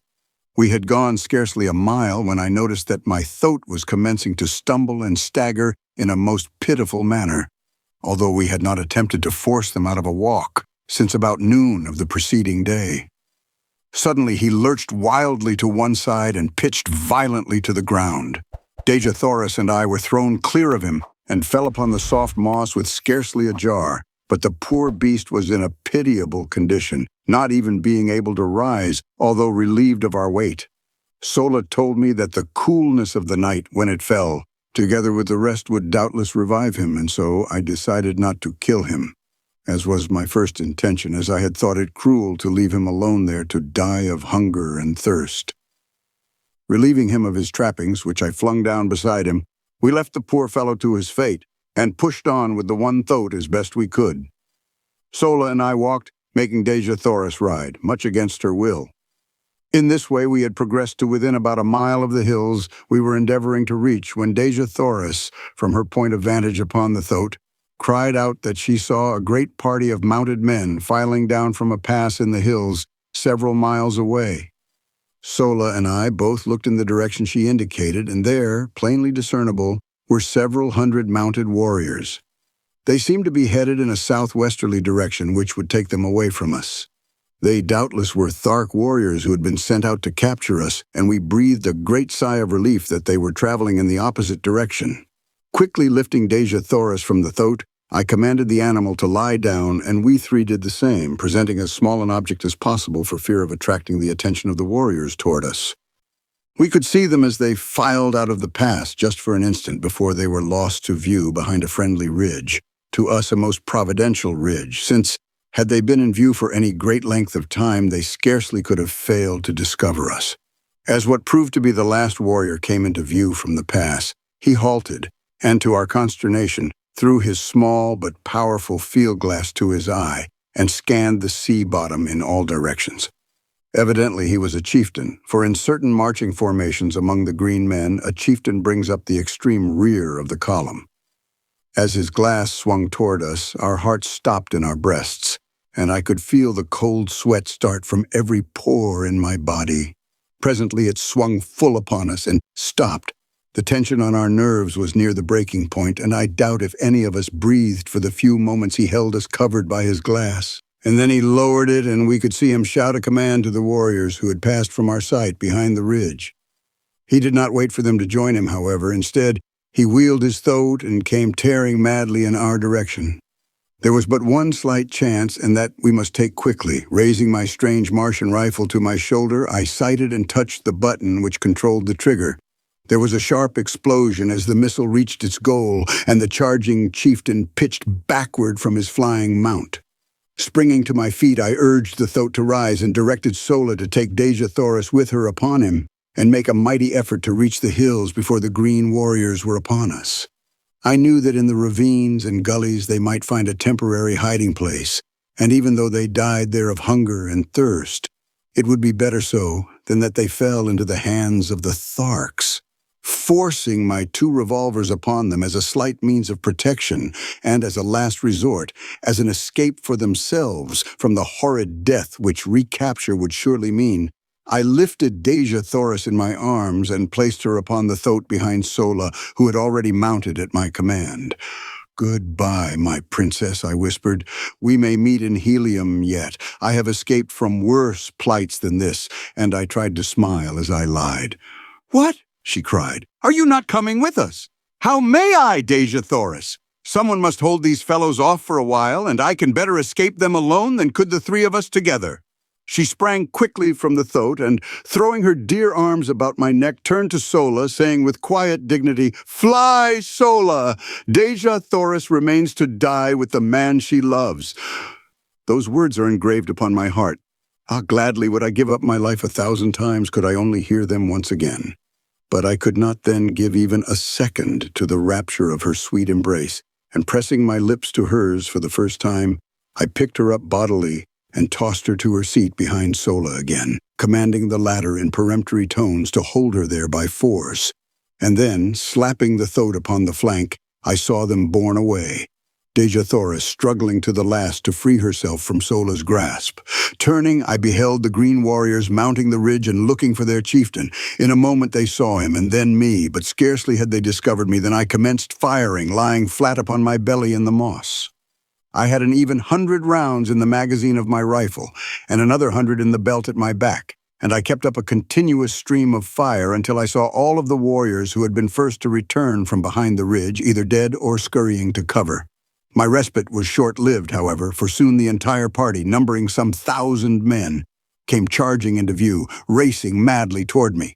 I fired until my rifle was empty, and they were almost upon me, and then a glance showing me that Dejah Thoris and Sola had disappeared among the hills, I sprang up, throwing down my useless gun, and started away in the direction opposite to that taken by Sola and her charge. If ever Martians had an exhibition of jumping, it was granted those astonished warriors on that day long years ago. But while it led them away from Dejah Thoris, it did not distract their attention from endeavoring to capture me. They raced wildly after me until finally my foot struck a projecting piece of quartz, and down I went sprawling upon the moss. As I looked up, they were upon me, and although I drew my longsword in an attempt to sell my life as dearly as possible, it was soon over. I reeled beneath their blows, which fell upon me in perfect torrents. My head swam, all was black, and I went down beneath them to oblivion. Chapter 18. Chained in Warhoon. It must have been several hours before I regained consciousness, and I well remember the feeling of surprise which swept over me as I realized that I was not dead. I was lying among a pile of sleeping silks and furs in the corner of a small room in which were several green warriors, and bending over me was an ancient and ugly female. As I opened my eyes, she turned to one of the warriors, saying, "He will live, O Jed." "'Tis well," replied the one so addressed, rising and approaching my couch. "He should render rare sport for the great games." And now as my eyes fell upon him, I saw that he was no Thark, for his ornaments and metal were not of that horde. He was a huge fellow, terribly scarred about the face and chest, and with one broken tusk and a missing ear. Strapped on either breast were human skulls, and depending from these a number of dried human hands. His reference to the great games of which I had heard so much while among the Tharks convinced me that I had but jumped from purgatory into Gehenna. After a few more words with the female, during which she assured him that I was now fully fit to travel, the Jed ordered that we mount and ride after the main column. I was strapped securely to as wild and unmanageable a thoat as I had ever seen, and with a mounted warrior on either side to prevent the beast from bolting, we rode forth at a furious pace in pursuit of the column. My wounds gave me but little pain, so wonderfully and rapidly had the applications and injections of the female exercised their therapeutic powers, and so deftly had she bound and plastered the injuries. Just before dark, we reached the main body of troops shortly after they had made camp for the night. I was immediately taken before the leader, who proved to be the Jeddak of the hordes of Warhoon. Like the Jed who had brought me, he was frightfully scarred, and also decorated with the breastplate of human skulls and dried dead hands which seemed to mark all the greater warriors among the Warhoons, as well as to indicate their awful ferocity, which greatly transcends even that of the Tharks. The Jeddak, Barcomus, who was comparatively young, was the object of the fierce and jealous hatred of his old lieutenant, Dejah, the Jed who had captured me, and I could not but note the almost studied efforts which the latter made to affront his superior. He entirely omitted the usual formal salutation as we entered the presence of the Jeddak, and as he pushed me roughly before the ruler, he exclaimed in a loud and menacing voice, "I have brought a strange creature wearing the metal of a Thark, whom it is my pleasure to have battle with a wild thoat at the great games. He will die as Barcomus, your Jeddak, sees fit, if at all," replied the young ruler with emphasis and dignity. "If at all," roared Dejah, "by the dead hands at my throat, but he shall die, Barcomus. No maudlin weakness on your part shall save him. Oh, would that Warhoon were ruled by a real Jeddak rather than by a water-hearted weakling from whom even old Dejah could tear the metal with his bare hands." Barcomus eyed the defiant and insubordinate chieftain for an instant, his expression one of haughty, fearless contempt and hate, and then, without drawing a weapon and without uttering a word, he hurled himself at the throat of his defamer. I never before had seen two green Martian warriors battle with nature's weapons, and the exhibition of animal ferocity which ensued was as fearful a thing as the most disordered imagination could picture. They tore at each other's eyes and ears with their hands, and with their gleaming tusks repeatedly slashed and gored, until both were cut fairly to ribbons from head to foot. Barcomus had much the better of the battle, as he was stronger, quicker, and more intelligent. It soon seemed that the encounter was done, saving only the final death thrust, when Barcomus slipped in, breaking away from a clinch. It was the one little opening that Dejah needed, and hurling himself at the body of his adversary, he buried his single mighty tusk in Barcomus's groin, and with a last powerful effort, ripped the young Jeddak wide open the full length of his body, the great tusk finally wedging in the bones of Barcomus's jaw. Victor and vanquished rolled limp and lifeless upon the moss, a huge mass of torn and bloody flesh. Barcomus was stone dead, and only the most Herculean efforts on the part of Dejah's females saved him from the fate he deserved. 3 days later, he walked without assistance to the body of Barcomus, which by custom had not been moved from where it fell, and placing his foot upon the neck of his erstwhile ruler, he assumed the title of Jeddak of Warhoon. The dead Jeddak's hands and head were removed to be added to the ornaments of his conqueror, and then his women cremated what remained, amid wild and terrible laughter. The injuries to Dejah had delayed the march so greatly that it was decided to give up the expedition, which was a raid upon a small Thark community in retaliation for the destruction of the incubator, until after the great games and the entire body of warriors, 10,000 in number, turned back toward Warhoon. My introduction to these cruel and bloodthirsty people was but an index to the scenes I witnessed almost daily while with them. They are a smaller horde than the Tharks, but much more ferocious. Not a day passed but that some members of the various Warhoon communities met in deadly combat. I have seen as high as 8 mortal duels within a single day. We reached the city of Warhoon after some 3 days' march, and I was immediately cast into a dungeon and heavily chained to the floor and walls. Food was brought me at intervals, but owing to the utter darkness of the place, I do not know whether I lay there days or weeks or months. It was the most horrible experience of all of my life, and that my mind did not give way to the terrors of that inky blackness has been a wonder to me ever since. The place was filled with creeping, crawling things. Cold, sinuous bodies passed over me when I lay down, and in the darkness I occasionally caught glimpses of gleaming, fiery eyes fixed in horrible intentness upon me. No sound reached me from the world above, and no word would my jailer vouchsafe when my food was brought to me, although I at first bombarded him with questions. Finally, all the hatred and maniacal loathing for these awful creatures who had placed me in this horrible place was centered by my tottering reason upon this single emissary who represented to me the entire horde of war-hoons. I had noticed that he always advanced with his dim torch to where he could place the food within my reach, and as he stooped to place it upon the floor, his head was about on a level with my breast. So, with the cunning of a madman, I backed into the far corner of my cell, when next I heard him approaching and gathering a little slack of the great chain which held me in my hand. I waited his coming, crouching like some beast of prey. As he stooped to place my food upon the ground, I swung the chain above my head and crashed the links with all my strength upon his skull. Without a sound, he slipped to the floor, stone dead. Laughing and chattering like the idiot I was fast becoming, I fell upon his prostrate form, my fingers feeling for his dead throat. Presently, they came in contact with a small chain at the end of which dangled a number of keys. The touch of my fingers on these keys brought back my reason with the suddenness of thought. No longer was I a gibbering idiot, but a sane, reasoning man with the means of escape within my very hands. As I was groping to remove the chain from about my victim's neck, I glanced up into the darkness to see 6 pairs of gleaming eyes fixed, unwinking upon me. Slowly they approached, and slowly I shrank back from the awful horror of them. Back into my corner I crouched, holding my hands palms out before me, and stealthily on came the awful eyes until they reached the dead body at my feet. Then slowly they retreated, but this time with a strange grating sound, and finally they disappeared in some black and distant recess of my dungeon. Chapter 19. Battling in the Arena.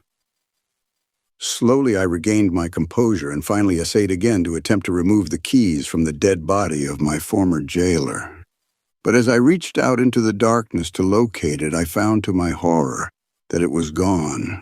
Then the truth flashed on me. The owners of those gleaming eyes had dragged my prize away from me to be devoured in their neighboring lair, as they had been waiting for days, for weeks, for months, through all this awful eternity of my imprisonment, to drag my dead carcass to their feast.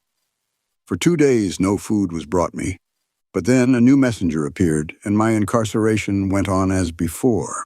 But not again did I allow my reason to be submerged by the horror of my position. Shortly after this episode, another prisoner was brought in and chained near me. By the dim torchlight, I saw that he was a red Martian, and I could scarcely await the departure of his guards to address him. As their retreating footsteps died away in the distance, I called out softly the Martian word of greeting, Kaor. "Who are you who speaks out of the darkness?" he answered.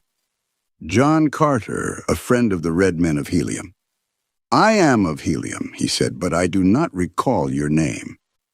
And then I told him my story as I have written it here, omitting only any reference to my love for Dejah Thoris. He was much excited by the news of Helium's princess and seemed quite positive that she and Sola could easily have reached a point of safety from where they left me. He said that he knew the place well, because the defile through which the Warhoon warriors had passed when they discovered us was the only one ever used by them when marching to the south. Dejah Thoris and Sola entered the hills not 5 miles from a great waterway and are now probably quite safe, he assured me. My fellow prisoner was Kantos Khan, a Padwar, lieutenant, in the Navy of Helium. He had been a member of the ill-fated expedition which had fallen into the hands of the Tharks at the time of Dejah Thoris's capture, and he briefly related the events which followed the defeat of the battleships. Badly injured and only partially manned, they had limped slowly toward Helium. But while passing near the city of Zodanga, the capital of Helium's hereditary enemies among the Red Men of Barsoom, they had been attacked by a great body of war vessels, and all but the craft to which Kantos Khan belonged were either destroyed or captured. His vessel was chased for days by 3 of the Zodangan warships, but finally escaped during the darkness of a moonless night. 30 days after the capture of Dejah Thoris, or about the time of our coming to Thark, his vessel had reached Helium with about 10 survivors of the original crew of 700 officers and men. Immediately, 7 great fleets, each of 100 mighty warships, had been dispatched to search for Dejah Thoris, and from these vessels, 2,000 smaller craft had been kept out continuously in futile search for the missing princess. 2 green Martian communities had been wiped off the face of Barsoom by the avenging fleets, but no trace of Dejah Thoris had been found. They had been searching among the northern hordes, and only within the past few days had they extended their quest to the south. Kantos Khan had been detailed to one of the small one-man flyers and had had the misfortune to be discovered by the Warhoons while exploring their city. The bravery and daring of the man won my greatest respect and admiration. Alone he had landed at the city's boundary and on foot had penetrated to the buildings surrounding the plaza. For 2 days and nights he had explored their quarters and their dungeons in search of his beloved princess, only to fall into the hands of a party of Warhoons as he was about to leave, after assuring himself that Dejah Thoris was not a captive there. During the period of our incarceration, Kantos Khan and I became well acquainted and formed a warm, personal friendship. A few days only elapsed, however, before we were dragged forth from our dungeon for the great games. We were conducted early one morning to an enormous amphitheater, which instead of having been built upon the surface of the ground was excavated below the surface. It had partially filled with debris, so that how large it had originally been was difficult to say. In its present condition, it held the entire 20,000 Warhoons of the assembled hordes. The arena was immense, but extremely uneven and unkempt. Around it, the Warhoons had piled building stone from some of the ruined edifices of the ancient city to prevent the animals and the captives from escaping into the audience, and at each end had been constructed cages to hold them until their turns came to meet some horrible death upon the arena. Kantos Khan and I were confined together in one of the cages. In the others were wild Kalets, Thoats, mad Zitidars, green warriors, and women of other hordes, and many strange and ferocious wild beasts of Barsoom which I had never before seen. The din of their roaring, growling, and squealing was deafening, and the formidable appearance of any one of them was enough to make the stoutest heart feel grave forebodings. Kantos Khan explained to me that at the end of the day, one of these prisoners would gain freedom and the others would lie dead about the arena. The winners in the various contests of the day would be pitted against each other until only 2 remained alive, the victor in the last encounter being set free, whether animal or man. The following morning, the cages would be filled with a new consignment of victims, and so on throughout the 10 days of the games. Shortly after we had been caged, the amphitheater began to fill, and within an hour, every available part of the seating space was occupied. Doc Kova, with his Jeds and chieftains, sat at the center of one side of the arena upon a large raised platform. At a signal from Doc Kova, the doors of 2 cages were thrown open, and a dozen green Martian females were driven to the center of the arena. Each was given a dagger, and then, at the far end, a pack of 12 Kalets, or wild dogs, were loosed upon them. As the brutes, growling and foaming, rushed upon the almost defenseless women, I turned my head that I might not see the horrid sight. The yells and laughter of the green horde bore witness to the excellent quality of the sport, and when I turned back to the arena as Kantos Khan told me it was over, I saw 3 victorious Kalets, snarling and growling over the bodies of their prey. The women had given a good account of themselves. Next, a mad Zitidar was loosed among the remaining dogs, and so it went throughout the long, hot, horrible day. During the day, I was pitted against first men and then beasts, but as I was armed with a longsword and always outclassed my adversary in agility and generally in strength as well, it proved but child's play to me. Time and time again I won the applause of the bloodthirsty multitude, and toward the end there were cries that I be taken from the arena and be made a member of the hordes of Warhoon. Finally, there were but 3 of us left, a great green warrior of some far northern horde, Kantos Khan and myself. The other 2 were to battle, and then I to fight the conqueror for the liberty which was accorded the final winner. Kantos Khan had fought several times during the day, and like myself had always proven victorious, but occasionally by the smallest of margins, especially when pitted against the green warriors. I had little hope that he could best his giant adversary who had mowed down all before him during the day. The fellow towered nearly 16 feet in height, while Kantos Khan was some inches under 6 feet. As they advanced to meet one another, I saw for the first time a trick of Martian swordsmanship, which centered Kantos Khan's every hope of victory and life on one cast of the dice. For, as he came to within about 20 feet of the huge fellow, he threw his sword arm far behind him over his shoulder and with a mighty sweep hurled his weapon point foremost at the green warrior. It flew true as an arrow and, piercing the poor devil's heart, laid him dead upon the arena. Kantos Khan and I were now pitted against each other, but as we approached to the encounter, I whispered to him to prolong the battle until nearly dark in the hope that we might find some means of escape. The horde evidently guessed that we had no hearts to fight each other, and so they howled in rage as neither of us placed a fatal thrust. Just as I saw the sudden coming of dark, I whispered to Kantos Khan to thrust his sword between my left arm and my body. As he did so, I staggered back, clasping the sword tightly with my arm, and thus fell to the ground with his weapon apparently protruding from my chest. Kantos Khan perceived my coup, and stepping quickly to my side, he placed his foot upon my neck, and withdrawing his sword from my body gave me the final death blow through the neck, which is supposed to sever the jugular vein. But in this instance, the cold blade slipped harmlessly into the sand of the arena.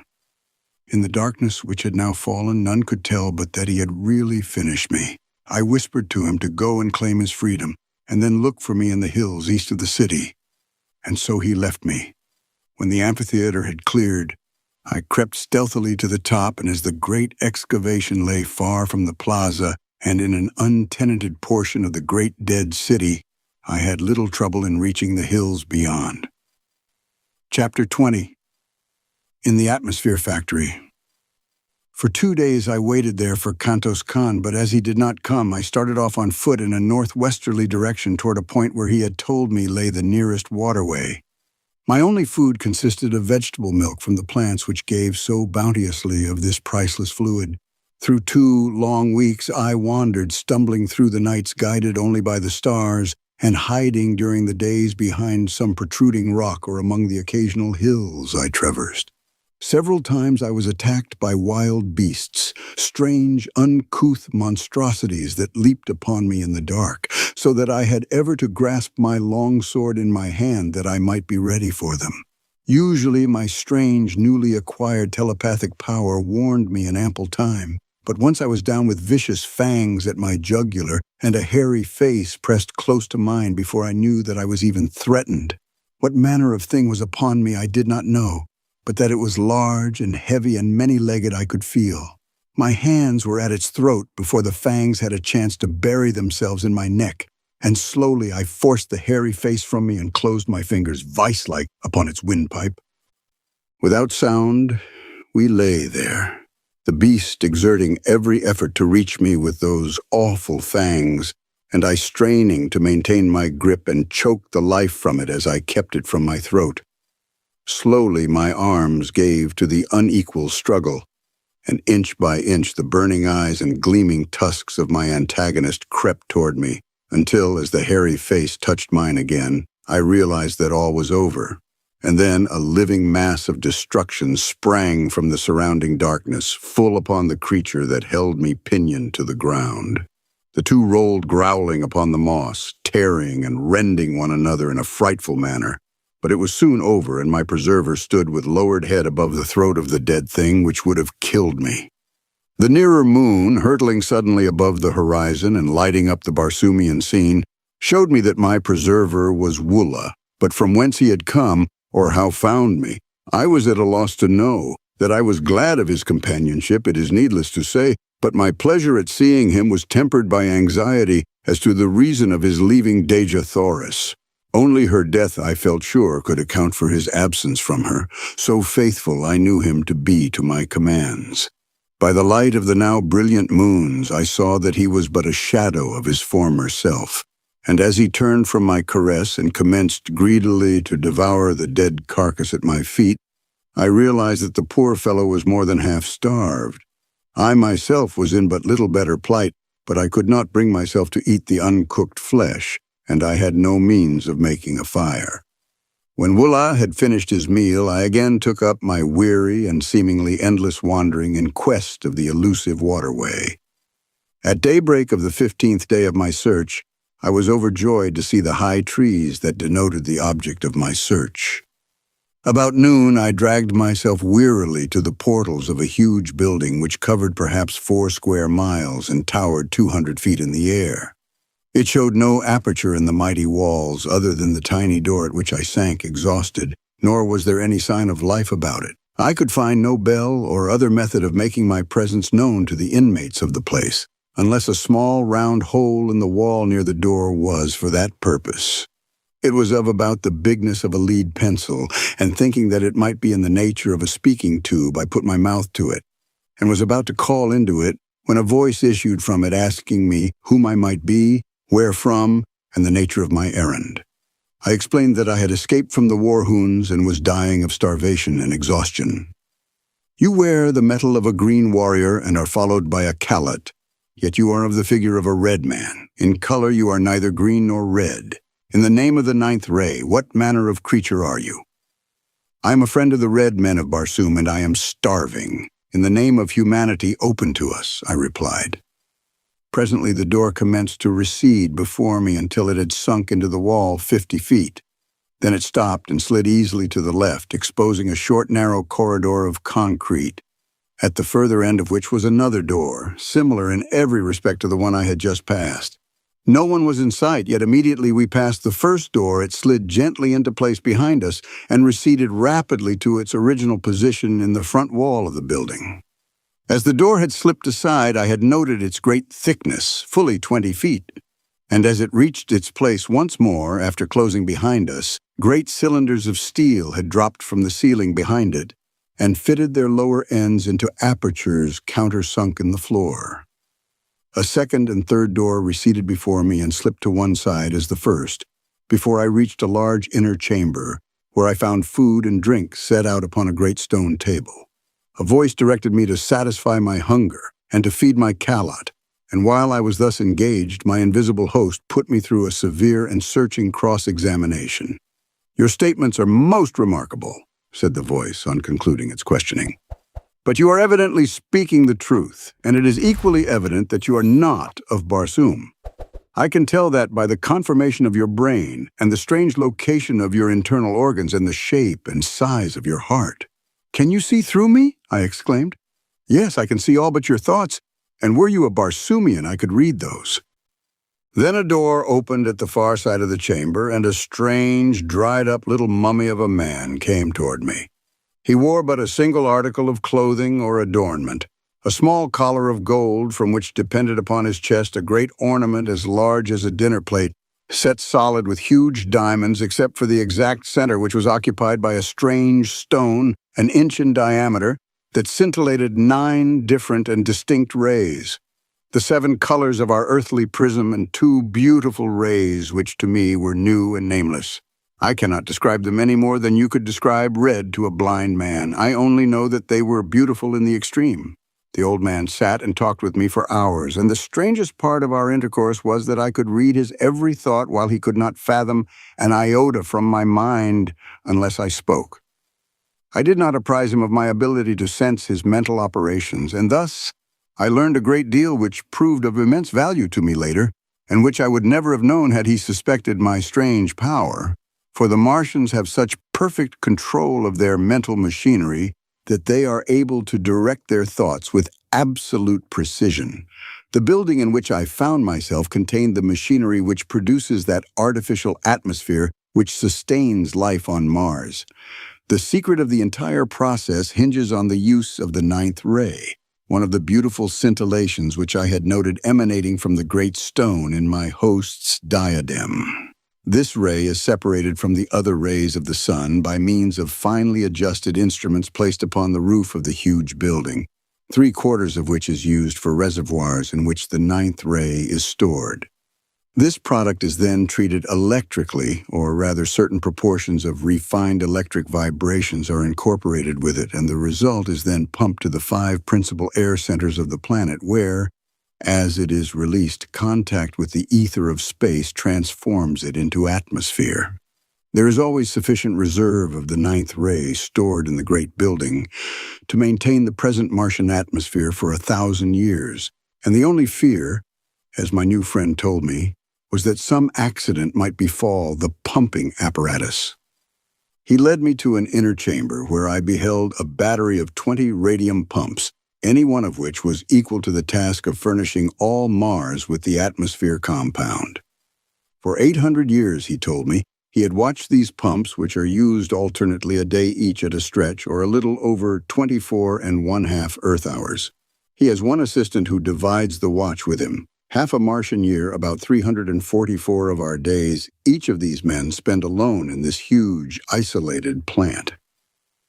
Every red Martian is taught during earliest childhood the principles of the manufacture of atmosphere, but only 2 at one time ever hold the secret of ingress to the great building, which, built as it is with walls 150 feet thick, is absolutely unassailable, even the roof being guarded from assault by aircraft by a glass covering 5 feet thick. The only fear they entertain of attack is from the green Martians or some demented red man, as all Barsoomians realize that the very existence of every form of life of Mars is dependent upon the uninterrupted working of this plant. One curious fact I discovered as I watched his thoughts was that the outer doors are manipulated by telepathic means. The locks are so finely adjusted that the doors are released by the action of a certain combination of thought waves. To experiment with my newfound toy, I thought to surprise him into revealing this combination, and so I asked him in a casual manner how he had managed to unlock the massive doors for me from the inner chambers of the building. As quick as a flash, there leaped to his mind 9 Martian sounds, but as quickly faded as he answered that this was a secret he must not divulge.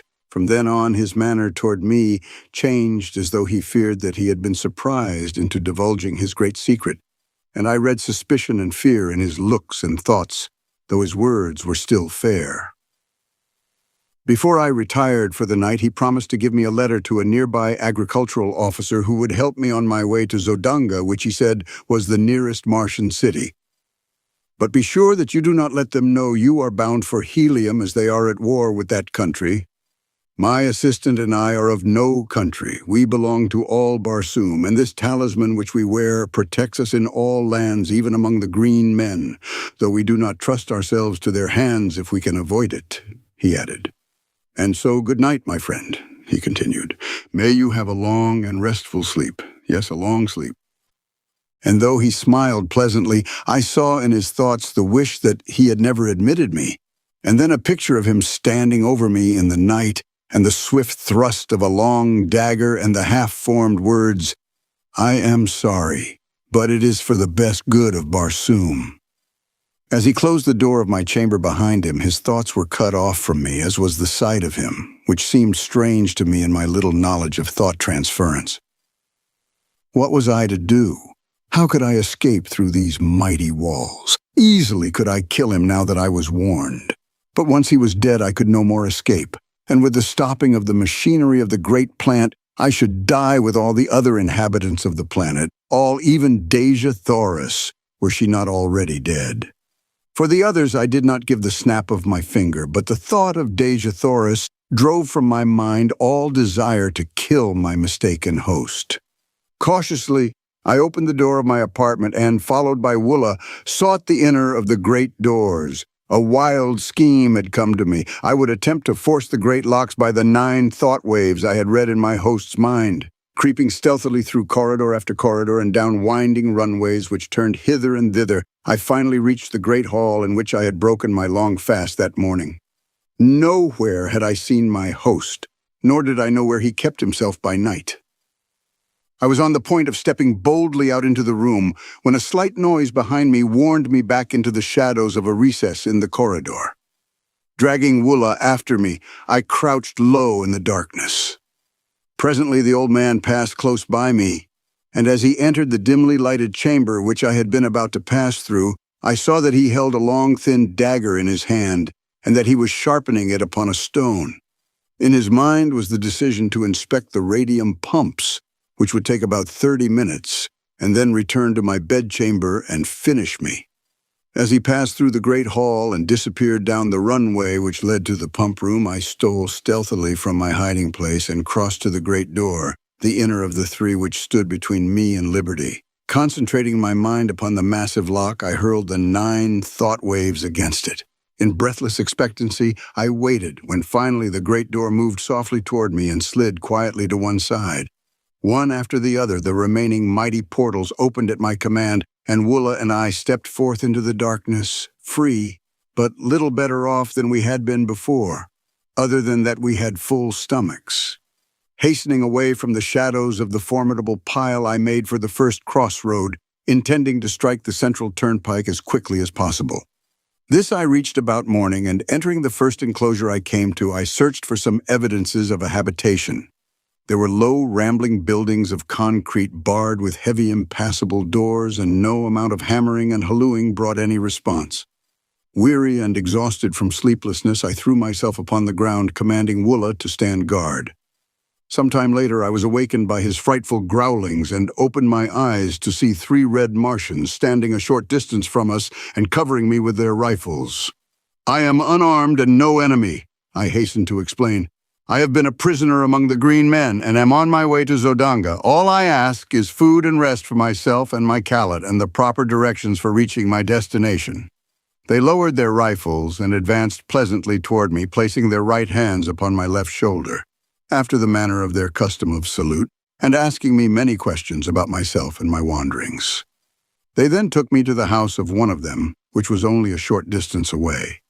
The buildings I had been hammering at in the early morning were occupied only by stock and farm produce, the house proper standing among a grove of enormous trees, and, like all red Martian homes, had been raised at night some 40 or 50 feet from the ground on a large round metal shaft which slid up or down within a sleeve sunk in the ground and was operated by a tiny radium engine in the entrance hall of the building.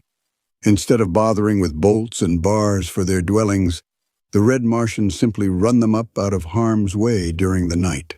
They also have private means for lowering or raising them from the ground without if they wish to go away and leave them. These brothers, with their wives and children, occupied 3 similar houses on this farm. They did no work themselves, being government officers in charge. The labor was performed by convicts, prisoners of war, delinquent debtors, and confirmed bachelors who were too poor to pay the high celibate tax which all red Martian governments impose. They were the personification of cordiality and hospitality, and I spent several days with them, resting and recuperating from my long and arduous experiences. When they had heard my story, I omitted all reference to Dejah Thoris and the old man of the atmosphere plant. They advised me to color my body to more nearly resemble their own race, and then attempt to find employment in Zodanga, either in the army or the navy. The chances are small that your tale will be believed until after you have proven your trustworthiness and won friends among the higher nobles of the court. This you can most easily do through military service, as we are a warlike people on Barsoom, explained one of them, and save our richest favors for the fighting man. When I was ready to depart, they furnished me with a small domestic bull thoat, such as is used for saddle purposes by all red Martians. The animal is about the size of a horse and quite gentle, but in color and shape, an exact replica of his huge and fierce cousin of the wilds. The brothers had supplied me with a reddish oil with which I anointed my entire body, and one of them cut my hair, which had grown quite long in the prevailing fashion of the time, square at the back and banged in front, so that I could have passed anywhere upon Barsoom as a full-fledged red Martian. My metal and ornaments were also renewed in the style of a Zodangan gentleman attached to the house of Pator, which was the family name of my benefactors. They filled a little sack at my side with Zodangan money. The medium of exchange upon Mars is not dissimilar from our own, except that the coins are oval.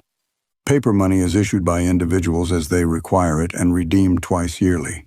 If a man issues more than he can redeem, the government pays his creditors in full, and the debtor works out the amount upon the farms or in mines, which are all owned by the government. This suits everybody except the debtor, as it has been a difficult thing to obtain sufficient voluntary labor to work the great isolated farmlands of Mars. stretching as they do like narrow ribbons from pole to pole, through wild stretches peopled by wild animals and wilder men. When I mentioned my inability to repay them for their kindness to me, they assured me that I would have ample opportunity if I lived long upon Barsoom, and bidding me farewell, they watched me until I was out of sight upon the broad white turnpike. Chapter 21. An Air Scout for Zodanga. As I proceeded on my journey toward Zodanga, many strange and interesting sights arrested my attention, and at the several farmhouses where I stopped, I learned a number of new and instructive things concerning the methods and manners of Barsoom. The water which supplies the farms of Mars is collected in immense underground reservoirs at either pole from the melting ice caps, and pumped through long conduits to the various populated centers. Along either side of these conduits and extending their entire length lie the cultivated districts. These are divided into tracts of about the same size, each tract being under the supervision of one or more government officers. Instead of flooding the surface of the fields and thus wasting immense quantities of water by evaporation, the precious liquid is carried underground through a vast network of small pipes directly to the roots of the vegetation. The crops upon Mars are always uniform, for there are no droughts, no rains, no high winds, and no insects or destroying birds. On this trip, I tasted the first meat I had eaten since leaving Earth. Large, juicy steaks and chops from the well-fed domestic animals of the farms. Also, I enjoyed luscious fruits and vegetables, but not a single article of food which was exactly similar to anything on Earth. Every plant and flower and vegetable and animal has been so refined by ages of careful scientific cultivation and breeding that the like of them on Earth dwindled into pale, gray, characterless nothingness by comparison. At a second stop, I met some highly cultivated people of the noble class, and while in conversation, we chanced to speak of helium. One of the older men had been there on a diplomatic mission several years before, and spoke with regret of the conditions which seemed destined ever to keep these two countries at war. "Helium," he said, "rightly boasts the most beautiful women of Barsoom, and of all her treasures the wondrous daughter of Moore's Kajak, Dejah Thoris, is the most exquisite flower. Why," he added, "the people really worship the ground she walks upon, and since her loss on that ill-starred expedition all Helium has been draped in mourning. That our ruler should have attacked the disabled fleet as it was returning to Helium was but another of his awful blunders, which I fear will sooner or later compel Zodanga to elevate a wiser man to his place. Even now, though our victorious armies are surrounding Helium, the people of Zodanga are voicing their displeasure, for the war is not a popular one, since it is not based on right or justice. Our forces took advantage of the absence of the principal fleet of Helium on their search for the princess, and so we have been able easily to reduce the city to a sorry plight. It is said she will fall within the next few passages of the further moon."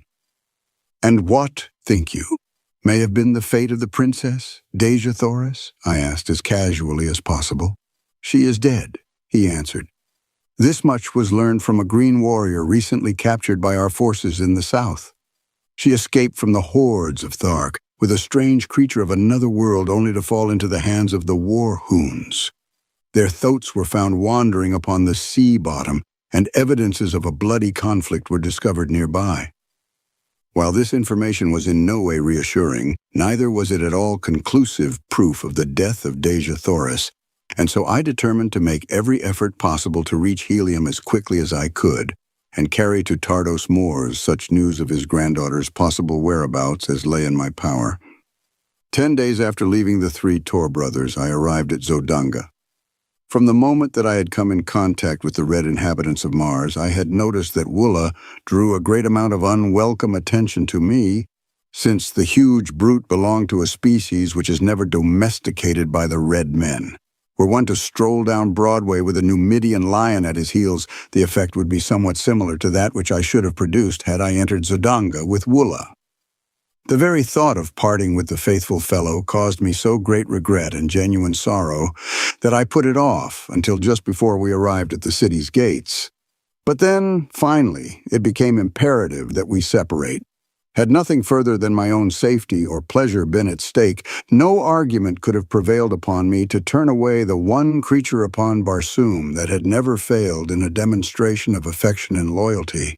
But as I would willingly have offered my life in the service of her in search of whom I was about to challenge the unknown dangers of this, to me, mysterious city, I could not permit even Wulla's life to threaten the success of my venture, much less his momentary happiness, for I doubted not he soon would forget me. And so I bade the poor beast an affectionate farewell, promising him, however, that if I came through my adventure in safety, that in some way I should find the means to search him out. He seemed to understand me fully, and when I pointed back in the direction of Thark, he turned sorrowfully away.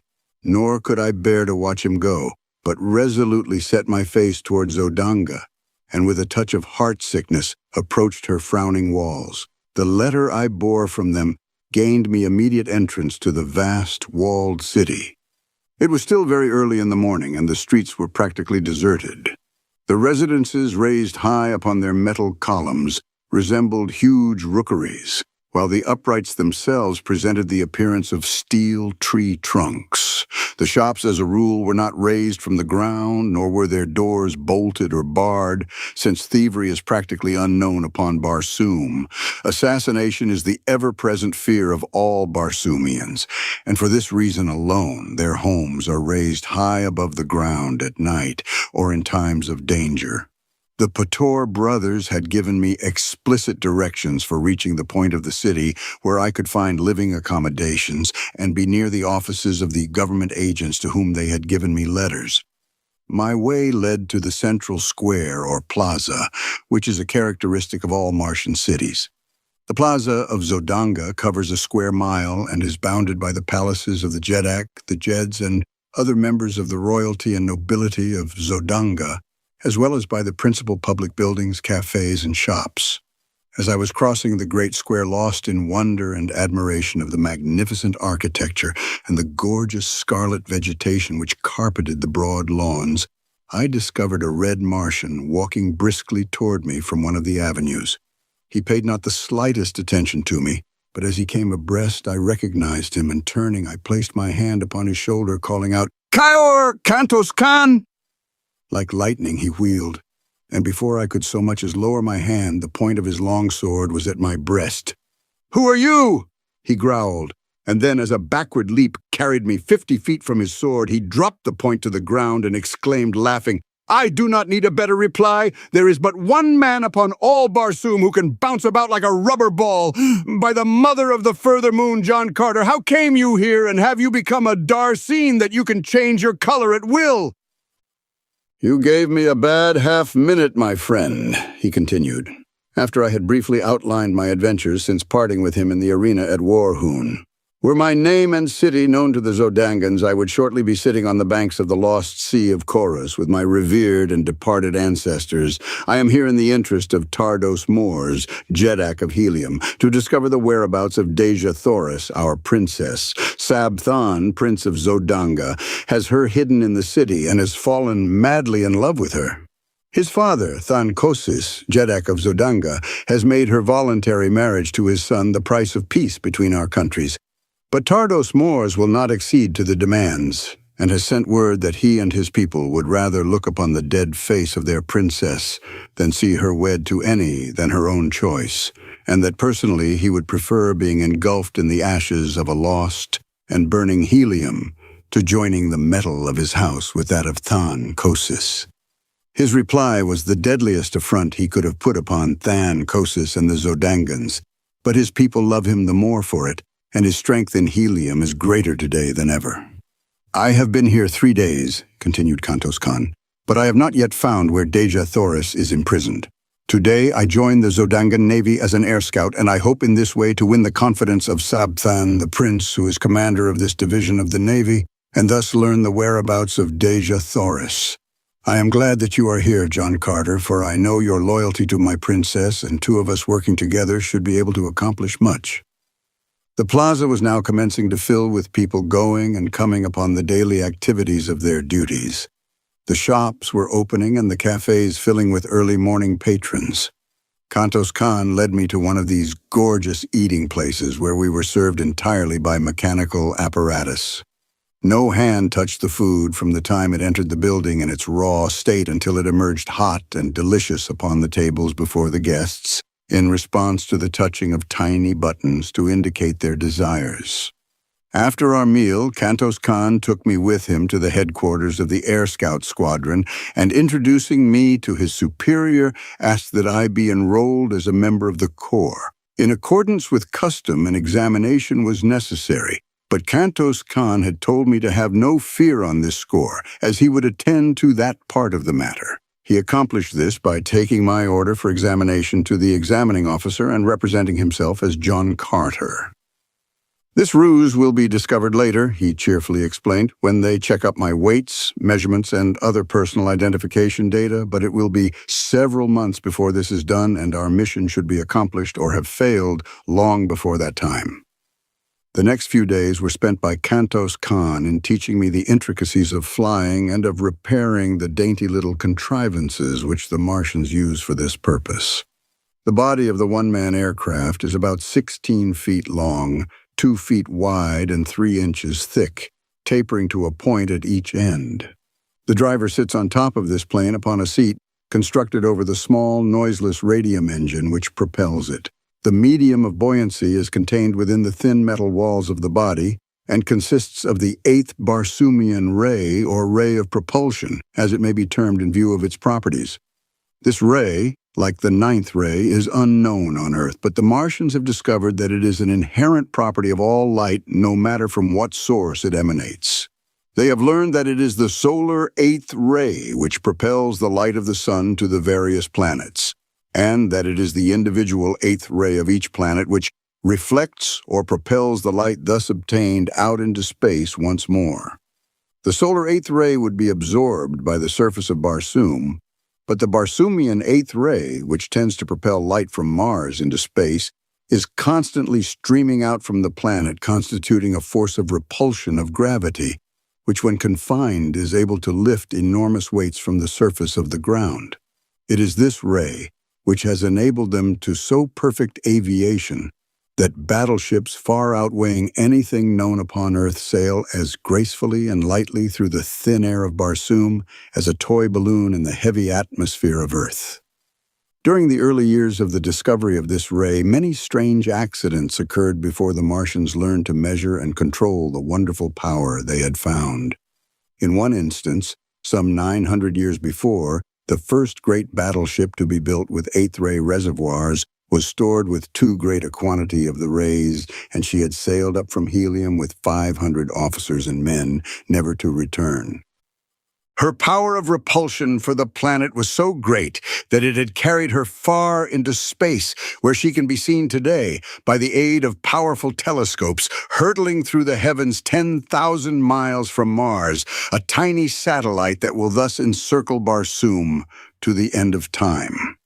The 4th day after my arrival at Zodanga, I made my first flight, and as a result of it, I won a promotion which included quarters in the Palace of Thankosis.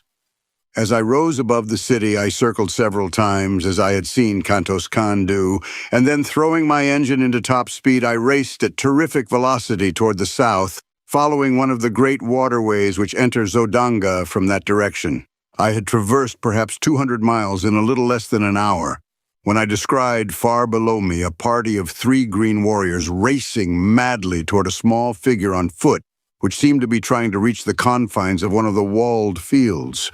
Dropping my machine rapidly toward them and circling to the rear of the warriors, I soon saw that the object of their pursuit was a red Martian, wearing the metal of the scout squadron to which I was attached. A short distance away lay his tiny flyer, surrounded by the tools with which he had evidently been occupied in repairing some damage when surprised by the green warriors. They were now almost upon him, their flying mounts charging down on the relatively puny figure at terrific speed, while the warriors leaned low to the right with their great metal-shod spears. Each seemed striving to be the first to impale the poor Zodangan, and in another moment his fate would have been sealed had it not been for my timely arrival. Driving my fleet aircraft at high speed directly behind the warriors, I soon overtook them, and without diminishing my speed, I rammed the prow of my little flyer between the shoulders of the nearest. The impact, sufficient to have torn through inches of solid steel, hurled the fellow's headless body into the air over the head of his throat, where it fell sprawling upon the moss. The mounts of the other two warriors turned squealing in terror and bolted in opposite directions. Reducing my speed, I circled and came to the ground at the feet of the astonished Zodangan. He was warm in his thanks for my timely aid and promised that my day's work would bring the reward it merited, for it was none other than a cousin of the Jeddak of Zodanga, whose life I had saved. We wasted no time in talk, as we knew that the warriors would surely return as soon as they had gained control of their mounts. Hastening to his damaged machine, we were bending every effort to finish the needed repairs, and had almost completed them when we saw the two green monsters returning at top speed from opposite sides of us. When they had approached within 100 yards, their throats again became unmanageable and absolutely refused to advance further toward the aircraft which had frightened them. The warriors finally dismounted and, hobbling their animals, advanced toward us on foot with drawn long swords. I advanced to meet the larger, telling the Zodangan to do the best he could with the other, finishing my man with almost no effort, as had now, from much practice, become habitual with me. I hastened to return to my new acquaintance, whom I found indeed in desperate straits. He was wounded and down with the huge foot of his antagonist upon his throat, and the great longsword raised to deal the final thrust.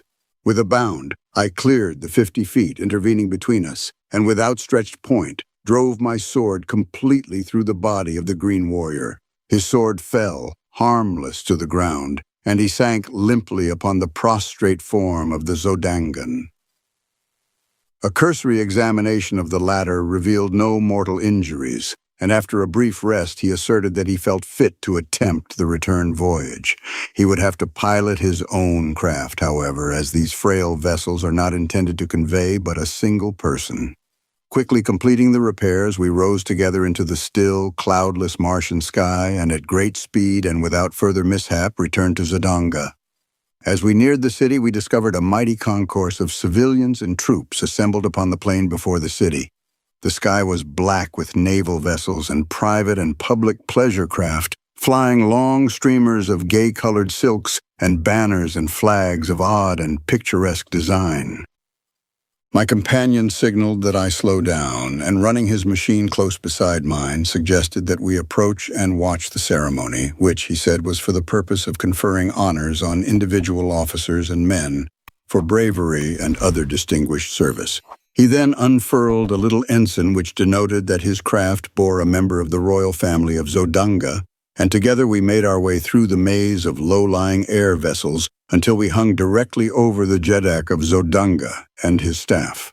All were mounted upon the small domestic bull thoats of the red Martians, and their trappings and ornamentation bore such a quantity of gorgeously colored feathers that I could not but be struck with the startling resemblance the concourse bore to a band of the Red Indians of my own Earth. One of the staff called the attention of Thankosis to the presence of my companion above them, and the ruler motioned for him to descend. As they waited for the troops to move into position facing the Jeddak, the two talked earnestly together, the Jeddak and his staff occasionally glancing up at me. I could not hear their conversation, and presently it ceased, and all dismounted, as the last body of troops had wheeled into position before their emperor. A member of the staff advanced toward the troops, and calling the name of a soldier, commanded him to advance. The officer then recited the nature of the heroic act which had won the approval of the Jeddak, and the latter advanced and placed a metal ornament upon the left arm of the lucky man. 10 men had been so decorated when the aide called out, "John Carter, Air Scout." Never in my life had I been so surprised, but the habit of military discipline is strong within me, and I dropped my little machine lightly to the ground and advanced on foot as I had seen the others do. As I halted before the officer, he addressed me in a voice audible to the entire assemblage of troops and spectators. "In recognition, John Carter," he said, "of your remarkable courage and skill in defending the person of the cousin of the Jeddak Thankosis and Single-handed, vanquishing 3 green warriors, it is the pleasure of our Jeddak to confer on you the mark of his esteem." Thankosis then advanced toward me and, placing an ornament upon me, said, "My cousin has narrated the details of your wonderful achievement, which seems little short of miraculous, and if you can so well defend a cousin of the Jeddak, how much better could you defend the person of the Jeddak himself? You are therefore appointed a padwar of the guards, and will be quartered in my palace hereafter." I thanked him, and at his direction joined the members of his staff. After the ceremony, I returned my machine to its quarters on the roof of the barracks of the Air Scout Squadron, and with an orderly from the palace to guide me, I reported to the officer in charge of the palace. Chapter 22. I Find Dejah. The major domo, to whom I reported, had been given instructions to station me near the person of the Jeddak, who, in time of war, is always in great danger of assassination, as the rule that all is fair in war seems to constitute the entire ethics of Martian conflict. He therefore escorted me immediately to the apartment in which Thankosis then was.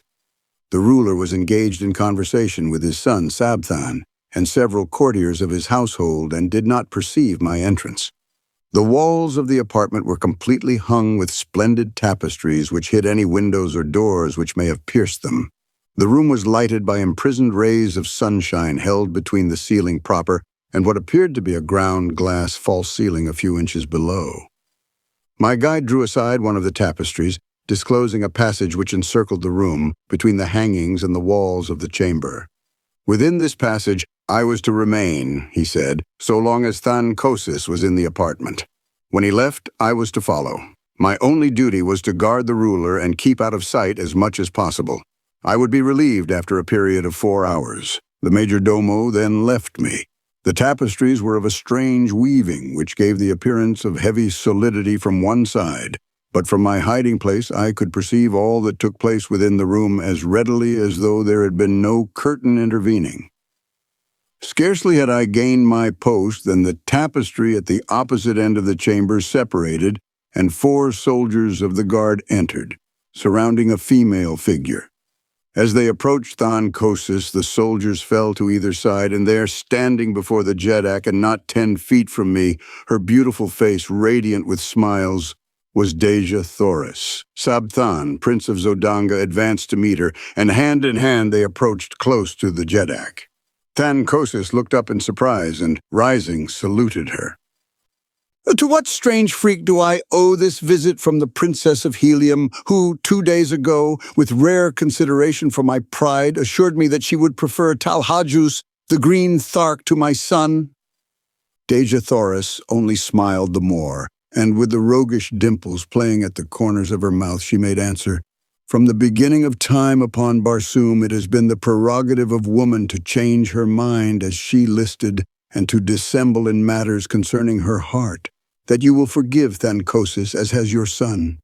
2 days ago I was not sure of his love for me, but now I am, and I have come to beg of you to forget my rash words and to accept the assurance of the Princess of Helium, that when the time comes she will wed Sabthan, Prince of Zodanga." "I'm glad that you have so decided," replied Thankosis. "It is far from my desire to push war further against the people of Helium, and your promise shall be recorded and a proclamation to my people issued forthwith." "It were better than Kosis," interrupted Dejah Thoris, "that the proclamation wait the ending of this war. It would look strange indeed to my people and to yours were the Princess of Helium to give herself to her country's enemy in the midst of hostilities." "Cannot the war be ended at once?" spoke Sabthan. "It requires but the word of Thankosis to bring peace. Say it, my father, say the word that will hasten my happiness and end this unpopular strife." "We shall see," replied Thankosis, "how the people of Helium take to peace. I shall at least offer it to them." Dejah Thoris, after a few words, turned and left the apartment, still followed by her guards. Thus was the edifice of my brief dream of happiness dashed, broken to the ground of reality.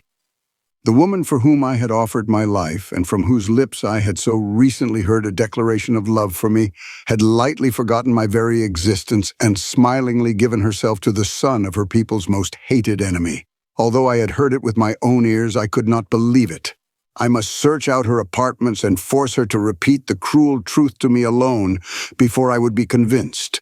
And so I deserted my post and hastened through the passage behind the tapestries toward the door by which she had left the chamber. Slipping quietly through this opening, I discovered a maze of winding corridors, branching and turning in every direction. Running rapidly down first one and then another of them, I soon became hopelessly lost and was standing panting against a side wall when I heard voices near me. Apparently they were coming from the opposite side of the partition against which I leaned, and presently I made out the tones of Dejah Thoris. I could not hear the words, but I knew that I could not possibly be mistaken in the voice. Moving on a few steps, I discovered another passageway at the end of which lay a door. Walking boldly forward, I pushed into the room only to find myself in a small antechamber in which were the 4 guards who had accompanied her. One of them instantly arose and accosted me, asking the nature of my business. "I am from Thancosis," I replied, "and wish to speak privately with Dejah Thoris, Princess of Helium." "And your order?" asked the fellow. I did not know what he meant, but replied that I was a member of the guard, and without waiting for a reply from him, I strode toward the opposite door of the antechamber, behind which I could hear Dejah Thoris conversing. But my entrance was not to be so easily accomplished. The guardsman stepped before me, saying, "No one comes from Thancosis without carrying an order or the password. You must give me one or the other before you may pass." "The only order I require, my friend, to enter where I will, hangs at my side," I answered, tapping my longsword. "Will you let me pass in peace or no?"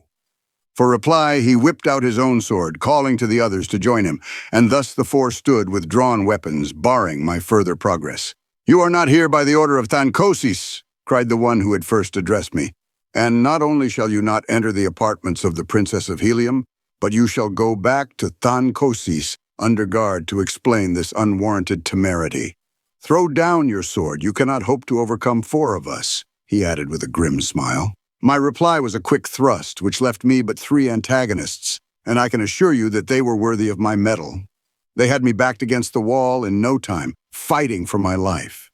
Slowly, I worked my way to a corner of the room, where I could force them to come at me, only one at a time. And thus we fought upward of 20 minutes, the clanging of steel on steel producing a veritable bedlam in the little room. The noise had brought Dejah Thoris to the door of her apartment, and there she stood throughout the conflict with Sola at her back, peering over her shoulder.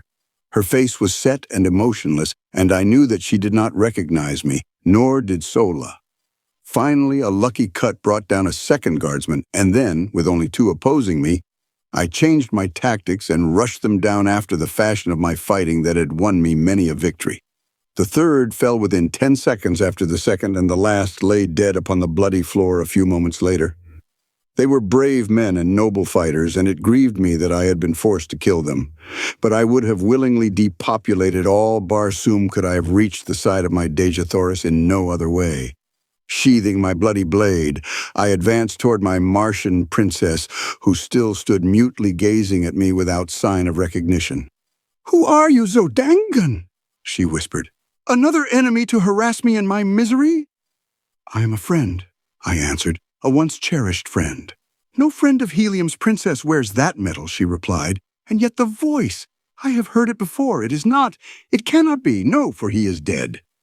"It is, though, my princess, none other than John Carter," I said. "Do you not recognize, even through paint and strange metal, the heart of your chieftain?" As I came close to her, she swayed toward me with outstretched hands, but as I reached to take her in my arms, she drew back with a shudder and a little moan of misery. Too late," she grieved. "Oh, my chieftain that was, and whom I thought dead. Had you but returned 1 little hour before, but now it is too late, too late." "What do you mean, Dejah Thoris?" I cried. "That you would not have promised yourself to the Zodangan prince had you known that I lived. Think you, John Carter, that I would give my heart to you yesterday and today to another? I thought that it lay buried with your ashes in the pits of Warhoon, and so today I have promised my body to another to save my people from the curse of a victorious Zodangan army. But I am not dead, my princess. I have come to claim you, and all Zodanga cannot prevent it. It is too late, John Carter. My promise is given, and on Barsoom that is final. The ceremonies which follow later are but meaningless formalities. They make the fact of marriage no more certain than does the funeral cortege of a Jeddak again place the seal of death upon him. I am as good as married, John Carter. No longer may you call me your princess, no longer are you my chieftain. I know but little of your customs here upon Barsoom, Dejah Thoris, but I do know that I love you. And if you meant the last words you spoke to me that day as the hordes of Warhoon were charging down upon us, no other man shall ever claim you as his bride. You meant them then, my princess, and you mean them still. Say that it is true. I meant them, John Carter, she whispered. I cannot repeat them now, for I have given myself to another. Ah, if you had only known our ways, my friend, she continued, half to herself. The promise would have been yours long months ago, and you could have claimed me before all others. It might have meant the fall of Helium, but I would have given my empire for my Tharkian chief. Then aloud she said, Do you remember the night when you offended me? You called me your princess without having asked my hand of me, and then you boasted that you had fought for me. You did not know, and I should not have been offended. I see that now. But there was no one to tell you what I could not. That upon Barsoom there are two kinds of women in the cities of the red men, the one they fight for that they may ask them in marriage, the other kind they fight for also, but never ask their hands. When a man has won a woman, he may address her as his princess, or in any of the several terms which signify possession. You had fought for me, but had never asked me in marriage, and so when you called me your princess, you see, she faltered, I was hurt, but even then, John Carter, I did not repulse you, as I should have done, until you made it doubly worse by taunting me with having won me through combat. I do not need ask your forgiveness now, Dejah Thoris, I cried. You must know that my fault was of ignorance of your Barsoomian customs. What I failed to do, through implicit belief that my petition would be presumptuous and unwelcome, I do now, Dejah Thoris. I ask you to be my wife, and by all the Virginian fighting blood that flows in my veins, you shall be. No, John Carter, it is useless, she cried hopelessly. I may never be yours while Sabthon lives. You have sealed his death warrant, my princess. Sabthon dies. Nor that either, she hastened to explain. I may not wed the man who slays my husband even in self-defense. It is custom. We are ruled by custom upon Barsoom. It is useless, my friend. You must bear the sorrow with me. That at least we may share in common. That and the memory of the brief days among the Tharks. You must go now, nor ever see me again. Goodbye, my chieftain that was. Disheartened and dejected, I withdrew from the room, but I was not entirely discouraged. Nor would I admit that Dejah Thoris was lost to me until the ceremony had actually been performed. As I wandered along the corridors, I was as absolutely lost in the mazes of winding passageways as I had been before I discovered Dejah Thoris's apartments. I knew that my only hope lay in escape from the city of Zodanga, for the matter of the 4 dead guardsmen would have to be explained, and as I could never reach my original post without a guide, suspicion would surely rest on me so soon as I was discovered wandering aimlessly through the palace. Presently I came upon a spiral runway leading to a lower floor, and this I followed downward for several stories until I reached the doorway of a large apartment in which were a number of guardsmen. The walls of this room were hung with transparent tapestries behind which I secreted myself without being apprehended. The conversation of the guardsmen was general and awakened no interest in me until an officer entered the room and ordered 4 of the men to relieve the detail who were guarding the Princess of Helium. Now, I knew, my troubles would commence in earnest, and indeed they were upon me all too soon, for it seemed that the squad had scarcely left the guard room before one of their number burst in again breathlessly, crying that they had found their 4 comrades butchered in the antechamber. In a moment the entire palace was alive with people. Guardsmen, officers, courtiers, servants, and slaves ran helter-skelter through the corridors and apartments carrying messages and orders and searching for signs of the assassin. This was my opportunity, and slim as it appeared I grasped it, for as a number of soldiers came hurrying past my hiding place, I fell in behind them and followed through the mazes of the palace until, in passing through a great hall, I saw the blessed light of day coming in through a series of larger windows. Here I left my guides and, slipping to the nearest window, sought for an avenue of escape. The windows opened upon a great balcony which overlooked one of the broad avenues of Zodanga. The ground was about 30 feet below, and at a like distance from the building was a wall fully 20 feet high, constructed of polished glass about a foot in thickness. To a red Martian escape by this path would have appeared impossible, but to me, with my earthly strength and agility, it seemed already accomplished. My only fear was in being detected before darkness fell, for I could not make the leap in broad daylight while the court below and the avenue beyond were crowded with Zodangans. Accordingly, I searched for a hiding place and finally found one by accident, inside a huge hanging ornament which swung from the ceiling of the hall and about 10 feet from the floor. Into the capacious bowl-like vase I sprang with ease, and scarcely had I settled down within it than I heard a number of people enter the apartment. The group stopped beneath my hiding place, and I could plainly overhear their every word. "It is the work of Heliumites," said one of the men. "Yes, O Jeddak, but how had they access to the palace? I could believe that even with the diligent care of your guardsmen, a single enemy might reach the inner chambers. But how a force of 6 or 8 fighting men could have done so unobserved is beyond me. We shall soon know, however, for here comes the royal psychologist." Another man now joined the group, and after making his formal greetings to his ruler, said, "O mighty Jeddak, it is a strange tale I read in the dead minds of your faithful guardsmen. They were felled not by a number of fighting men, but by a single opponent." He paused to let the full weight of this announcement impress his hearers, and that his statement was scarcely credited was evidenced by the impatient exclamation of incredulity which escaped the lips of Thankosis. "What manner of weird tale are you bringing me, Notan?" he cried. "It is the truth, my Jeddak," replied the psychologist. "In fact, the impressions were strongly marked on the brain of each of the 4 guardsmen. Their antagonist was a very tall man, wearing the medal of one of your own guardsmen, and his fighting ability was little short of marvelous, for he fought fair against the entire 4 and vanquished them by his surpassing skill and superhuman strength and endurance. Though he wore the medal of Zodanga, my Jeddak, such a man was never seen before in this or any other country upon Barsoom. The mind of the Princess of Helium, whom I have examined and questioned, was a blank to me. She has perfect control, and I could not read one iota of it. She said that she witnessed a portion of the encounter, and that when she looked, there was but one man engaged with the guardsman, a man whom she did not recognize as ever having seen. "Where is my erstwhile savior?" spoke another of the party, and I recognized the voice of the cousin of Thankosis, whom I had rescued from the Green Warriors. "By the metal of my first ancestor," he went on, "but the description fits him to perfection, especially as to his fighting ability." "Where is this man?" cried Thankosis. "Have him brought to me at once. What know you of him, cousin? It seems strange to me now that I think upon it that there should have been such a fighting man in Zodanga, of whose name even we were ignorant before today.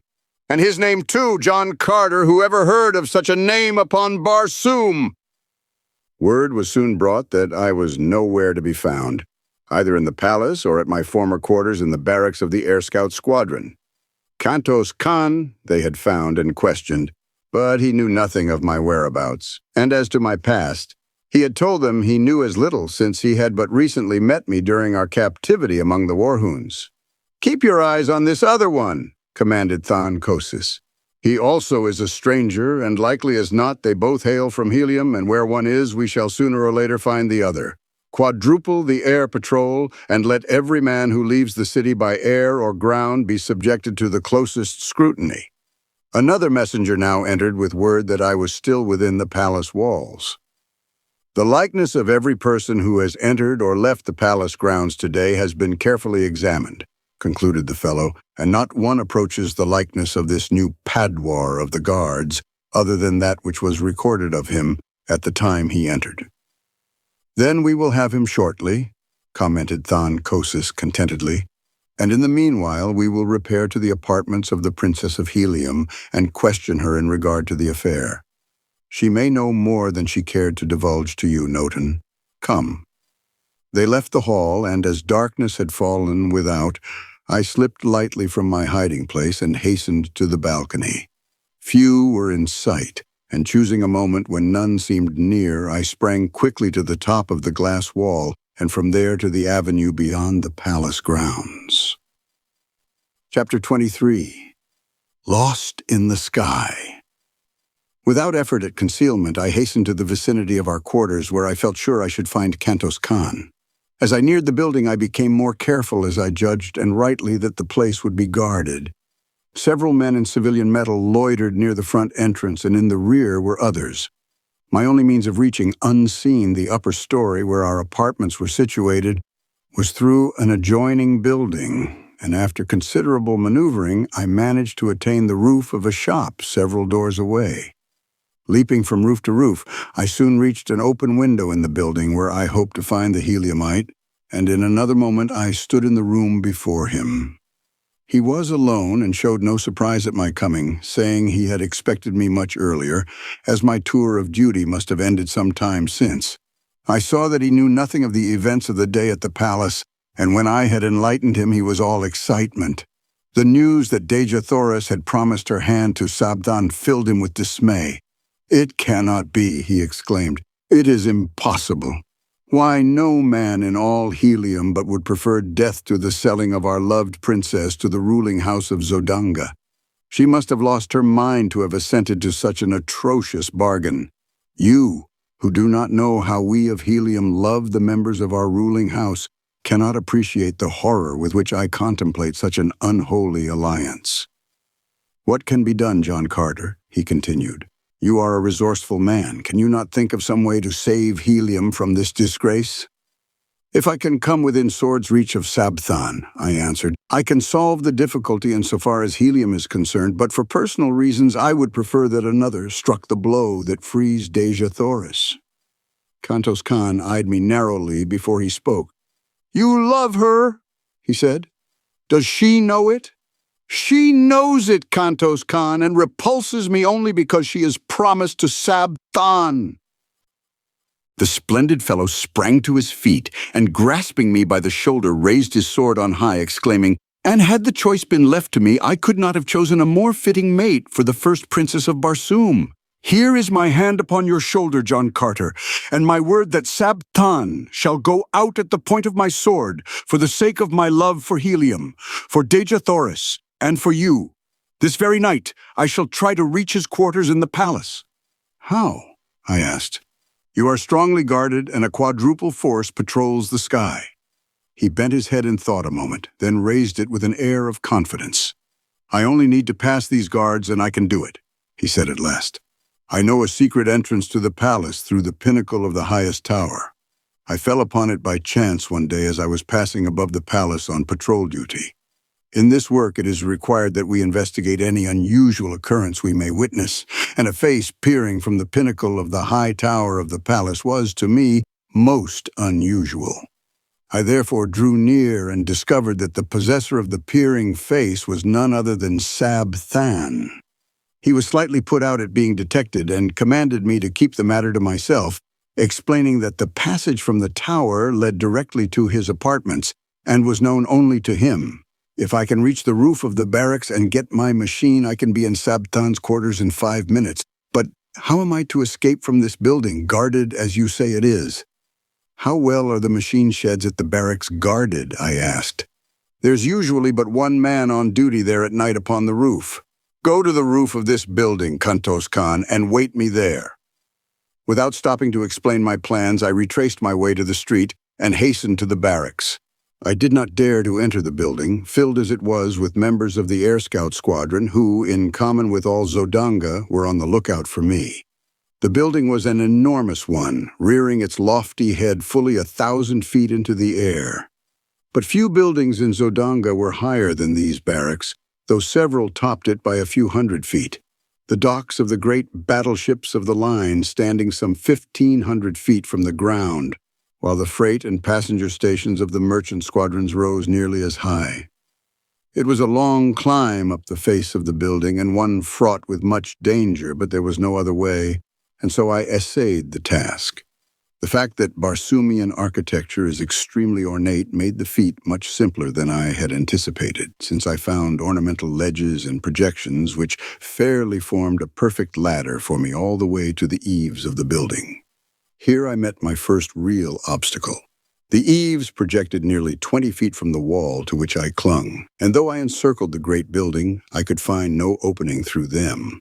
The top floor was alight and filled with soldiers engaged in the pastimes of their kind. I could not, therefore, reach the roof through the building. There was one slight, desperate chance, and that I decided I must take. It was for Dejah Thoris, and no man has lived who would not risk 1,000 deaths for such as she. Clinging to the wall with my feet in one hand, I unloosened one of the long leather straps of my trappings, at the end of which dangled a great hook by which air sailors are hung to the sides and bottoms of their craft for various purposes of repair, and by means of which landing parties are lowered to the ground from the battleships. I swung this hook cautiously to the roof several times before it finally found lodgment. Gently I pulled on it to strengthen its hold, but whether it would bear the weight of my body I did not know. It might be barely caught upon the very outer verge of the roof, so that as my body swung out at the end of the strap, it would slip off and launch me to the pavement 1,000 feet below. An instant I hesitated, and then, releasing my grasp upon the supporting ornament, I swung out into space at the end of the strap. Far below me lay the brilliantly lighted streets, the hard pavements, and death. There was a little jerk at the top of the supporting eaves and a nasty, slipping, grating sound which turned me cold with apprehension. Then the hook caught, and I was safe. Clambering quickly aloft, I grasped the edge of the eaves and drew myself to the surface of the roof above. As I gained my feet, I was confronted by the sentry on duty, into the muzzle of whose revolver I found myself looking. "Who are you? And whence came you?" he cried. "I am an air scout, friend, and very near a dead one, for just by the merest chance I escaped falling to the avenue below," I replied.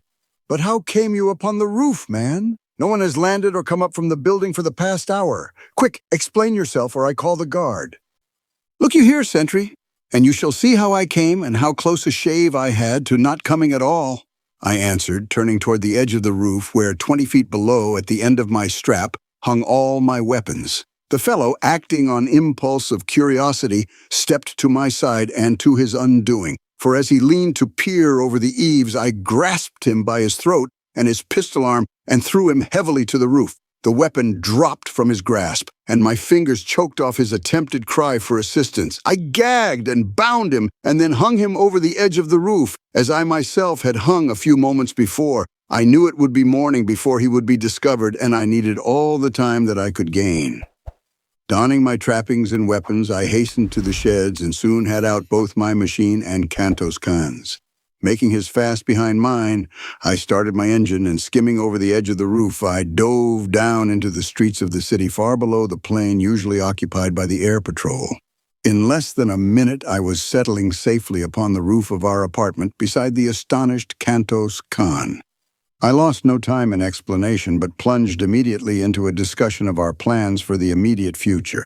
It was decided that I was to try to make helium while Kantos Khan was to enter the palace and dispatch Sabthan.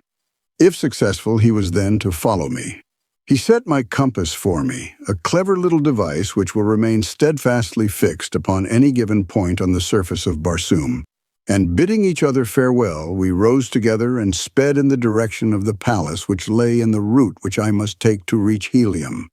As we neared the high tower, a patrol shot down from above, throwing its piercing searchlight full upon my craft, and a voice roared out a command to halt, following with a shot, as I paid no attention to his hail. Kantos Khan dropped quickly into the darkness, while I rose steadily and at terrific speed raced through the Martian sky, followed by a dozen of the air scout craft which had joined the pursuit, and later by a swift cruiser carrying 100 men and a battery of rapid-fire guns. By twisting and turning my little machine, now rising and now falling, I managed to elude their searchlights most of the time, but I was also losing ground by these tactics, and so I decided to hazard everything on a straightaway course and leave the result to fate and the speed of my machine. Kantos Khan had shown me a trick of gearing, which is known only to the Navy of helium, that greatly increased the speed of our machines, so that I felt sure I could distance my pursuers if I could dodge their projectiles for a few moments. As I sped through the air, the screeching of the bullets around me convinced me that only by a miracle could I escape. But the die was cast, and throwing on full speed, I raced a straight course toward helium. Gradually, I left my pursuers further and further behind, and I was just congratulating myself on my lucky escape when a well-directed shot from the cruiser exploded at the prow of my little craft. The concussion nearly capsized her, and with a sickening plunge, she hurtled downward through the dark night. How far I fell before I regained control of the plane, I do not know, but I must have been very close to the ground when I started to rise again, as I plainly heard the squealing of animals below me. Rising again, I scanned the heavens for my pursuers, and finally making out their lights far behind me, saw that they were landing, evidently in search of me. Not until their lights were no longer discernible did I venture to flash my little lamp upon my compass. And then I found to my consternation that a fragment of the projectile had utterly destroyed my only guide, as well as my speedometer. It was true I could follow the stars in the general direction of helium, but without knowing the exact location of the city or the speed at which I was traveling, my chances for finding it were slim.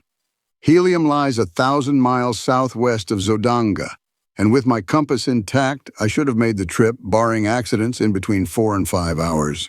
As it turned out, however, morning found me speeding over a vast expanse of dead sea bottom after nearly 6 hours of continuous flight at high speed.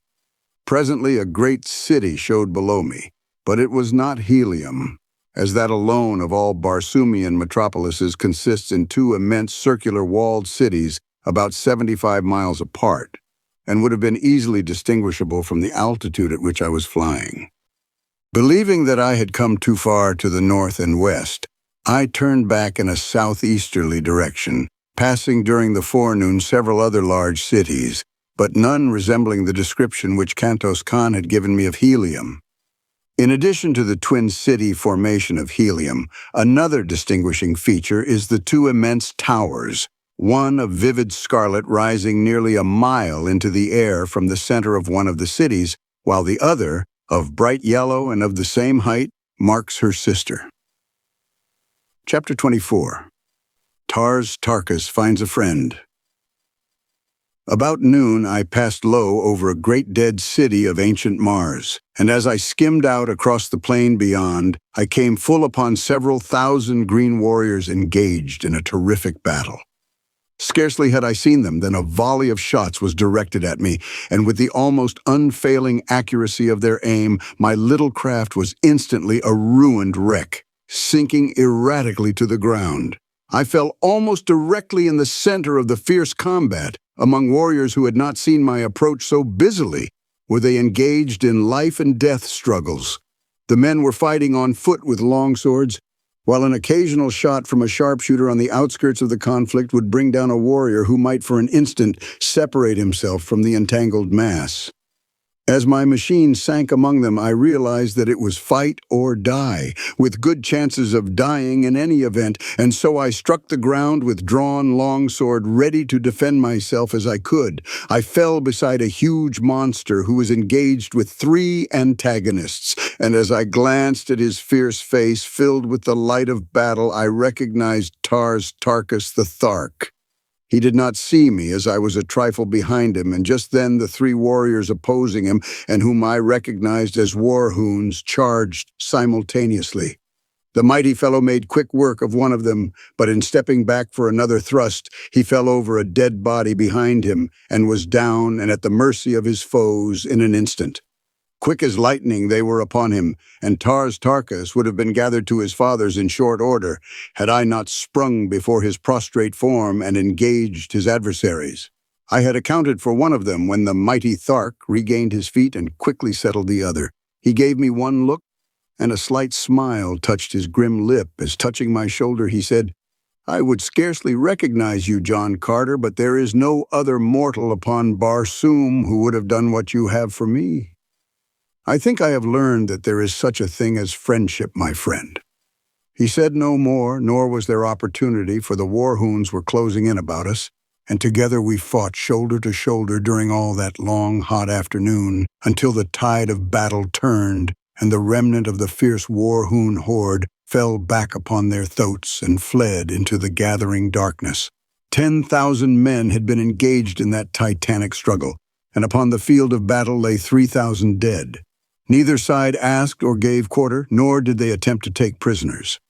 On our return to the city after the battle, we had gone directly to Tarkis's quarters, where I was left alone while the chieftain attended the customary council, which immediately follows an engagement.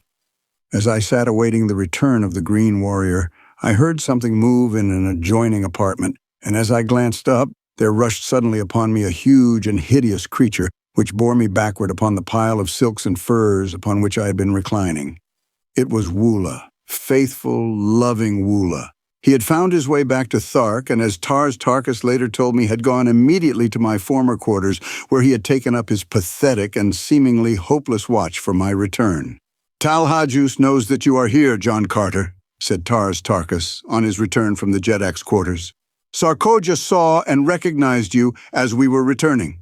Talhajus has ordered me to bring you before him tonight. I have 10 thoats, John Carter. You may take your choice from among them, and I will accompany you to the nearest waterway that leads to Helium. Tarkis may be a cruel green warrior, but he can be a friend as well. Come, we must start." "And when you return, Tarkis?" I asked. "The wild Callets, possibly, or worse," he replied. "Unless I should chance to have the opportunity I have so long waited of battling with Talhajus." "We will stay, Tarkis, and see Talhajus tonight." "You shall not sacrifice yourself, and it may be that tonight you can have the chance you wait." He objected strenuously, saying that Talhajus often flew into wild fits of passion at the mere thought of the blow I had dealt him, and that if ever he laid his hands upon me, I would be subjected to the most horrible tortures. While we were eating, I repeated to Tarkis the story which Sola had told me that night upon the sea bottom during the march to Thark. He said but little, but the great muscles of his face worked in passion and in agony at recollection of the horrors which had been heaped upon the only thing he had ever loved in all his cold, cruel, terrible existence. He no longer demurred when I suggested that we go before Talhajus, only saying that he would like to speak to Sarkoja first. At his request, I accompanied him to her quarters, and the look of venomous hatred she cast upon me was almost adequate recompense for any future misfortunes this accidental return to Thark might bring me. "Sarkoja," said Tarkis, 40 years ago you were instrumental in bringing about the torture and death of a woman named Gozava. I have just discovered that the warrior who loved that woman has learned of your part in the transaction. He may not kill you, Sarkoja. It is not our custom, but there is nothing to prevent him tying one end of a strap about your neck and the other end to a wild thoat, merely to test your fitness to survive and help perpetuate our race. Having heard that he would do this on the morrow, I thought it only right to warn you, for I am a just man. The river is but a short pilgrimage, Sarkoja. Come, John Carter." The next morning Sarkoja was gone, nor was she ever seen after. In silence we hastened to the Jedak's palace, where we were immediately admitted to his presence. In fact, he could scarcely wait to see me and was standing erect upon his platform, glowering at the entrance as I came in. "Strap him to that pillar," he shrieked. "We shall see who it is dares strike the mighty Talhajus. Heat the irons. With my own hands I shall burn the eyes from his head, that he may not pollute my person with his vile gaze." "Chieftains of Thark!" I cried, turning to the assembled council and ignoring Talhajus. "I have been a chief among you, and today I have fought for Thark shoulder to shoulder with her greatest warrior. You owe me at least a hearing. I have won that much today. You claim to be a just people." Silence!" roared Talhajus. "Gag the creature and bind him as I command." "Justice, Talhajus!" exclaimed Lorquas Tomel. "Who are you to set aside the customs of ages among the Tharks?" "Yes, justice!" echoed a dozen voices, and so while Talhajus fumed and frothed, I continued.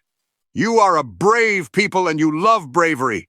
But where was your mighty Jedak during the fighting today? I did not see him in the thick of battle. He was not there." He rends defenseless women and little children in his lair, but how recently has one of you seen him fight with men? Why, even I, a midget beside him, felled him with a single blow of my fist. Is it of such that the Tharks fashion their jedaks? There stands beside me now a great Thark, a mighty warrior and a noble man. Chieftains, how sounds? Tars Tarkas, Jedak of Thark. A roar of deep-toned applause greeted this suggestion. It but remains for this council to command, and Tal Hajus must prove his fitness to rule. Were he a brave man, he would invite Tars Tarkas to combat, for he does not love him, but Tal Hajus is afraid. Tal Hajus, your Jedak, is a coward. With my bare hands I could kill him, and he knows it. After I ceased, there was tense silence, as all eyes were riveted upon Tal Hajus. He did not speak or move, but the blotchy green of his countenance turned livid, and the froth froze upon his lips.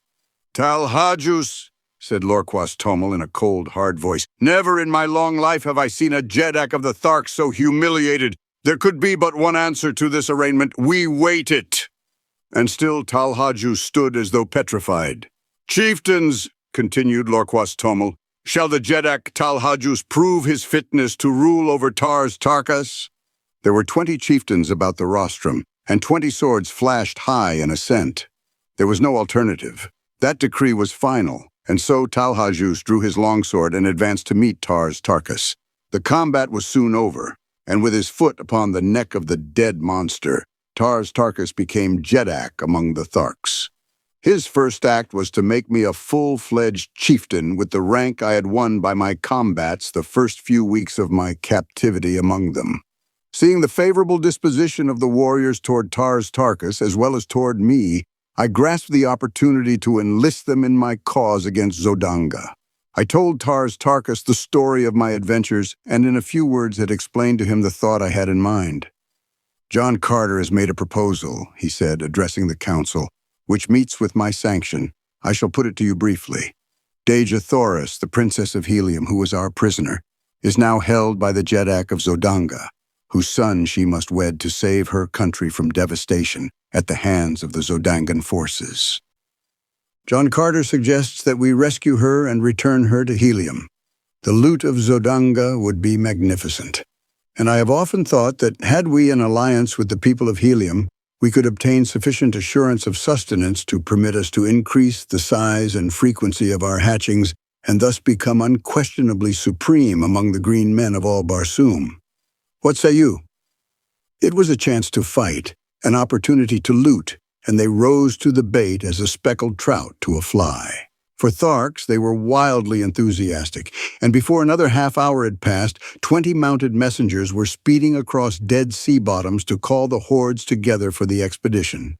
In 3 days we were on the march towards Zodanga, 100,000 strong, as Tars Tarkas had been able to enlist the services of 3 smaller hordes on the promise of the great loot of Zodanga. At the head of the column, I rode beside the great Thark, while at the heels of my mount trotted my beloved Wula. We traveled entirely by night, timing our marches so that we camped during the day at deserted cities where, even to the beasts, we were all kept indoors during the daylight hours. On the march, Tars Tarkas, through his remarkable ability and statesmanship, enlisted 50,000 more warriors from various hordes, so that 10 days after we set out, we halted at midnight outside the great walled city of Zodanga, 150,000 strong. The fighting strength and efficiency of this horde of ferocious green monsters was equivalent to 10 times their number of red men. Never in the history of Barsoom, Tars Tarkas told me, had such a force of green warriors marched to battle together. It was a monstrous task to keep even a semblance of harmony among them, and it was a marvel to me that he got them to the city without a mighty battle among themselves. But as we neared Zodanga, their personal quarrels were submerged by their greater hatred for the red men, and especially for the Zodangans, who had for years waged a ruthless campaign of extermination against the green men, directing special attention toward despoiling their incubators. Now that we were before Zodanga, the task of obtaining entry to the city devolved upon me, and directing Tars Tarkas to hold his forces in 2 divisions out of earshot of the city, with each division opposite a large gateway, I took 20 dismounted warriors and approached one of the small gates that pierced the walls at short intervals. These gates have no regular guard, but are covered by sentries who patrol the avenue that encircles the city just within the walls as our metropolitan police patrol their beats. The walls of Zodanga are 75 feet in height and 50 feet thick. They are built of enormous blocks of carborundum, and the task of entering the city seemed, to my escort of green warriors, an impossibility. The fellows who had been detailed to accompany me were of one of the smaller hordes, and therefore did not know me. Placing 3 of them with their faces to the wall and arms locked, I commanded 2 more to mount to their shoulders, and a 6th I ordered to climb upon the shoulders of the upper 2. The head of the topmost warrior towered over 40 feet from the ground. In this way, with 10 warriors, I built a series of 3 steps from the ground to the shoulders of the topmost man. Then, starting from a short distance behind them, I ran swiftly up from one tier to the next, and with a final bound from the broad shoulders of the highest, I clutched the top of the great wall and quietly drew myself to its broad expanse.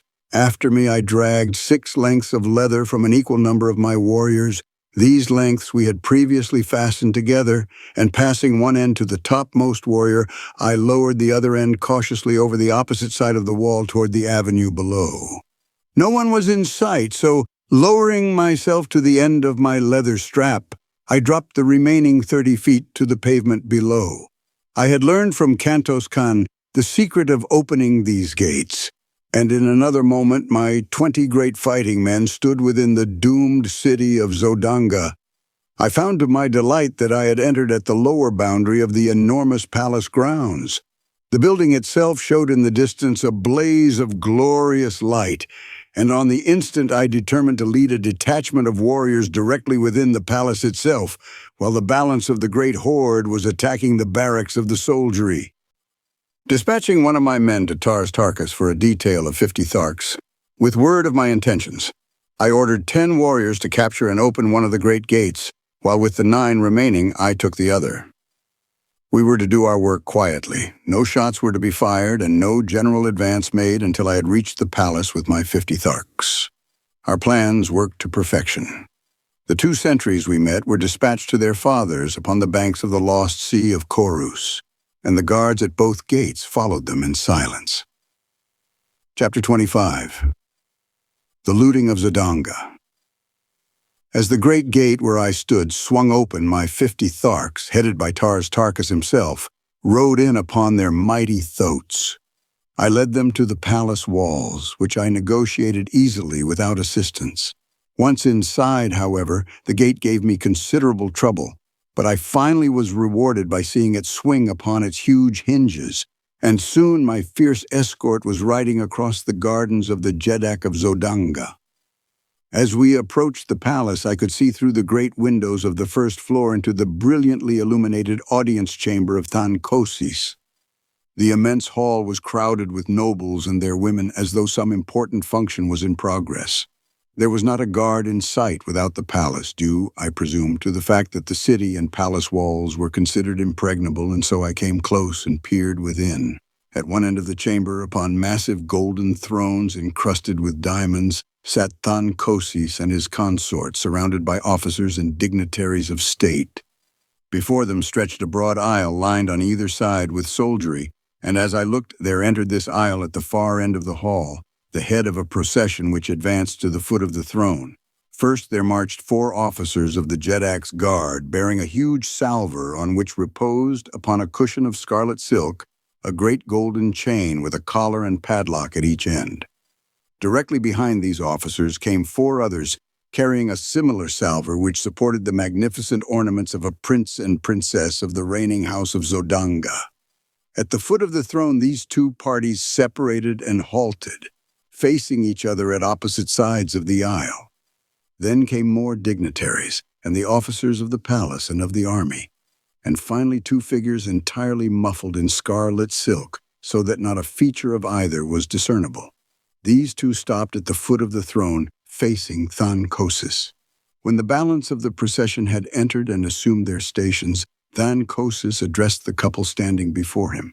I could not hear his words, But presently 2 officers advanced and removed the scarlet robe from one of the figures, and I saw that Kantos Khan had failed in his mission, for it was Sab Than, Prince of Zodanga, who stood revealed before me. Than Kosis now took a set of the ornaments from one of the salvers and placed one of the collars of gold about his son's neck, springing the padlock fast. After a few more words addressed to Sab, then he turned to the other figure, from which the officers now removed the enshrouding silks, disclosing to my now comprehending view Dejah Thoris, Princess of Helium. The object of the ceremony was clear to me. In another moment, Dejah Thoris would be joined forever to the Prince of Zodanga. It was an impressive and beautiful ceremony, I presume, but to me it seemed the most fiendish sight I had ever witnessed, and as the ornaments were adjusted upon her beautiful figure and her collar of gold swung open in the hands of Than Kosis, I raised my long sword above my head, and with the heavy hilt I shattered the glass of the great window and sprang into the midst of the astonished assemblage. With a bound I was on the steps of the platform beside Than Kosis, and as he stood riveted with surprise, I brought my long sword down upon the golden chain that would have bound Dejah Thoris to another. In an instant, all was confusion. 1,000 drawn swords menaced me from every quarter, and Sab Than sprang upon me with a jeweled dagger he had drawn from his nuptial ornaments. I could have killed him as easily as I might a fly, but the age-old custom of Barsoom stayed my hand, and grasping his wrist as the dagger flew toward my heart, I held him as though in a vice, and with my long sword pointed to the far end of the hall.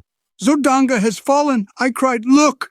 All eyes turned in the direction I had indicated, and there, forging through the portals of the entranceway, rode Tarkas and his 50 warriors on their great thoats.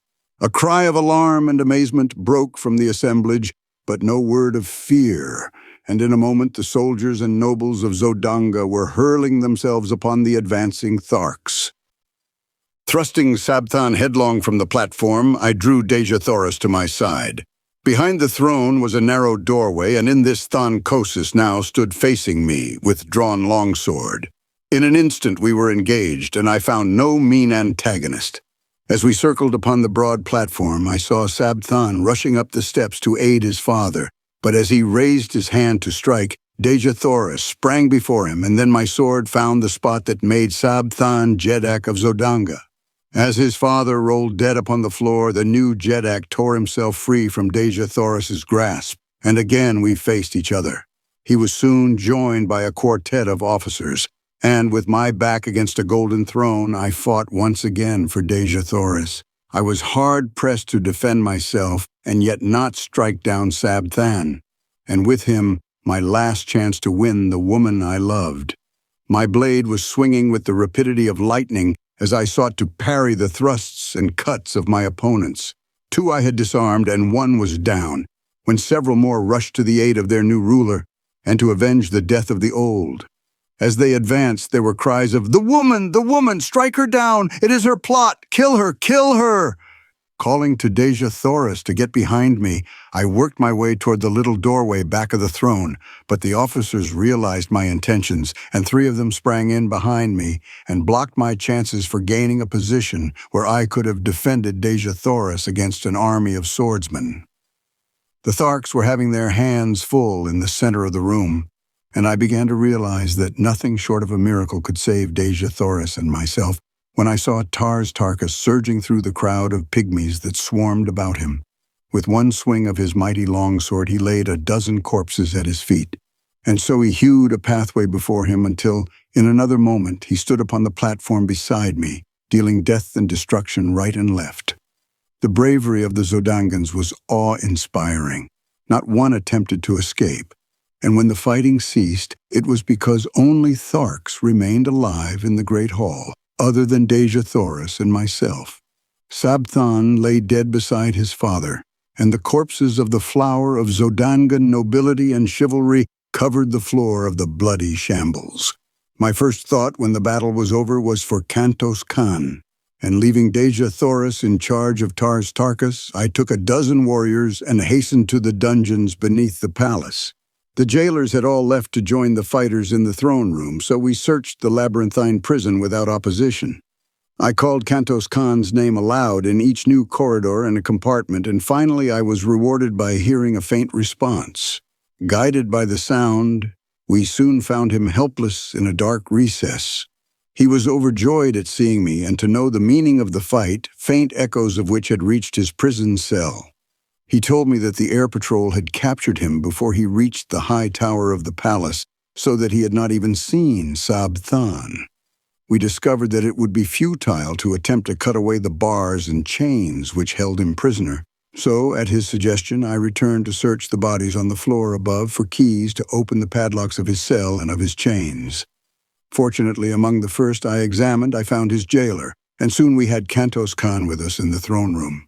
The sounds of heavy firing, mingled with shouts and cries, came to us from the city's streets, and Tarkas hastened away to direct the fighting without.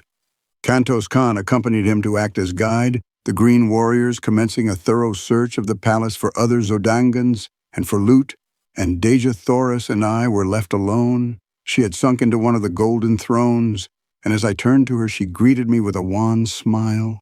"Was there ever such a man?" she exclaimed. "I know that Barsoom has never before seen your like. Can it be that all Earthmen are as you? Alone, a stranger, hunted, threatened, persecuted, you have done in a few short months what in all the past ages of Barsoom no man has ever done. Joined together the wild hordes of the sea bottoms and brought them to fight as allies of a red Martian people." "The answer is easy, Dejah Thoris," I replied, smiling. "It was not I who did it. It was love for Dejah Thoris, a power that would work greater miracles than this you have seen." A pretty flush overspread her face, and she answered, "You may say that now, John Carter, and I may listen, for I am free." "And more still, I have to say, ere it is again too late," I returned. "I have done many strange things in my life, many things that wiser men would not have dared, but never in my wildest fancies have I dreamed of winning a Dejah Thoris for myself, for never had I dreamed that in all the universe dwelt such a woman as the Princess of Helium. That you are a princess does not abash me, but that you are you is enough to make me doubt my sanity as I ask you, my princess, to be mine." "He does not need to be abashed who so well knew the answer to his plea before the plea were made," she replied, rising and placing her dear hands upon my shoulders, and so I took her in my arms and kissed her. And thus in the midst of a city of wild conflict, filled with the alarms of war, with death and destruction reaping their terrible harvest around her, did Dejah Thoris, Princess of Helium, true daughter of Mars, the god of war, promise herself in marriage to John Carter, gentleman of Virginia. Chapter 26. Through Carnage to Joy. Sometime later, Tarkas and Kantos Khan returned to report that Zodanga had been completely reduced. Her forces were entirely destroyed or captured, and no further resistance was to be expected from within. Several battleships had escaped, but there were thousands of war and merchant vessels under guard of Thark warriors. The lesser hordes had commenced looting and quarreling among themselves, so it was decided that we collect what warriors we could, man as many vessels as possible with Zodangan prisoners, and make for Helium without further loss of time. 5 hours later, we sailed from the roofs of the dock buildings with a fleet of 250 battleships, carrying nearly 100,000 green warriors, followed by a fleet of transports with our thoats. Behind us, we left the stricken city in the fierce and brutal clutches of some 40,000 green warriors of the lesser hordes. They were looting, murdering, and fighting amongst themselves. In 100 places they had applied the torch, and columns of dense smoke were rising above the city as though to blot out from the eye of heaven the horrid sights beneath. In the middle of the afternoon, we sighted the scarlet and yellow towers of Helium, and a short time later a great fleet of Zodangan battleships rose from the camps of the besiegers without the city and advanced to meet us. The banners of Helium had been strung from stem to stern of each of our mighty craft, but the Zodangans did not need this sign to realize that we were enemies, for our green Martian warriors had opened fire upon them almost as they left the ground. With their uncanny marksmanship, they raked the oncoming fleet with volley after volley. The twin cities of Helium, perceiving that we were friends, sent out hundreds of vessels to aid us, and then began the first real air battle I had ever witnessed. The vessels carrying our green warriors were kept circling above the contending fleets of Helium and Zodanga. since their batteries were useless in the hands of the Tharks, who, having no navy, have no skill in naval gunnery. Their small-arm fire, however, was most effective, and the final outcome of the engagement was strongly influenced, if not wholly determined, by their presence. At first, the two forces circled at the same altitude, pouring broadside after broadside into each other. Presently, a great hole was torn in the hull of one of the immense battlecraft from the Zodangan camp. With a lurch, she turned completely over, the little figures of her crew plunging, turning, and twisting toward the ground 1,000 feet below.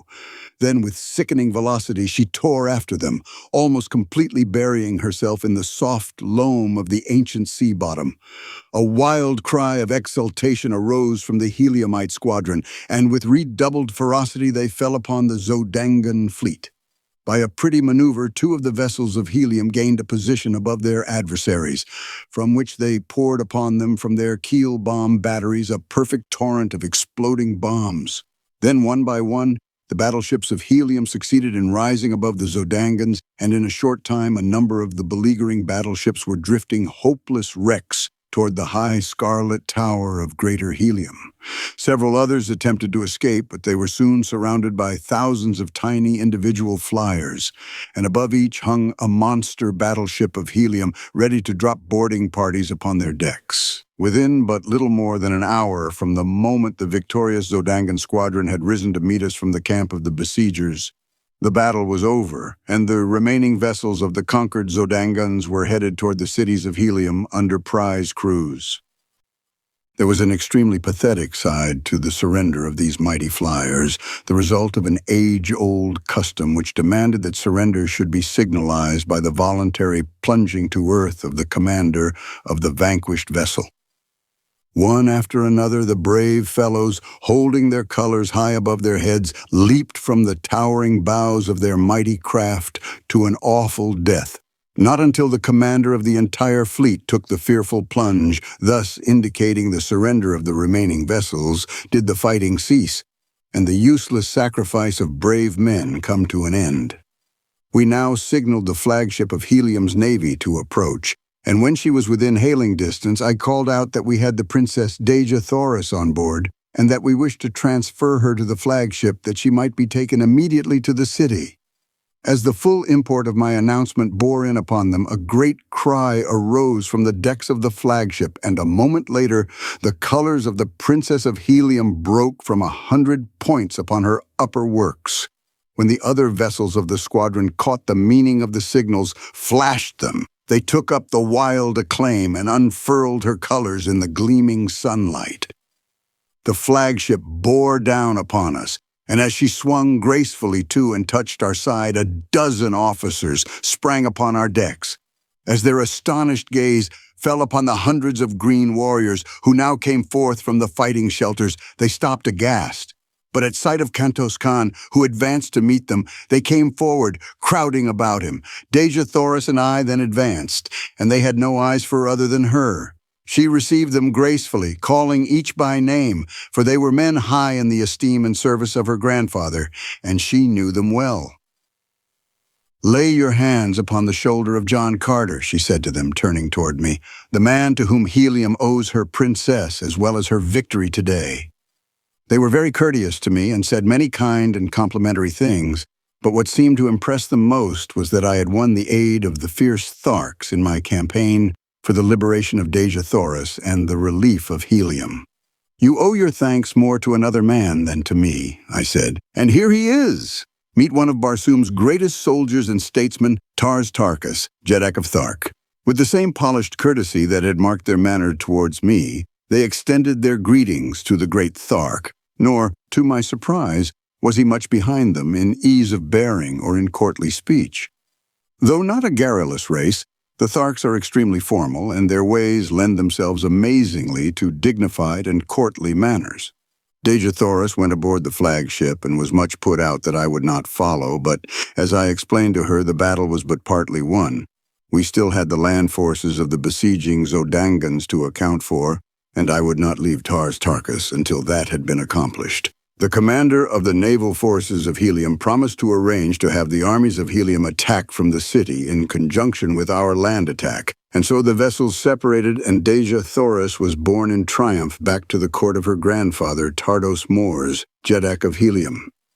In the distance lay our fleet of transports with the thoats of the Green Warriors, where they had remained during the battle.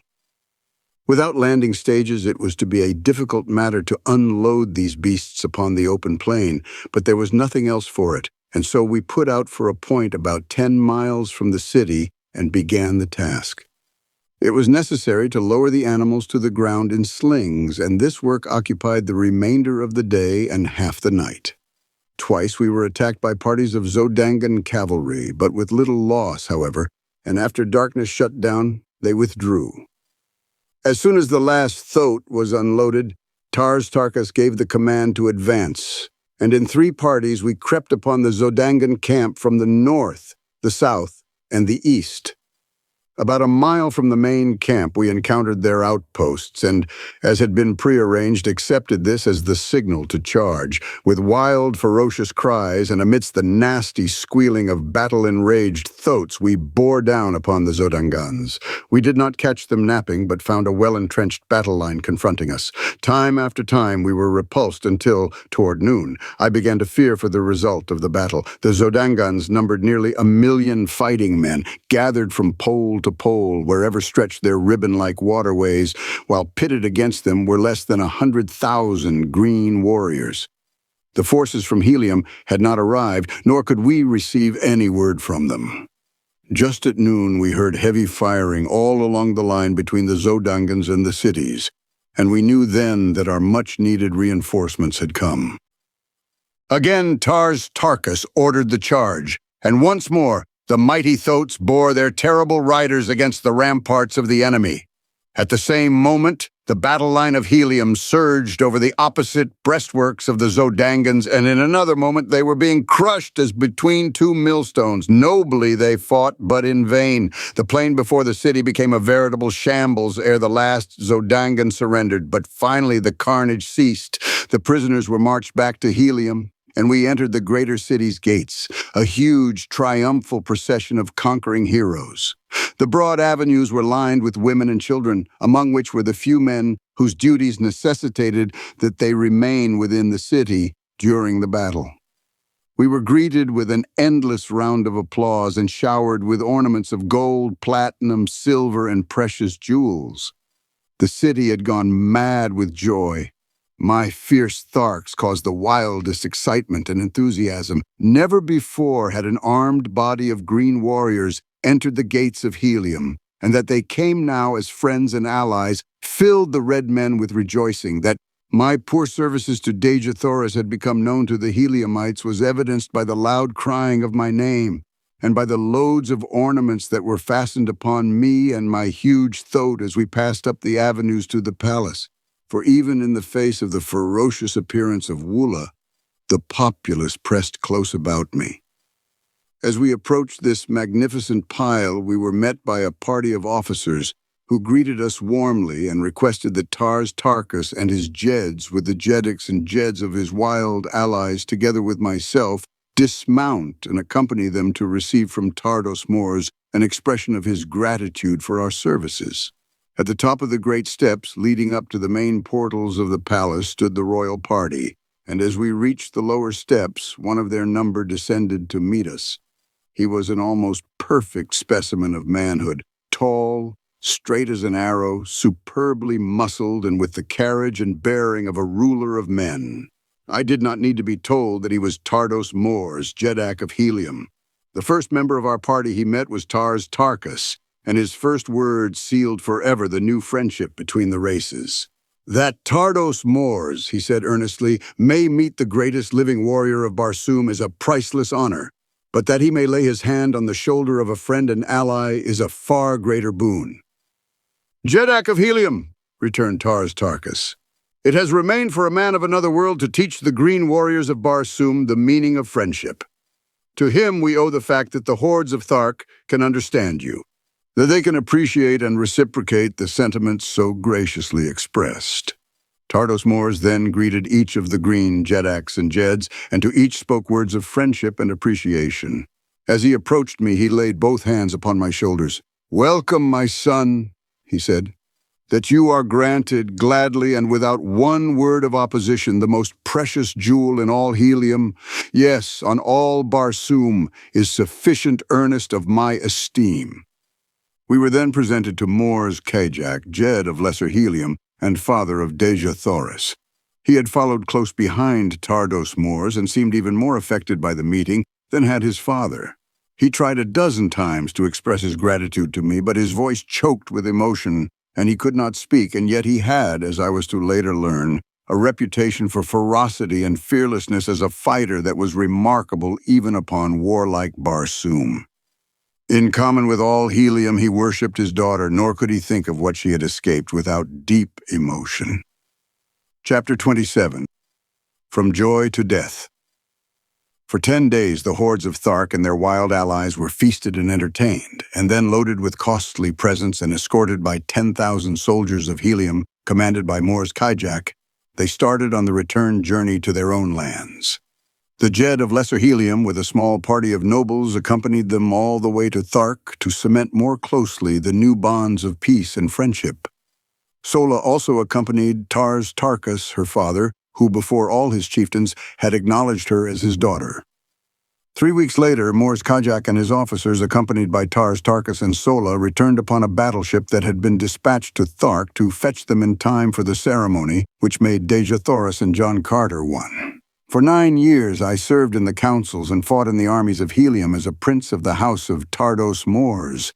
The people seemed never to tire of heaping honors upon me, and no day passed that did not bring some new proof of their love for my princess, the incomparable Dejah Thoris.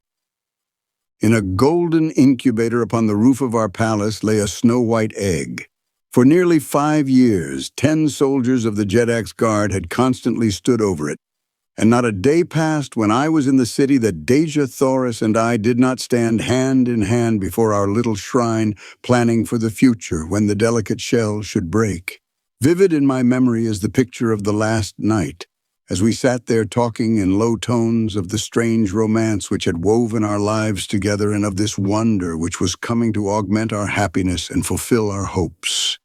In the distance we saw the bright white light of an approaching airship, but we attached no special significance to so common a sight. Like a bolt of lightning, it raced toward Helium until its very speed bespoke the unusual. Flashing the signals which proclaimed it a dispatch bearer for the Jedak, it circled impatiently awaiting the tardy patrol boat which must convoy it to the palace docks. 10 minutes after it touched at the palace, a message called me to the council chamber, which I found filling with the members of that body. On the raised platform of the throne was Tardos Mors, pacing back and forth with tense, drawn face. When all were in their seats, he turned toward us. "This morning," he said, "word reached the several governments of Barsoom that the keeper of the atmosphere plant had made no wireless report for 2 days, nor had almost ceaseless calls upon him from a score of capitals elicited a sign of response. The ambassadors of the other nations asked us to take the matter in hand and hasten the assistant keeper to the plant.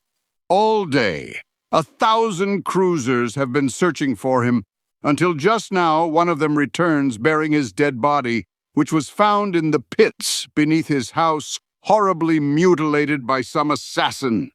I do not need to tell you what this means to Barsoom. It would take months to penetrate those mighty walls. In fact, the work has already commenced, and there would be little to fear were the engine of the pumping plant to run as it should, and as they all have for hundreds of years. But the worst, we fear, has happened.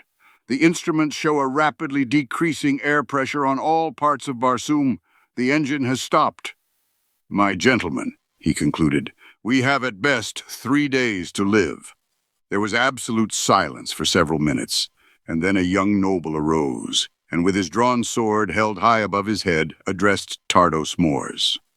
The men of Helium have prided themselves that they have ever shown Barsoom how a nation of red men should live. Now is our opportunity to show them how they should die. Let us go about our duties as though 1,000 useful years still lay before us. The chamber rang with applause, and as there was nothing better to do than to allay the fears of the people, by our example, we went our ways with smiles upon our faces and sorrow gnawing at our hearts. When I returned to my palace, I found that the rumor already had reached Dejah Thoris, so I told her all that I had heard. "We have been very happy, John Carter," she said, "and I thank whatever fate overtakes us that it permits us to die together." The next 2 days brought no noticeable change in the supply of air, but on the morning of the third day, breathing became difficult at the higher altitudes of the rooftops. The avenues and plazas of Helium were filled with people. All business had ceased. For the most part, the people looked bravely into the face of their unalterable doom. Here and there, however, men and women gave way to quiet grief. Toward the middle of the day, many of the weaker commenced to succumb, and within an hour the people of Barsoom were sinking by thousands into the unconsciousness which precedes death by asphyxiation. Dejah Thoris and I, with the other members of the royal family, had collected in a sunken garden within an inner courtyard of the palace. We conversed in low tones, when we conversed at all, as the awe of the grim shadow of death crept over us. Even Woola seemed to feel the weight of the impending calamity, for he pressed close to Dejah Thoris and to me, whining pitifully. The little incubator had been brought from the roof of our palace at request of Dejah Thoris, and she sat gazing longingly upon the unknown little life that now she would never know. As it was becoming perceptibly difficult to breathe, Tardos Moors arose, saying, "Let us bid each other farewell. The days of the greatness of Barsoom are over. Tomorrow's sun will look down upon a dead world which through all eternity must go swinging through the heavens, peopled not even by memories. It is the end." He stooped and kissed the women of his family and laid his strong hand upon the shoulders of the men. As I turned sadly from him, my eyes fell upon Dejah Thoris. Her head was drooping upon her breast. To all appearances, she was lifeless. With a cry, I sprang to her and raised her in my arms. Her eyes opened and looked into mine. "Kiss me, John Carter," she murmured. "I love you. I love you. It is cruel that we must be torn apart who were just starting upon a life of love and happiness." As I pressed her dear lips to mine, the old feeling of unconquerable power and authority rose in me. The fighting blood of Virginia sprang to life in my veins. "It shall not be, my princess," I cried. There must be some way, and John Carter, who has fought his way through a strange world for love of you, will find it." And with my words, there crept above the threshold of my conscious mind a series of 9 long-forgotten sounds. Like a flash of lightning in the darkness, their full purport dawned upon me, the key to the 3 great doors of the atmosphere plant. Turning suddenly toward Tardos Moors, as I still clasped my dying love to my breast, I cried, "A flyer, Jeddak! Quick! Order your swiftest flyer to the palace top. I can save Barsoom yet." He did not wait to question, but in an instant a guard was racing to the nearest dock, and though the air was thin and almost gone at the rooftop, they managed to launch the fastest one-man air scout machine that the skill of Barsoom had ever produced. Kissing Dejah Thoris a dozen times and commanding Woola, who would have followed me, to remain and guard her, I bounded with my old agility and strength to the high ramparts of the palace, and in another moment I was headed toward the goal of the hopes of all Barsoom. I had to fly low to get sufficient air to breathe, but I took a straight course across an old sea bottom, and so had to rise only a few feet above the ground. I traveled with awful velocity, for my errand was a race against time with death. The face of Dejah Thoris hung always before me. As I turned for a last look as I left the palace garden, I had seen her stagger and sink upon the ground beside the little incubator.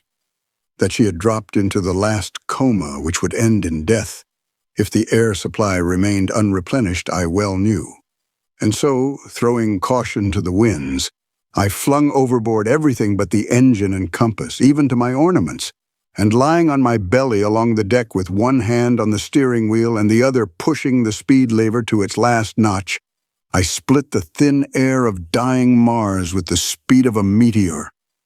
An hour before dark, the great walls of the atmosphere plant loomed suddenly before me, and with a sickening thud I plunged to the ground before the small door which was withholding the spark of life from the inhabitants of an entire planet. Beside the door, a great crew of men had been laboring to pierce the wall, but they had scarcely scratched the flint-like surface, and now most of them lay in the last sleep from which not even air would awaken them. Conditions seemed much worse here than at Helium, and it was with difficulty that I breathed at all.